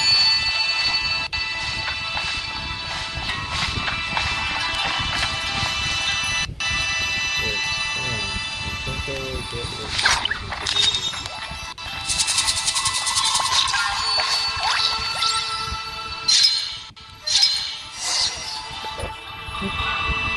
Alright, what are you?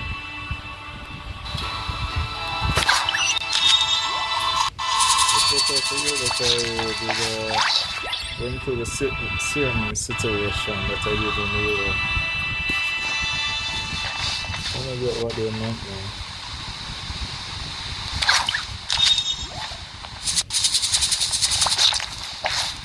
It's so plenty.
Huh? Why can't we beat this guy? Oh, Paimon doesn't get it! We've faced others like him before! What's wrong this time? Though you may have managed to avert countless crises before, your good fortune was bound to end sooner or later. It's time you realize how weak and powerless you really are. This from my sister. Your sister.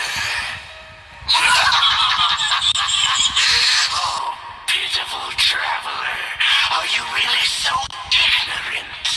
Or are you just living in complete denial? Her Highness has long since forsaken you.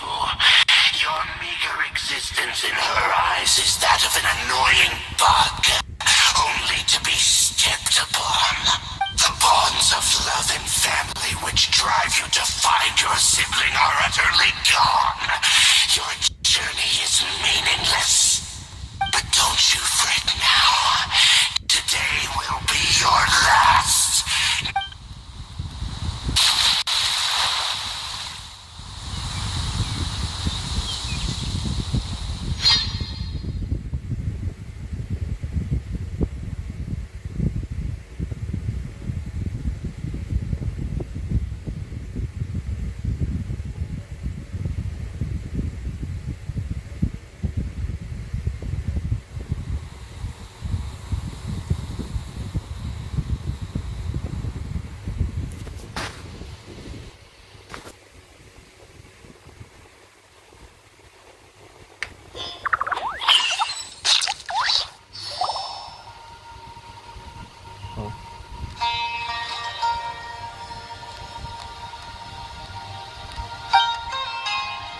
What was all that just now? Strange, it feels like I was just dreaming for a moment here. As I can't remember what I said. What do we do? We haven't seen Hypatia anywhere out here. Oh, there she is! Quick, let's see how she's doing. So sweet.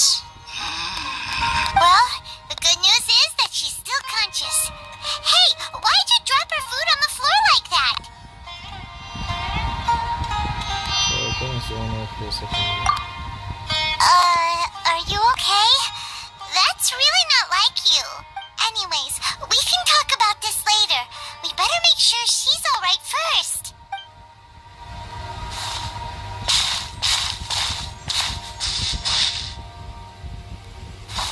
Whoa! Wait a sec. Look at all this fruit lying around her. We can put that to good use.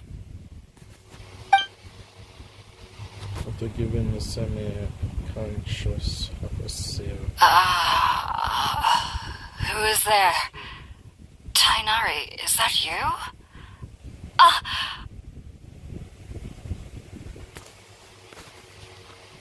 Huh? It's okay. You can relax, Hypatia. Tainari sent us here to bring you some food and water. Here, we have a letter that he asked us to give you. Hypatia. Hypatia.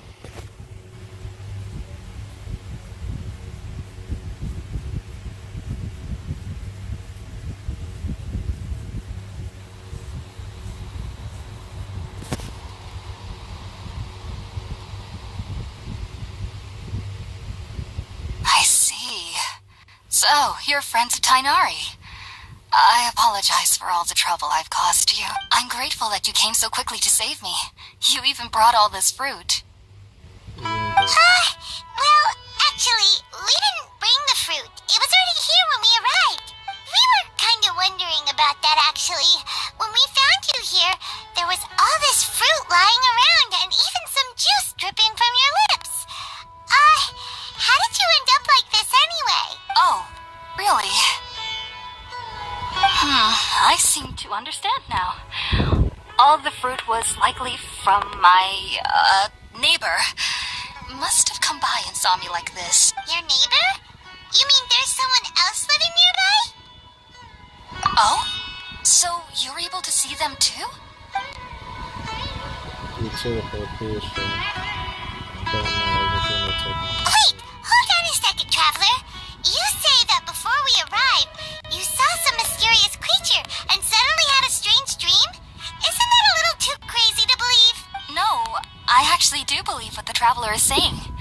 I myself had a similar experience once before and ended up scaring my timid little neighbor here. You needn't worry. They mean you no harm. They only dragged you into the dream because they hoped to buy themselves a little time in order to scurry away. So, Hypatia, just what kind of creature is your neighbor exactly? I'm not sure what it's called, to be honest. But I do know that they have some sort of deeper connection with the Dendro Archon. I know this because the first time I saw them was also the exact day my consciousness was able to form a connection with Irminsul. Even after I opened my eyes and stopped meditating, my heart was still pounding, and my mind was racing with all the knowledge that I had touched. And at that very moment, I suddenly noticed a small figure at the opening of the cave. In my curiosity, I began to walk over to the creature. They must have already been used to me living in the cave, because they didn't seem to mind me approaching them. They just kept doing whatever they were up to. It wasn't until I crouched down next to them that they suddenly realized that I could see them. Oh! And then? And then I had a dream. By the time I came to, they were nowhere to be seen. I was convinced they'd never show up again. But sure enough, I saw them nearby a few days later, and they weren't alone. I feel like they aren't as afraid of me as the first time I approached them, but I never would have expected them to save me. Yes, no doubt about that. By the way, Tainari mentioned in his letter that you had questions for me regarding Irminsul. Sorry about that. Sounds like just drinking juice still isn't quite enough for my stomach. Well, if somebody hadn't dropped the food earlier... Anyway, looks like we'll need to prepare something ourselves. Besides, Paimon's getting hungry too. Let's eat first and talk about Irminsul later. Alright, we're out, Traveler. Today's menu will feature sweet madame and a radish veggie soup. You'll love them, Hypatia. They're our specialties after all. Sounds good. I've never tried any dishes from other nations before. I certainly look forward to it. It's been so long since I've had a decent meal, too. To be honest, the last time had to be when Tainari came to visit. It's been a while since I was good. Last time I cooked, there was a chicken zone. I was cooking for Ayaka. Oh, for someone.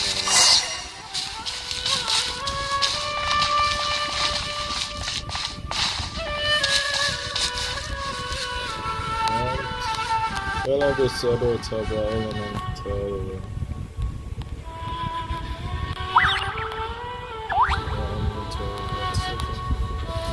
mental fire for this one, rising out.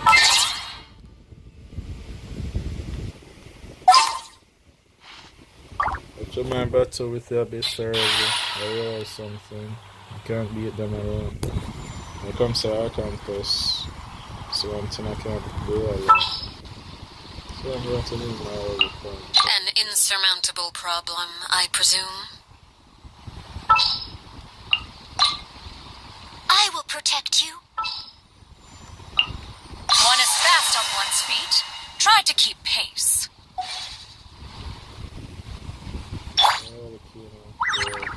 Transfixed.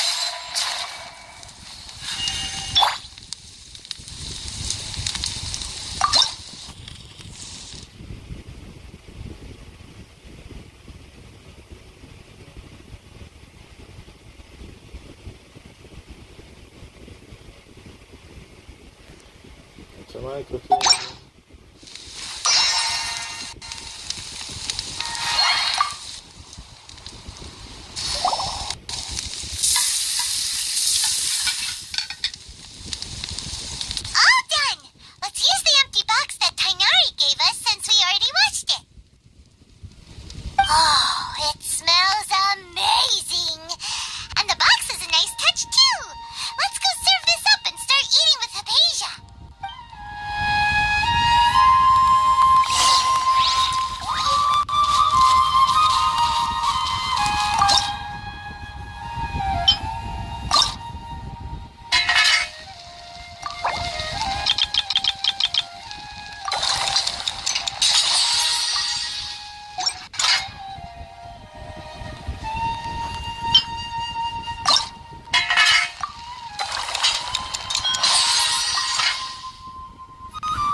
finished cooking? Smells delectable. I'm truly thankful whenever I can enjoy a proper meal like this. Cooking really isn't my forte.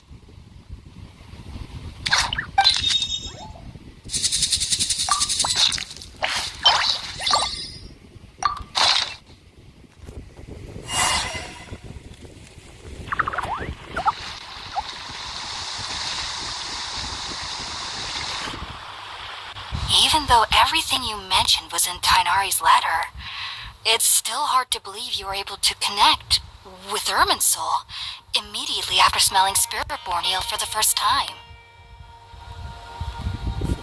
It took me nearly 3 years before I could do so, and everyone at the Academia even lauded me as a genius. You should know that some researchers spend their entire lives without ever successfully connecting with Irminsul as you have. So why does this incense allow people to connect to Irminsul? The ingredients used to make Spirit-born ale primarily consist of plants created by Greater Lord Rukadevata.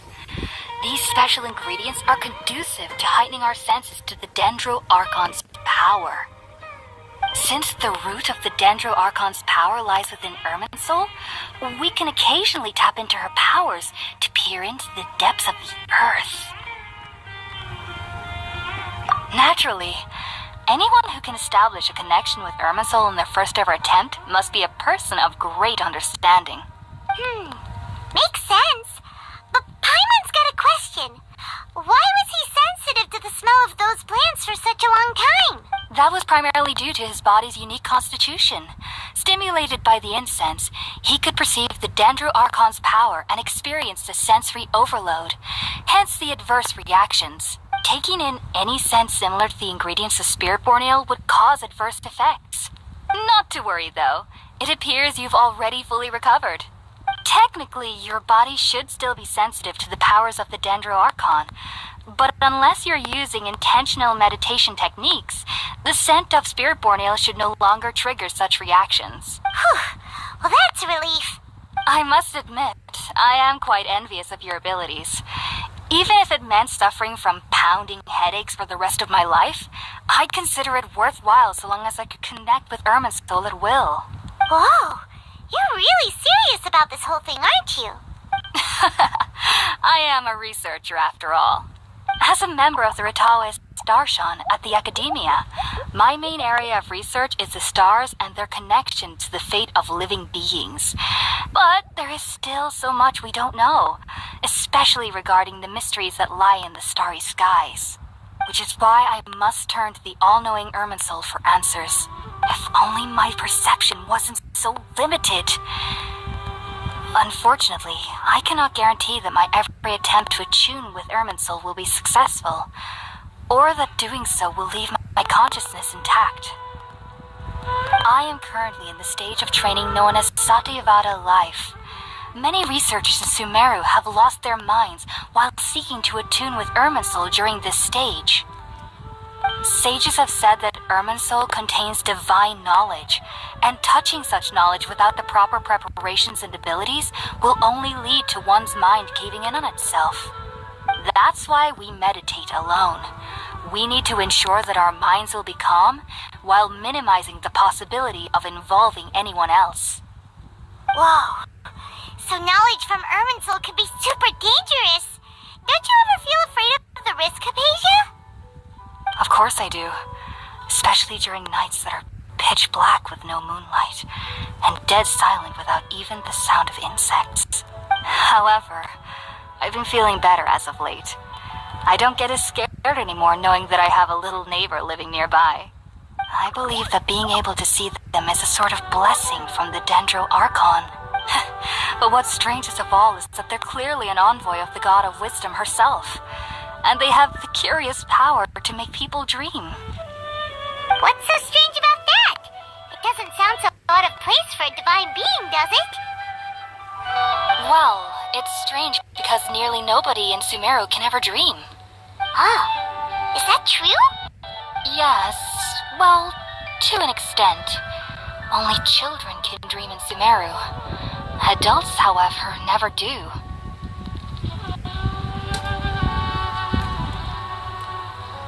The sages say that wisdom implies rationality, but that which occurs in dreams is often neither rational nor logical.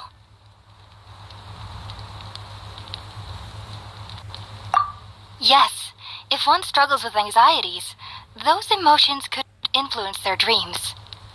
The fact that the people of Sumeru do not have dreams is seen as a blessing by the sages. They believe that Greater Lord Rukkhadevata, the god of wisdom, is keeping us away from the foolish delusions you encounter in your sleep. I was born into a family of scholars in Sumeru City. Ever since I was a child, my parents would always tell me that I'll know I've grown up once I stop dreaming. I studied hard, enrolled as a student in the academia, and went on to become a researcher. Sure enough, I never dreamed again. But then, on the day I scared the little Aranara, I suddenly saw a dream again. It was incredible. Though I don't exactly remember what I saw, I clearly recall the feeling. I suddenly felt like I was a child again. Back then, I was foolish and ignorant as any youth would be, but I was free of fear. Maybe dreaming isn't as bad as we've made it out to be. Just be sure not to speak of this if you travel to Sumeru City. They'll look at you as if you've lost your mind. So, do you have any thoughts about the things he saw when he connected with Irminsul? Sorry, I'm afraid I don't have any answers as of now. All I can say is that what you saw is a memory contained within Irminsul itself. World forget me. What could that possibly mean? If only I could ascend past Satyavada life and begin Paripurna life. I might have some more answers for you. If you two are ever in the area again, please be sure to come and see me. There's no need to be thanking me. You two are my saviors. Besides, I'm already looking forward to tasting some more of your cooking.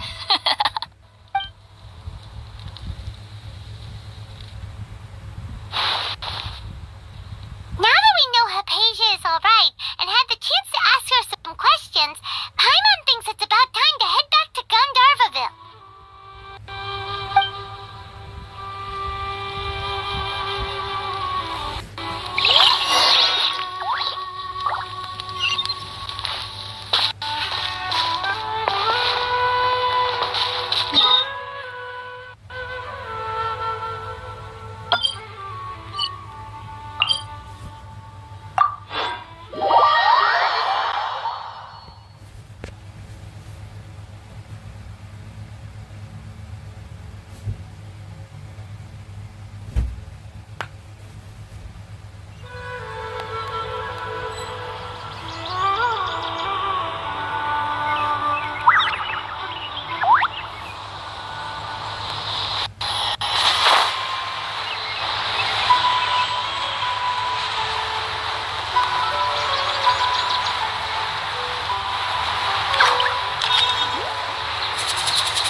Think about it, Tainari. Refusing to join is tantamount to burying your head in the sand.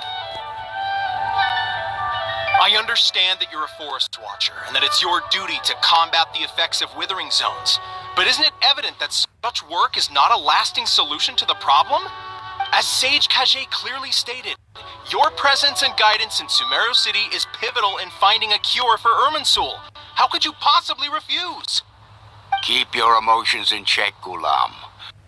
Let's at least listen to Tainari's reason for declining. We're here to invite him to the academia, not to cause a scene. Sage Kage, I am truly honored that you came here in person, but I'm afraid I must still decline your invitation. I am merely a forest watcher. How could the great minds of the Haravatat have any need of someone like me? Well, it turns out that your refusal letter had some implications on your master's reputation. He is a renowned sage of the Immorta, after all. So now I've come here in his stead. I see. Well, I figured that given his temper, he would come here and berate me personally. Tighnari, your master is an integral part of this effort, and now he requires your assistance.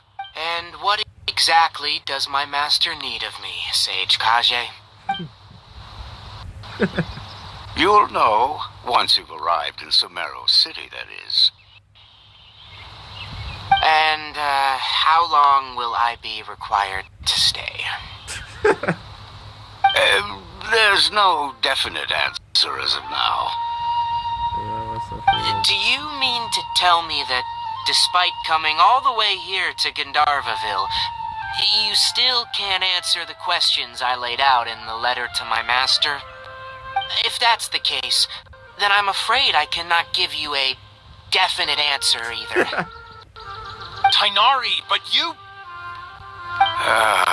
So be it. Come, Gulam, we're leaving.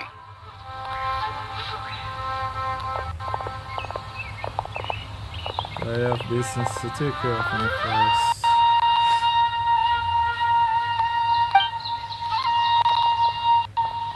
There's also Kali. These guys are looking at it. Tighnari, what was that all about? A long story. Tighnari. Let's say that. It's nothing. Some people from the academia wanted me to go to Sumeru City to assist them with a project, but I had to refuse on account of all my responsibilities here. But all that can wait. How did things go with Hypatia? It was quite the eventful trip, but the main thing is that she's safe and sound. She answered a bunch of questions for us, too.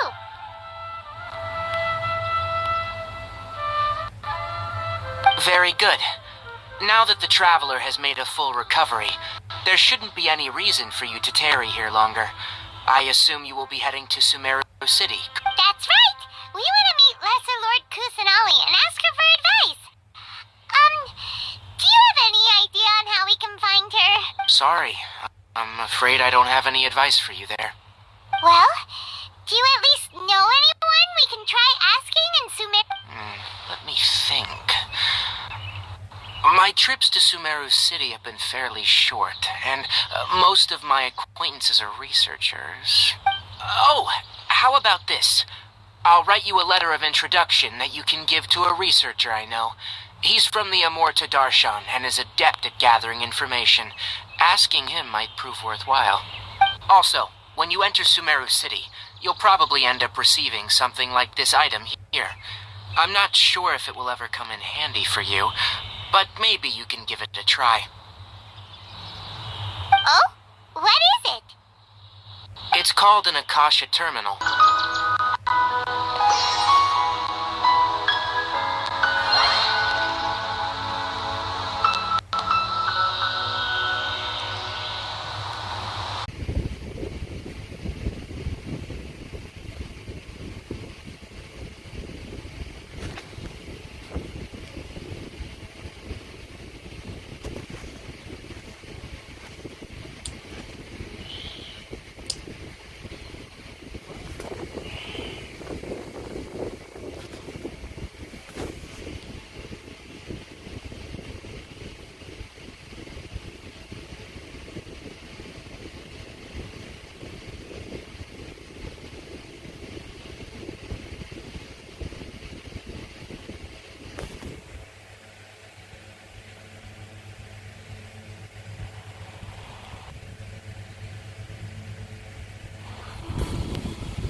Tainari. Refusing to join is tantamount. I understand that you're a Sage Kage. Keep your emotions. Sage Kage, I am merely a I see. Tainari, And what exact... You'll know once. And, there's no... Do you mean to... If that's the case... Tainari, but you... So be it. Come, Gulam, we're leaving.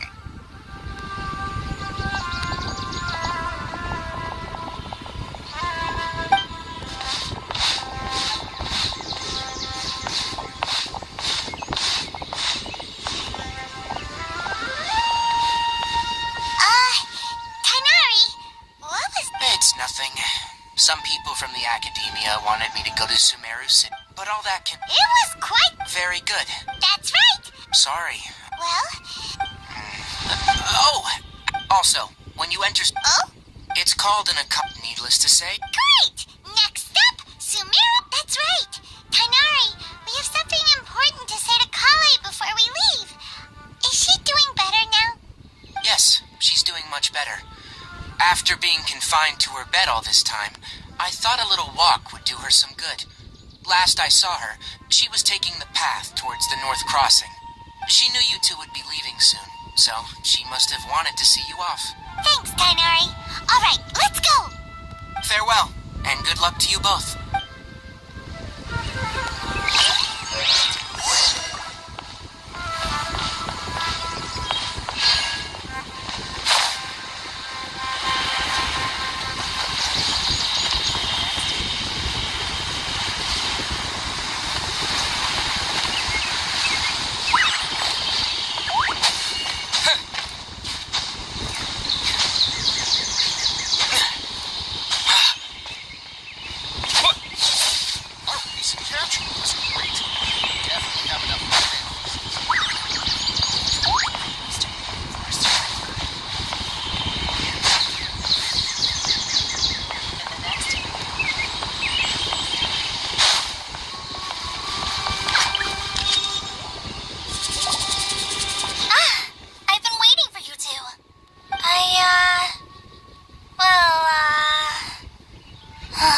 Never mind.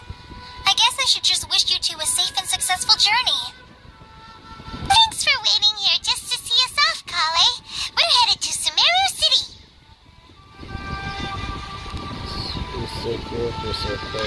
Don't worry about me. I can take care of myself. My condition won't be getting in the way of my duties.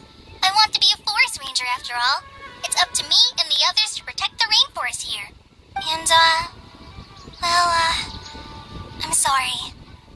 I should have told you both about my condition when we first met.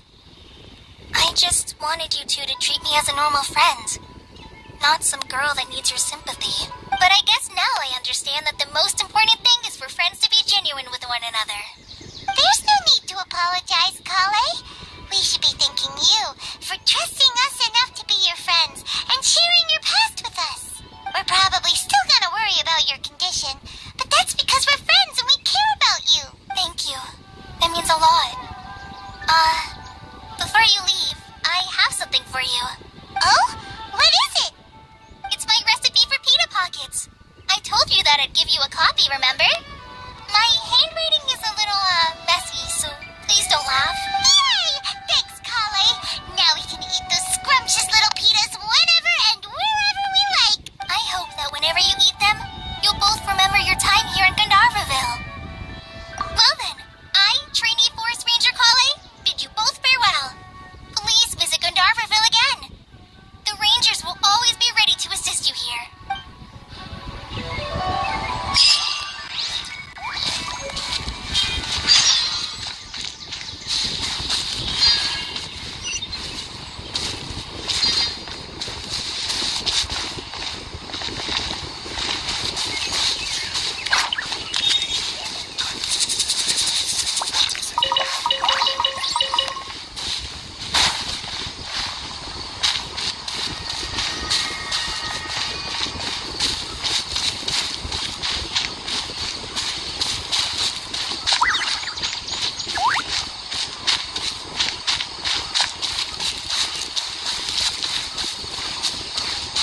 you two. It appears this is your first time visiting Sumeru City. I guess we need an entry permit or something. Oh, yeah, that's right. But how did you know that? Because we don't have those same things and where they have from before. Because there's currently no information on either of you in the Akasha. But no need to worry, that won't prevent you from entering the city. In fact, the Academia conveniently provides each traveler to Sumeru City with a device. Perhaps you two have heard of the Akasha before. It's our beloved Greater Lord Rukkhadevata's lasting legacy, a treasure trove of collected knowledge. After centuries of tireless research on the Akasha, the Academia created one of its most ingenious inventions, the Akasha Terminal. As long as you are within Sumeru's borders, you may use an Akasha terminal to connect directly to the Akasha and access any knowledge you need. I should mention that due to technical limitations, the operation of Akasha terminals will be much smoother and more effective in large cities such as Sumeru City and Port Ormos. Oh, so this is the thing that Tainari was telling us about. It sounds pretty pretty amazing. You two are quite fortunate. Until recently, it was standard practice to only issue Akasha terminals to outlanders who spent an extended amount of time in Sumeru. However, this policy was recently changed, and now all travelers are issued one upon arrival. Here are your Akasha terminals. Please handle them with care. It kinda looks like a leash. To activate it, simply hold it in your hand and say the following phrase to yourself. May the mighty God bless us with their voice of wisdom. Oh, since this little doodad lets you access knowledge, maybe we can use it to find a way to meet Lesser Lord Kusanagi. Let's give it a try. May the mighty God bless us with their voice of wisdom.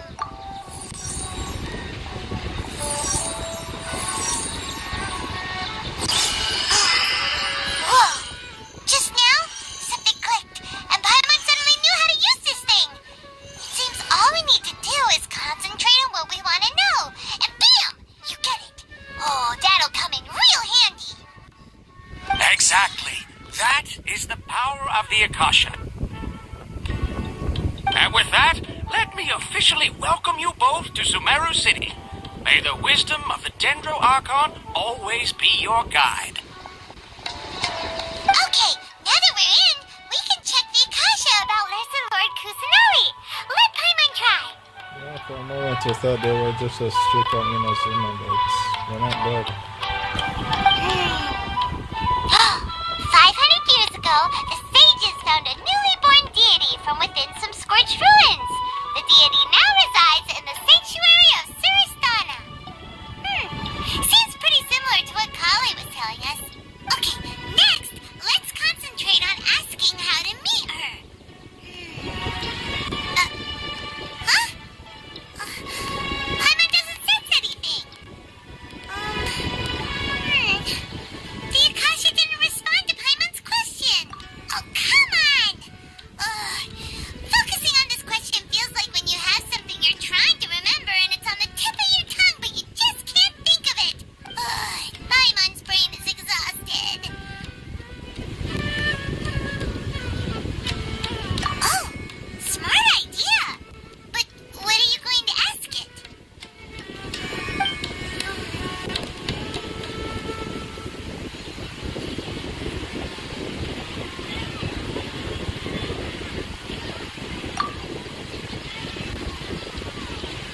So now it's begun to tranquil into my mind. Your minds, but there wasn't really anything that I didn't know.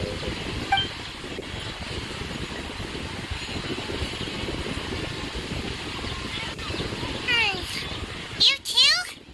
Well, glad it's not just Paimon. Things why doesn't Uncle Shaw and some of this. I do recall some of the things in Uncle Shaw doesn't unconditionally respond to every query. Also, even if the same query is requested by multiple people, the Uncle Shaw still imparts knowledge based on each person's identity, age, experiences, and other demographics. Huh! Could it be because we're Outlanders and we've only just arrived in Sumeru? You know, maybe we're not qualified to receive an answer to this sort of question or something.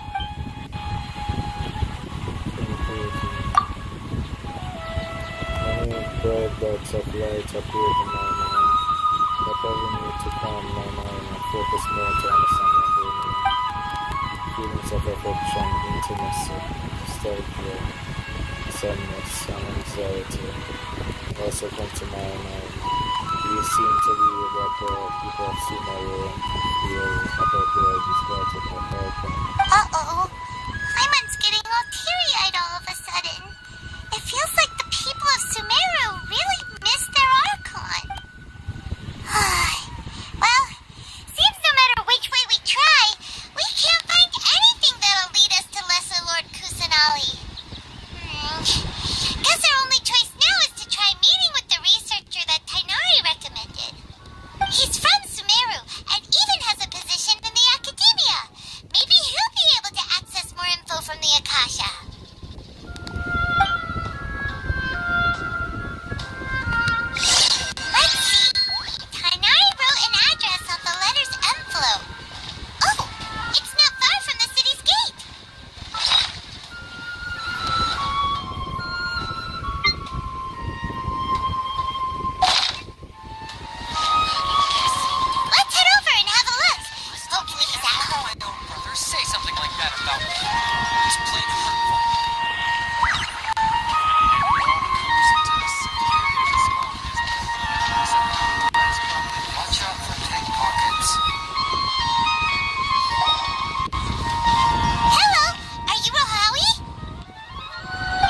that's me.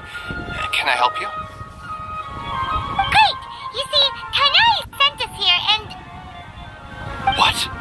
Tainari? Please, there's no need to say anything, really. Sure, I admit that the article I published last month wasn't my best work, and maybe the data didn't produce the most convincing results, but... Here! This is a letter from Tainari! Oh, let me see... Oh, what a relief. You two nearly scared the life out of me.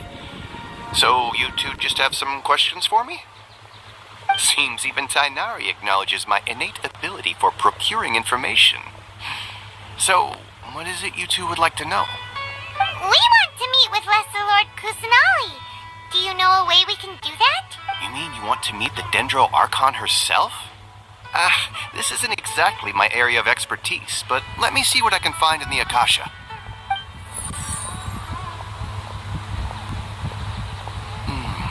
Sorry, the Akasha didn't respond to my query. What? You too? But what about your abilities for getting information and all that? Paimon was sure you'd be able to access more info than we did.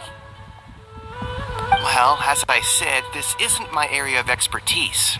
I am but a lowly researcher, so the Akasha doesn't see a need for me to know more about the Dendro Archon. All I know is that ever since Lesser Lord Kusanali returned to Sumeru, she's never left the sanctuary of Sorasthana or made a public appearance. Huh. Didn't expect her to be such a mysterious figure. The Dendro Archon is somewhat of a recluse. Perhaps she just doesn't want to entertain visitors, which would explain the lack of information in the Akasha. Huh? But then what can we do? No need to worry just yet. I'm only hypothesizing here. You could certainly try asking around and see if anyone else has ideas. And besides, you two should consider the bright side of things. Not being able to see Lesser Lord Kusanali may not be a bad thing.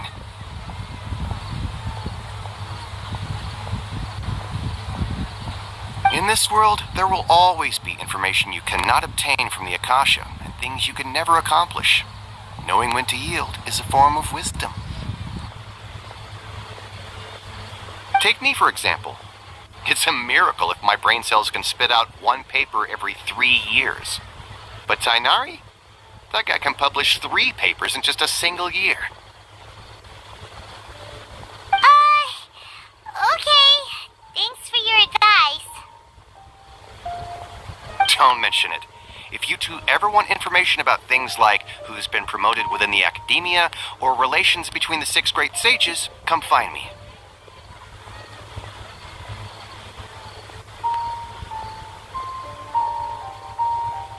Hey, come on! This is a survival skill at the academia. Oh, Paimon's expectations were pretty low, but this is so low it's like digging holes in the dirt. So what do we do now? Even if we want to talk to someone, we don't know anybody here. Huh? Like who? Oh, you're right! Catherine! The Adventurers Guild has its own intel network. Let's hurry and find her.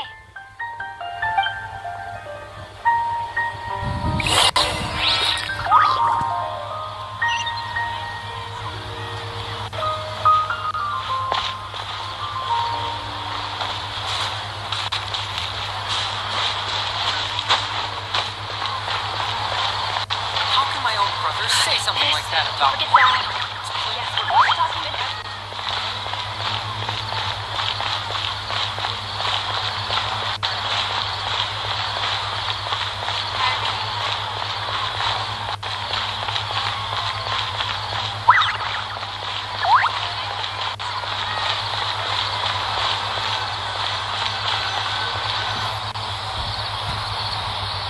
Ad Astra Abyssosque. Hello, Traveler and Paimon. Catherine, we need your help with something. Understood. The Adventurers Guild is always ready to serve you. With what do you require assistance? We want to meet with Lesser Lord Kusanali. Do you know a way we can do that? You two wish to meet with Sumeru's Archon. Understood. Please wait.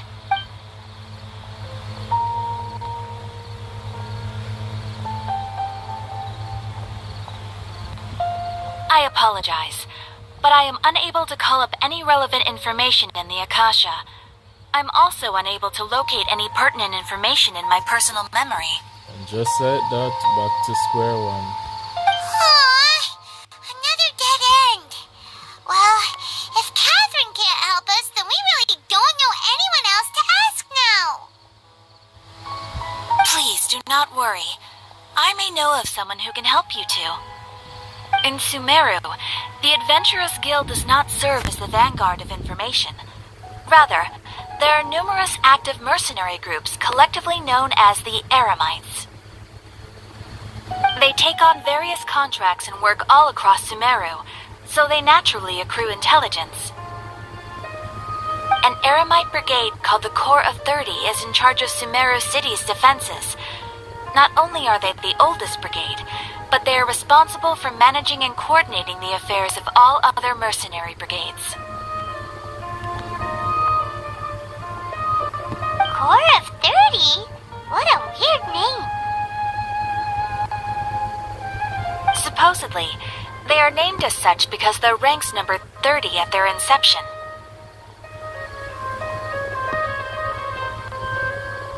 Asphalt, an advisor with the Corps of 30, maintains good relations with the Adventurers Guild. Though he's already retired, he and his words carry great weight within mercenary circles. If you'd like to get in contact with him, you can find him at the Corps of 30's headquarters, the Citadel of Rexar.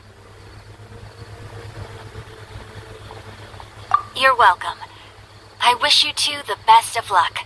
We look forward to your exploits in Sumeru.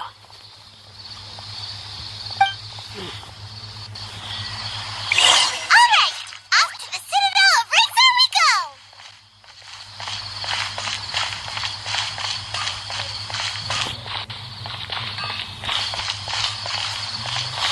Trust me, just take my word for it.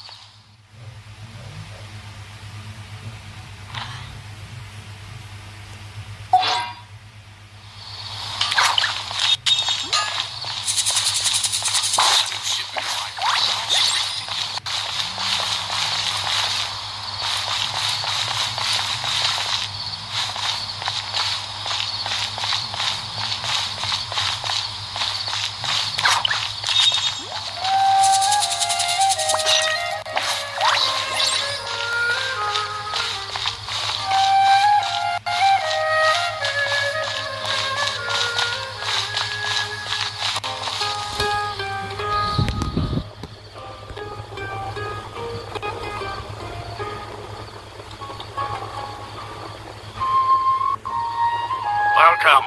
The Adventurers Guild told me to expect you two. It's nice to meet you, Asphalt. We'd like to ask you about something.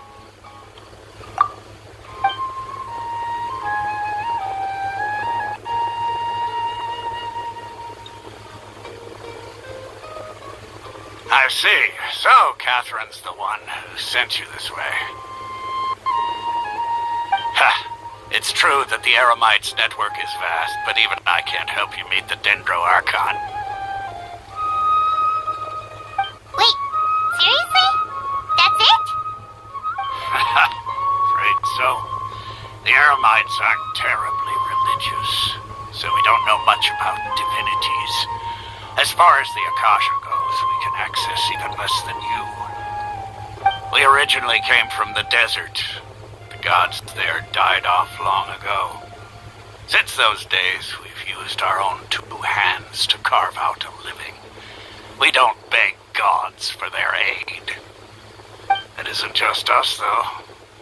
If you ask me, I think most in Sumeru aren't interested in Lesser Lord Kusanali. Oh? Why's that? Just take the Academia, for example. They're the ones who truly rule Sumeru. Although they believe in gods, most of them only care for the late greater Lord Rugadavada. In their eyes, She was the one who founded Sumeru and gifted us with the Akasha. Lesser Lord Kusanali just happened to inherit her legacy. Because of the Academia's influence, most citizens are more familiar with Greater Lord Rukadevada and hold her in greater esteem. Not to mention that Lesser Lord Kusanali never makes an appearance, and the Academia never announces anything about her. As far as the people of Sumeru are concerned, she's just a god that exists. And that's all. Really? Aw. After hearing all of that, Paimon sort of feels bad for Lesser Lord Kusanali. Ha! But who knows? We're all just guessing when it comes down to it. Besides, I'm sure the God of Wisdom doesn't worry about her reputation among people like us. Alright, well, thanks for the info, Osfond. No problem. Always happy to help out the Adventurers Guild.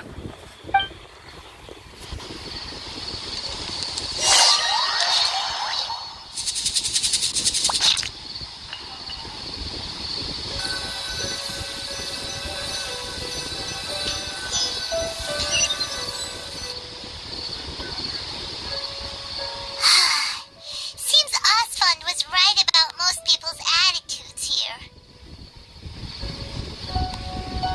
Not only are they not interested in the Dendro Archon, they even say stuff like, if the Akasha doesn't think I should know, then I don't need to know about it.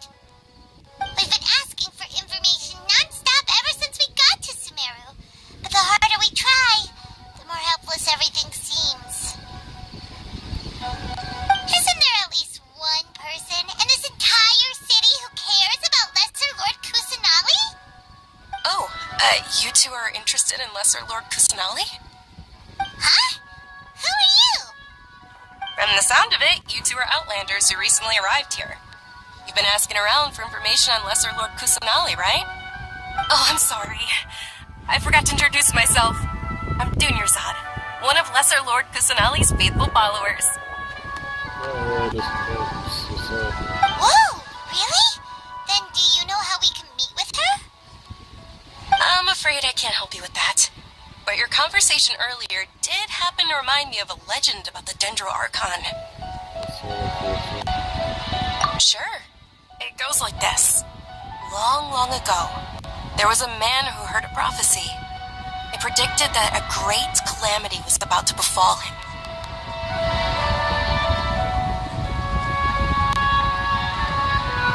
Panicked by what he heard, the man sought out the Dendro Archon in hopes that she would bless him with the wisdom to help him escape his predicament. The man journeyed across deserts and through rainforests and experienced tribulations of every kind. However, he still couldn't find any trace of the Dendro Archon. In despair, he thought, alas, the Archon has abandoned me. He then had no choice but to sorrowfully resign to his fate. Okay, and then what happened?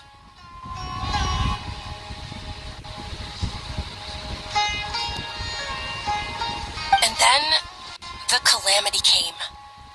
But to his own surprise, the man felt somehow emboldened by the trials of his journey. By relying on his own strength, he managed to overcome the adversity.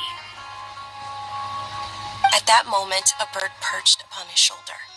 This bird was, in fact, an avatar of the Dendro Archon. She said,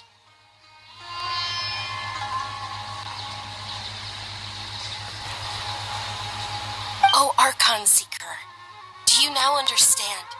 She and her wisdom have long been found by you.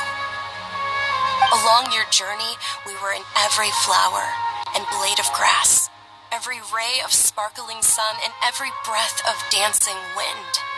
So long as you continue to think and ponder, we'll be wherever you go." Yeah, thanks for the story.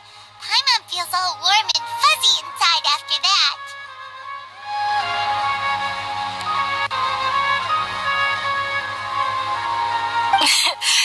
In a way, it seems like this story is also one of the Dendro Archon's avatars. Dunya Dunyarzad, since you worship Lesser Lord Kusanali, can you tell us anything else about her? Of course. So did you two know that, I'm terribly sorry, but it seems something's come up now. Let's chat another day.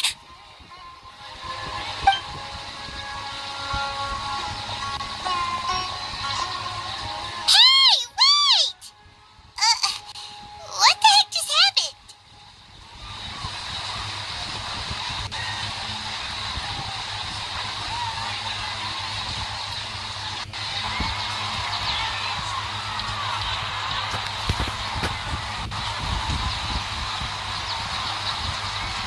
It looks like they're searching for someone. Dunyarzad was acting super nervous just now. You think they're looking for her? Ugh, this stinks! We finally managed to find a lead about Lesser Lord Kusanali! Let's see if we can get rid of them. Then we can catch up with Dunyarzad. Hey, have you two seen a brown-haired girl wearing a purple top and a long blue dress? We're looking for her.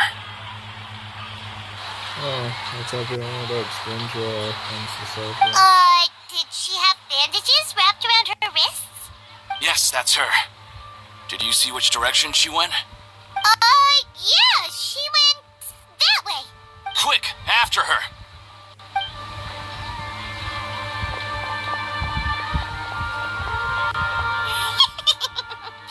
That should keep him busy for a while. Let's hurry up and find Dunyarzad.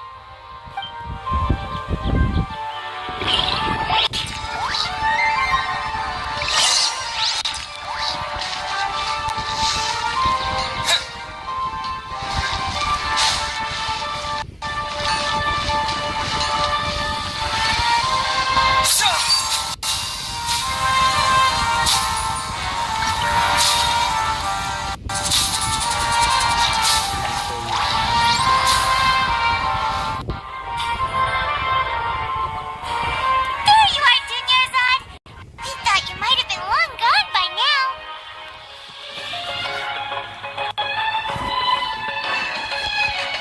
Oh, it's you two. Oh, you startled me there. You can relax now. We threw those people looking for you off the trail. Really? Oh, thank you so much. Unfortunately, I believe there's still more of them out there looking for me. Uh-oh, looks like there's some coming this way. Huh? More of them? Then what are we standing here for? Run! No, wait, my body isn't in the best shape. It's difficult